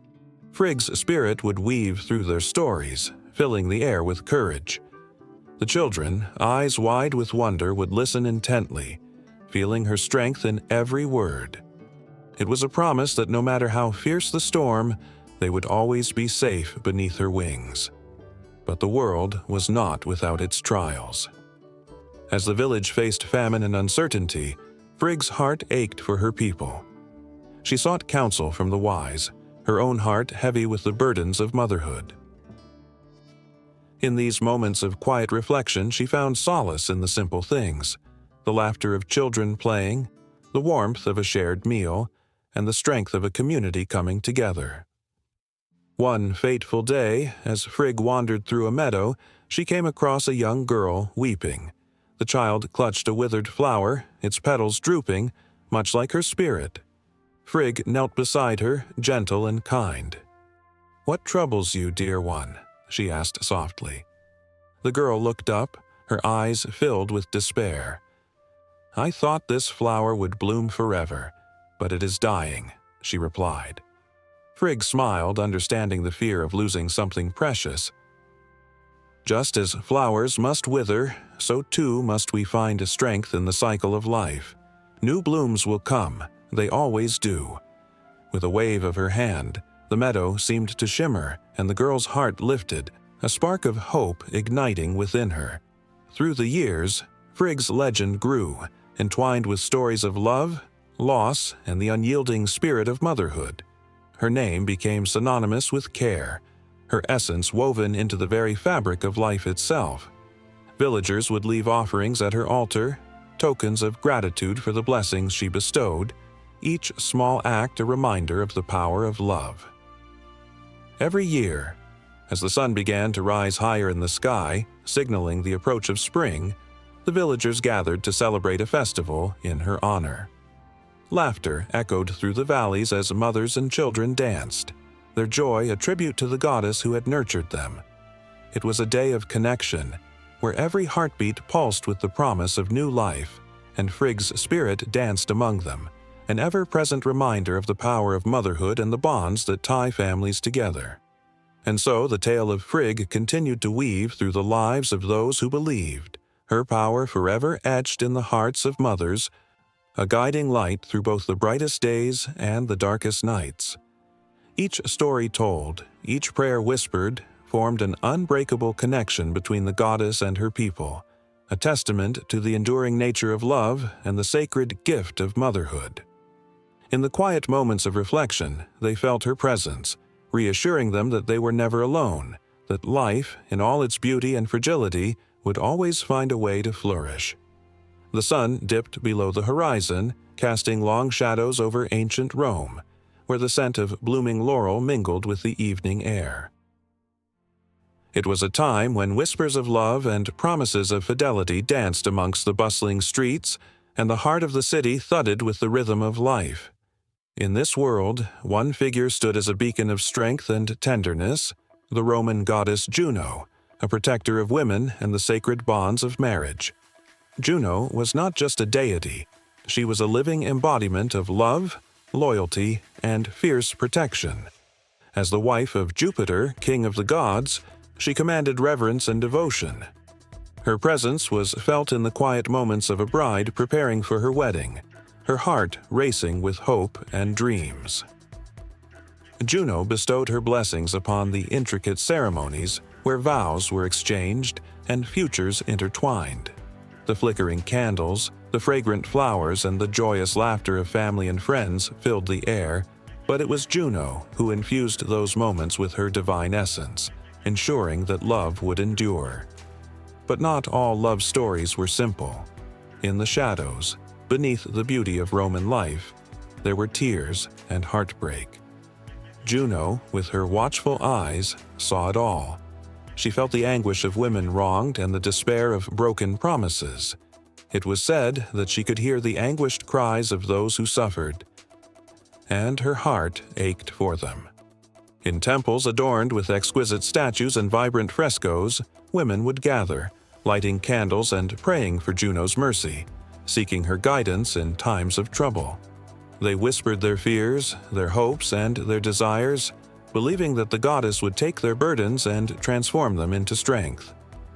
In one such temple, a young woman named Lucia knelt in desperation. Her wedding was just days away, but doubts plagued her heart. Would her husband-to-be remain faithful? Would he cherish her as she deserved? The flickering flame of the candle beside her seemed to echo her racing thoughts. And in that moment, Juno's spirit enveloped her. A sense of calm washed over Lucia, as if the goddess herself was whispering reassurances in her ear. Juno was there, guiding her through the storm of uncertainty, reminding her of the power of love and commitment. Yet Juno was not just a guardian of joyful unions. She was also the avenger of wronged women. Tales were told of her fierce rage against those who broke the sacred vows of marriage. Her wrath could be terrifying, striking down infidelity and betrayal with unyielding justice. In mythic stories, she punished the unfaithful, transforming lovers into cruel monsters and sending storms to wreck their happiness. The whispers of these tales traveled through the streets, instilling both fear and respect for her mighty presence. As night enveloped Rome, couples took to the streets, hand in hand, their voices a harmonious blend of laughter and love.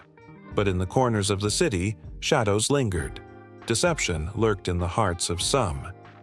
It was on such nights that Juno would move through the alleyways like a guardian spirit, her ethereal form unseen but deeply felt. Women walking alone would feel a shiver, a surge of courage, as if Juno herself walked beside them, urging them to stand tall against betrayal. The stories of her powerful interventions spread like wildfire. Women would recount how Juno revealed the truth behind a deceitful partner, or how she inspired a woman to be bold and demand respect, even from those who had wronged her. These stories fortified the spirits of countless women, instilling a sense of empowerment and hope. Juno became more than a goddess. She was a sister, a confidant, a fierce protector of the vulnerable. In the grand temples, Juno was honored with lavish festivals where the air sparkled with excitement and anticipation. The celebrations honored marriage and fidelity, and women adorned themselves in flowing white gowns, their hair crowned with flowers. Young girls looked on, wide-eyed, soaking in the atmosphere of love and commitment, dreaming of their futures. The rituals were not merely for the sake of tradition. They were a call to Juno, a plea for her blessings to envelop future generations. Among the throng celebrating, a young girl named Marcia was filled with both trepidation and hope. She felt the weight of Juno's legacy as she listened to the chants and prayers, each one echoing the desires of those who sought to be loved and cherished. With every heartbeat, she felt a connection to the goddess. It was as if Juno's spirit wove through her very being, whispering affirmations of strength and resilience. As night fell deeper, the stories danced around the fires, tales of Juno's battles against jealousy, betrayal, and strife. Families gathered closely, the intimacy of their bonds illuminated by the flickering flames. Juno was alive in those moments, reminding everyone of the importance of loyalty and trust. Each story was a thread woven into the rich tapestry of Roman life, a testament to the enduring spirit of love and the goddess who watched over them all. Yet, even in the midst of joyful celebrations, there were those whose hearts were heavy with unspoken fears. Juno's influence extended to these shadows too, guiding them through the dark. It was in these contradictions, the joy and sorrow, the love and betrayal, that Juno thrived. She was a goddess of duality, forever intertwined with the complexities of human emotion. As the final prayers were spoken and the last candle flickered out, a hush fell over the city. The night was still, as if the very air held its breath. But deep within the hearts of the people, the spirit of Juno remained, a fierce protector, a guardian of love, standing resolute against the trials of life. Her presence lingered, ready to inspire, guide, and defend those who dared to love. And in that moment, amidst the echoes of prayers and the warmth of community, the spirit of Juno soared high above, a promise that love in all its forms would endure. The air was thick with the scent of damp earth and fresh blossoms, a perfume so intoxicating that it felt like a promise. Under the spreading boughs of ancient trees, a figure danced, her movements light and joyful, embodying the essence of spring itself. This was Vesna, the Slavic goddess of spring and rebirth.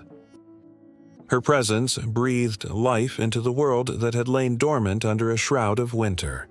The sun, now warming the earth, seemed to shine brighter at her approach, as if nature itself rejoiced in her arrival.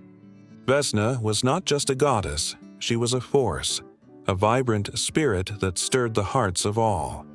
The peasants would whisper her name with reverence, knowing that her touch brought forth the blooming of flowers, the sprouting of crops, and the awakening of animals from their slumber. Children would laugh and sing, their voices carrying on the warm breeze, calling out to her in hopes of a bountiful harvest. When she danced, even the wind seemed to join in, swirling around her in a playful embrace. But Vesna was more than beauty and joy. She was the embodiment of hope. For in the dark days of winter, when the world seemed bleak and lifeless, whispers of her return kept despair at bay. As the first crocus pushed through the melting snow, it was a herald of Vesna's impending arrival, a reminder that life would triumph once more. The people would gather, their hearts alight with anticipation as the signs of spring began to unfold. In the villages that thrived under her gaze, the wheel of the year was marked by celebrations in her honor. The spring equinox was a time of great festivity, as families came together to honor the goddess. They would weave crowns of flowers and leaves, each bloom symbolizing renewal and the promise of new beginnings. Laughter rang through the air as the young and old danced around the bonfires, their faces illuminated by flickering flames, their spirits lifted high with joy. Fires crackled and the smell of roasted meats filled the air. Drums thumped and the sound of flutes intertwined with the melody of nature. It was a sacred time. The boundaries between the mortal and divine blurred, and Vesna walked among her people, unseen yet felt in every heartbeat. Each dance step, each celebration was an offering, a way to show gratitude for the gifts she bestowed. The vivid colors of the celebrations mirrored the vibrant bursts of life that popped up around them, a riot of yellows, pinks, and greens that transformed the landscape into a breathtaking canvas. Yet it was also a time of reflection, a moment to appreciate the cycles of life. The elders shared stories of the past, of how Vesna had once saved their ancestors from harsh seasons and brought them prosperity. These tales were filled with emotion, echoing with the wisdom of generations. The flame of the bonfire flickered, reflecting the warmth of their memories, binding the community together through shared hopes and dreams. As night fell, a hush would settle over the villagers, and they would gather under the stars. It was a sacred moment, a collective breath held in reverence as they listened to the soft whisper of the night. There, beneath the vast expanse of the cosmos, they would feel Vesna's presence even more strongly, a gentle touch in the breeze, a rustle in the grass. It was as if she was promising them that brighter days lay ahead, filled with laughter, love, and life. But Vesna's story was not without darkness. For every rebirth, there must be a shedding, an ending. The goddess had her adversaries, forces that sought to hold back the tide of spring. The frost giants, bitter and cold, watched as she wove her magic, ever eager to snuff out the warmth she brought.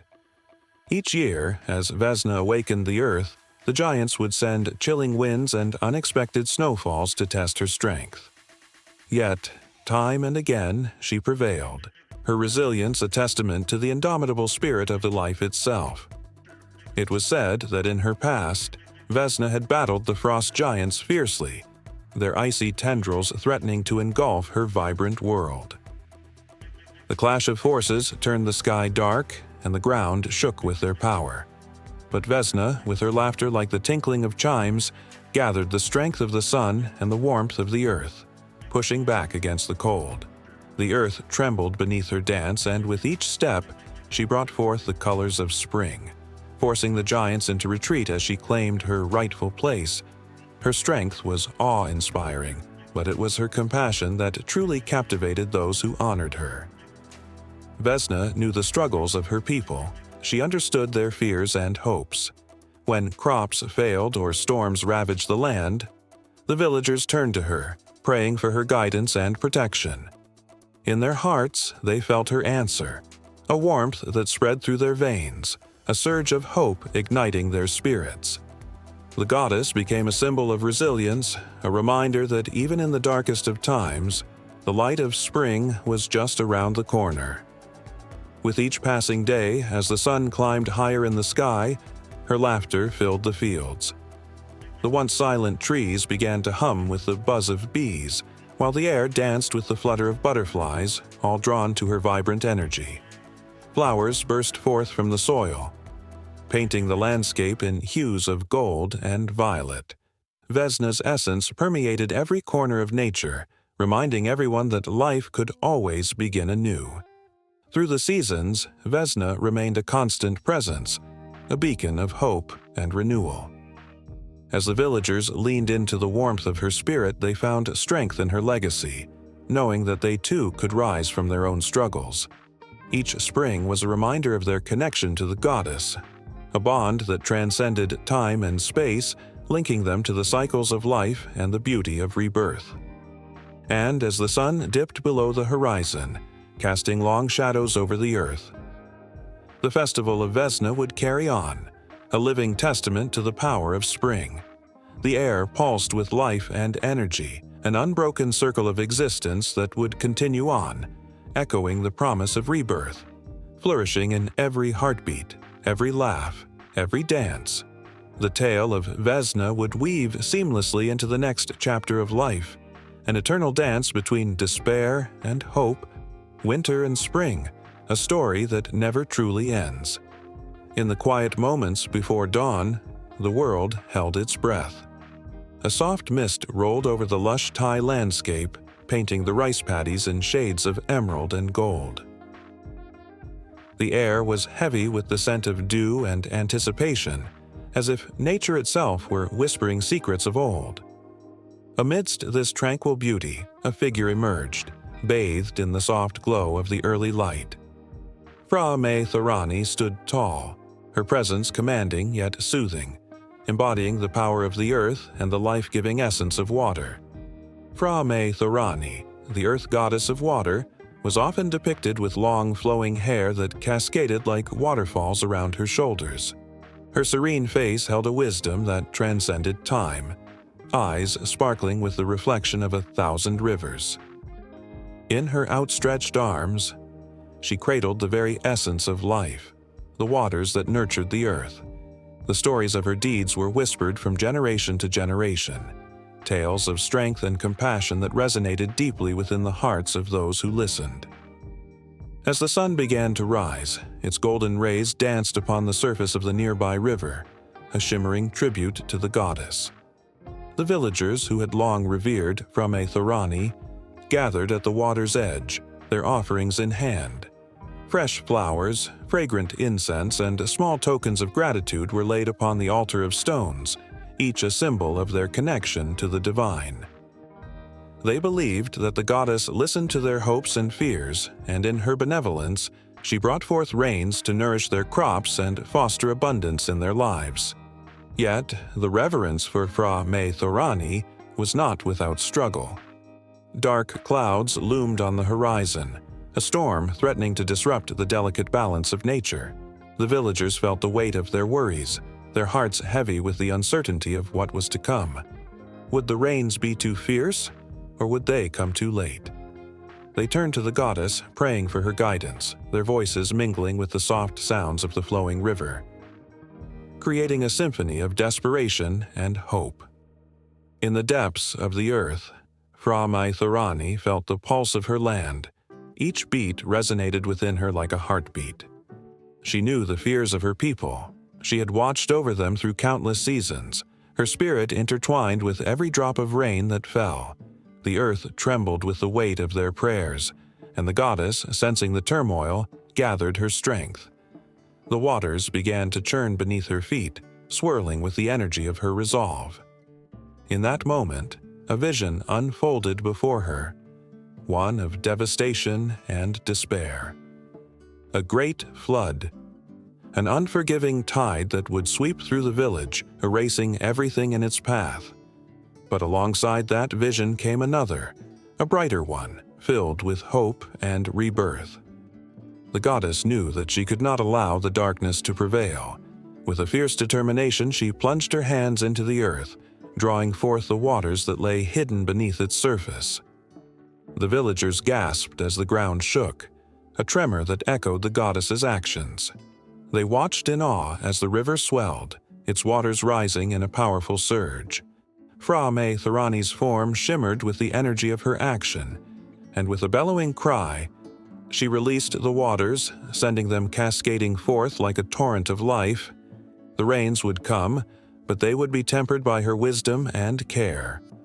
As the first drops fell from the sky, the villagers rejoiced. They danced and sang, their voices rising in unison, a celebration of life's renewal. But the goddess, while her heart swelled with joy for her people, felt the burden of her responsibility. The balance of nature was delicate, and with each drop that fell, she knew the power she wielded. The waters could heal, but they could also destroy. With each passing moment, the storm clouds thickened, swirling ominously above. The sound of thunder rumbled like a warning, a reminder that nature's fury could easily be unleashed. Fra-Me-Thorani stood firm, her feet planted in the earth, grounding herself in her purpose. She was both a protector and a force of nature, and with every heartbeat the villagers felt her presence. As the rains began to pour, the earth drank deeply and life surged forth in a vibrant display of colors and sounds. Trees swayed gracefully, flowers bloomed, and the air hummed with the symphony of rebirth. Yet, in the distance, the storm raged on, a relentless reminder that the goddess's battle was far from over. The villagers, caught in a whirlwind of emotions, clung to their faith in Fra-Me-Thorani. They understood that her fight was their fight, and they stood united in their devotion. But the goddess could sense the rising tide, the dark waters that threatened to consume everything in their path. A fierce wind howled, and the once gentle rain turned into a torrential downpour, each drop heavy with the weight of anguish. Fra-Me-Thorani raised her arms to the sky, her voice rising above the storm, calling forth the very essence of the earth. The ground quaked beneath her, and the waters began to swirl, forming a protective barrier around the village. The villagers watched, hearts racing as the scene unfolded before them. They could feel the energy in the air, a mix of fear and awe. Would their beloved goddess prevail against the forces of chaos? They held their breath, eyes fixed on the horizon, as the storm battled against the goddess's will. With each clash of thunder, her spirit soared, fueled by the love and devotion of those she had sworn to protect. And just as despair threatened to seep into their hearts, a miracle unfolded. Fra-Me-Thorani, embodying the strength of the earth and the fluid grace of water, stood tall against the tempest. The winds began to die down, the rain easing into a gentle shower, as if the very heavens were responding to her call. The villagers felt a sense of calm wash over them, a soothing balm that whispered promises of hope. In that fleeting moment, unity enveloped the village. They raised their voices in unison, chanting the name of their goddess, a chorus of reverence that filled the air with power.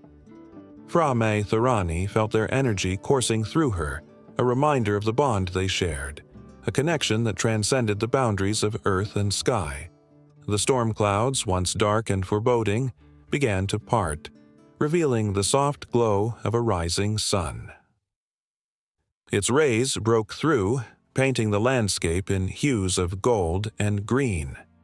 The villagers wept, tears mingling with the rain, for they knew that Fra-Me-Thorani had once again protected them.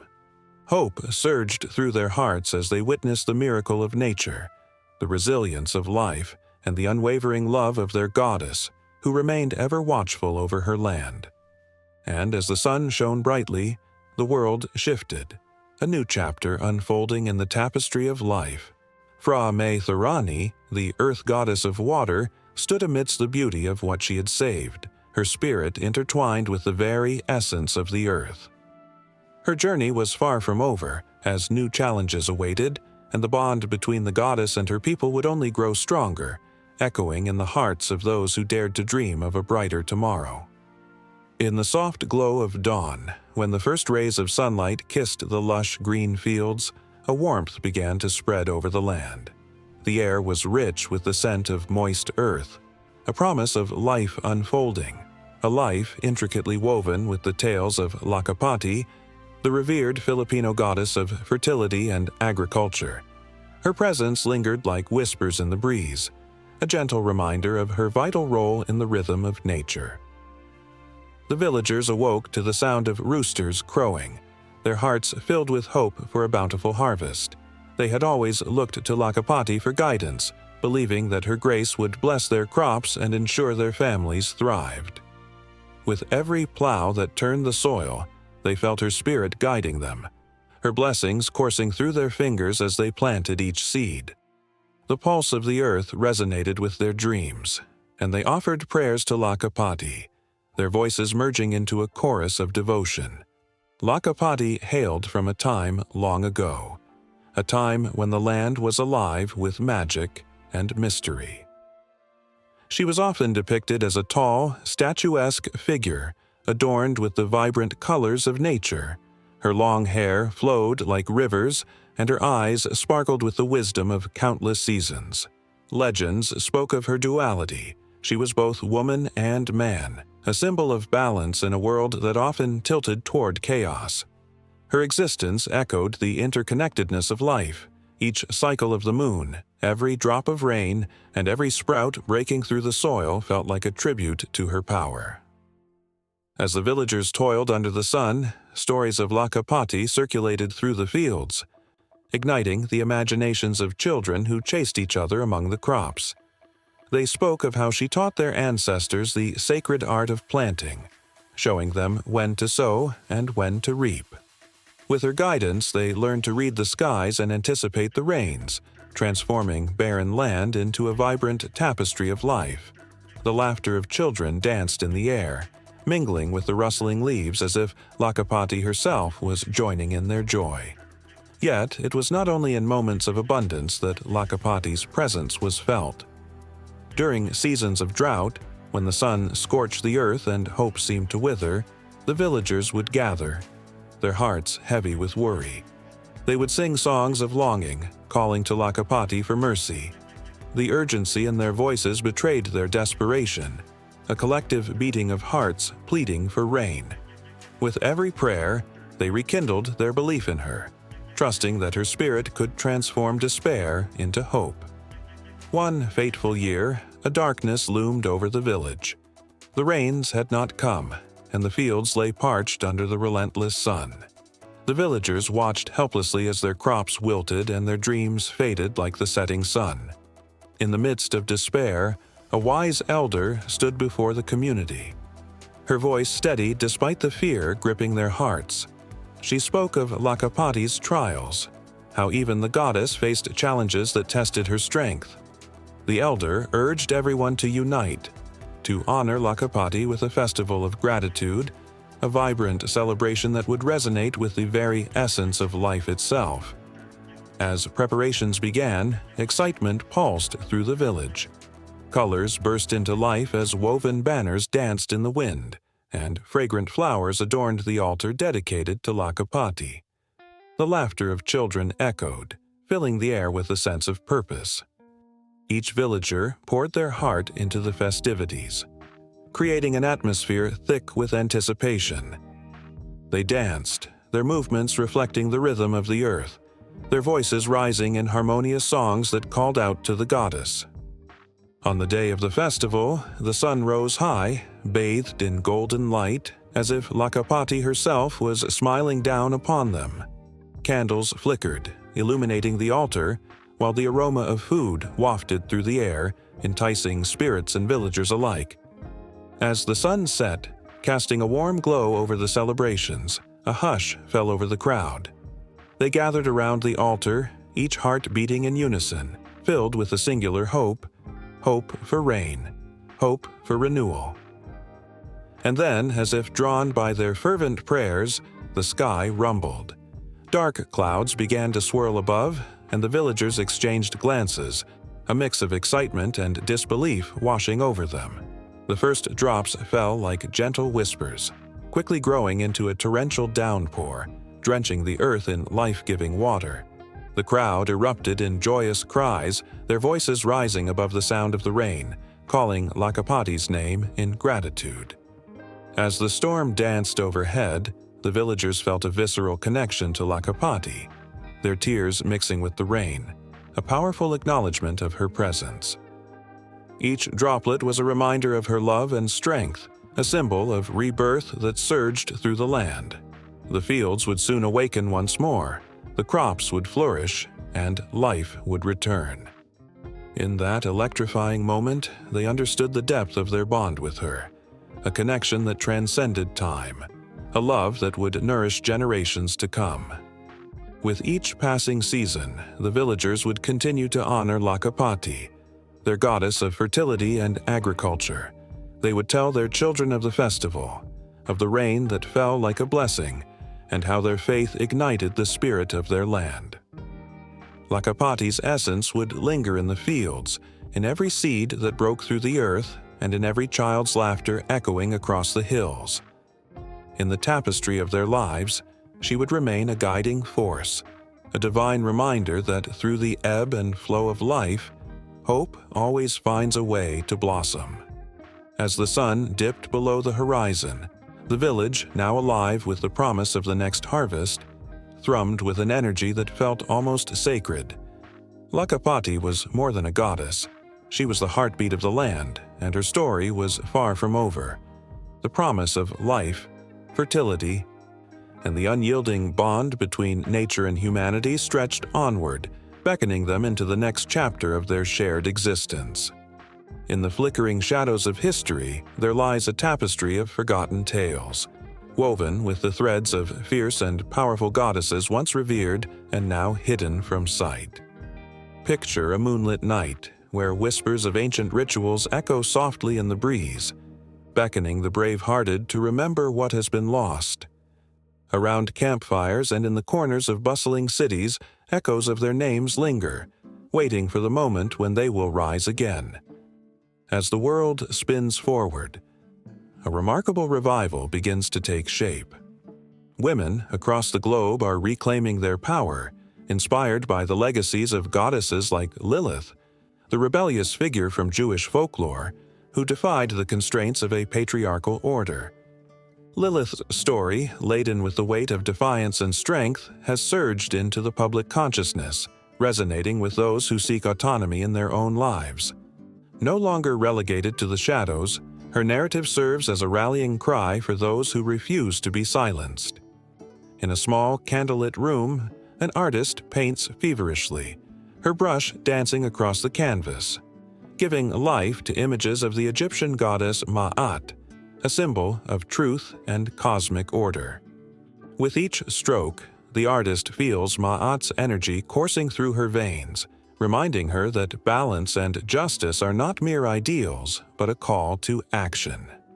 As the painting comes to life, it sparks a movement among women who find courage in the ancient belief that they too can stand for what is right. They gather in circles, sharing stories and chanting names of lost deities, reclaiming the very essence of what it means to be powerful. In the lush hills of Greece, the goddess Demeter strides forth from the pages of history, her spirit intertwined with the cycles of nature. Women in the community start to plant gardens, their hands digging into the soil, cultivating not just food, but also a connection to the earth that had been long forgotten. The act of nurturing life becomes a sacred ritual, a way to honor Demeter's legacy. As they tend to their crops, they share stories of their ancestors, breathing life into the old myths that shaped their identity. The scent of fresh earth mingles with laughter, reminding them that they are part of something greater than themselves. Meanwhile, in the vibrant streets of urban landscapes, the goddess Kali rises from the depths of Hindu mythology, symbolizing transformation and destruction of evil. In dance studios, women channel her fierce energy, moving unapologetically to the rhythm of drums that echo their heartbeat. The choreography becomes a powerful form of expression, a cathartic release of pain, anger, and joy. As they dance, they feel Kali watching over them, granting them not just strength but also the wisdom to embrace their complexities. The world can be harsh, but within their movements they find resilience and freedom, a way to honor the forgotten while carving out their own narratives. In the quiet solitude of libraries and archives, scholars dust off ancient texts, unearthing stories of goddesses who once inspired civilizations. The tale of Inanna, the Sumerian goddess of love and war, captivates minds as her journey through the underworld is recounted. Her descent speaks to the struggles of women today, the battles fought within and without. Scholars gathered to discuss her significance, igniting a flame of curiosity among the younger generations. Students are drawn to her story, finding parallels to their own lives and breathing new life into the ancient myth. Inanna transforms from a dusty relic into a symbol of hope for those searching for strength in their vulnerability. As whispers of these goddesses ripple through society, more individuals heed the call to remember and revive.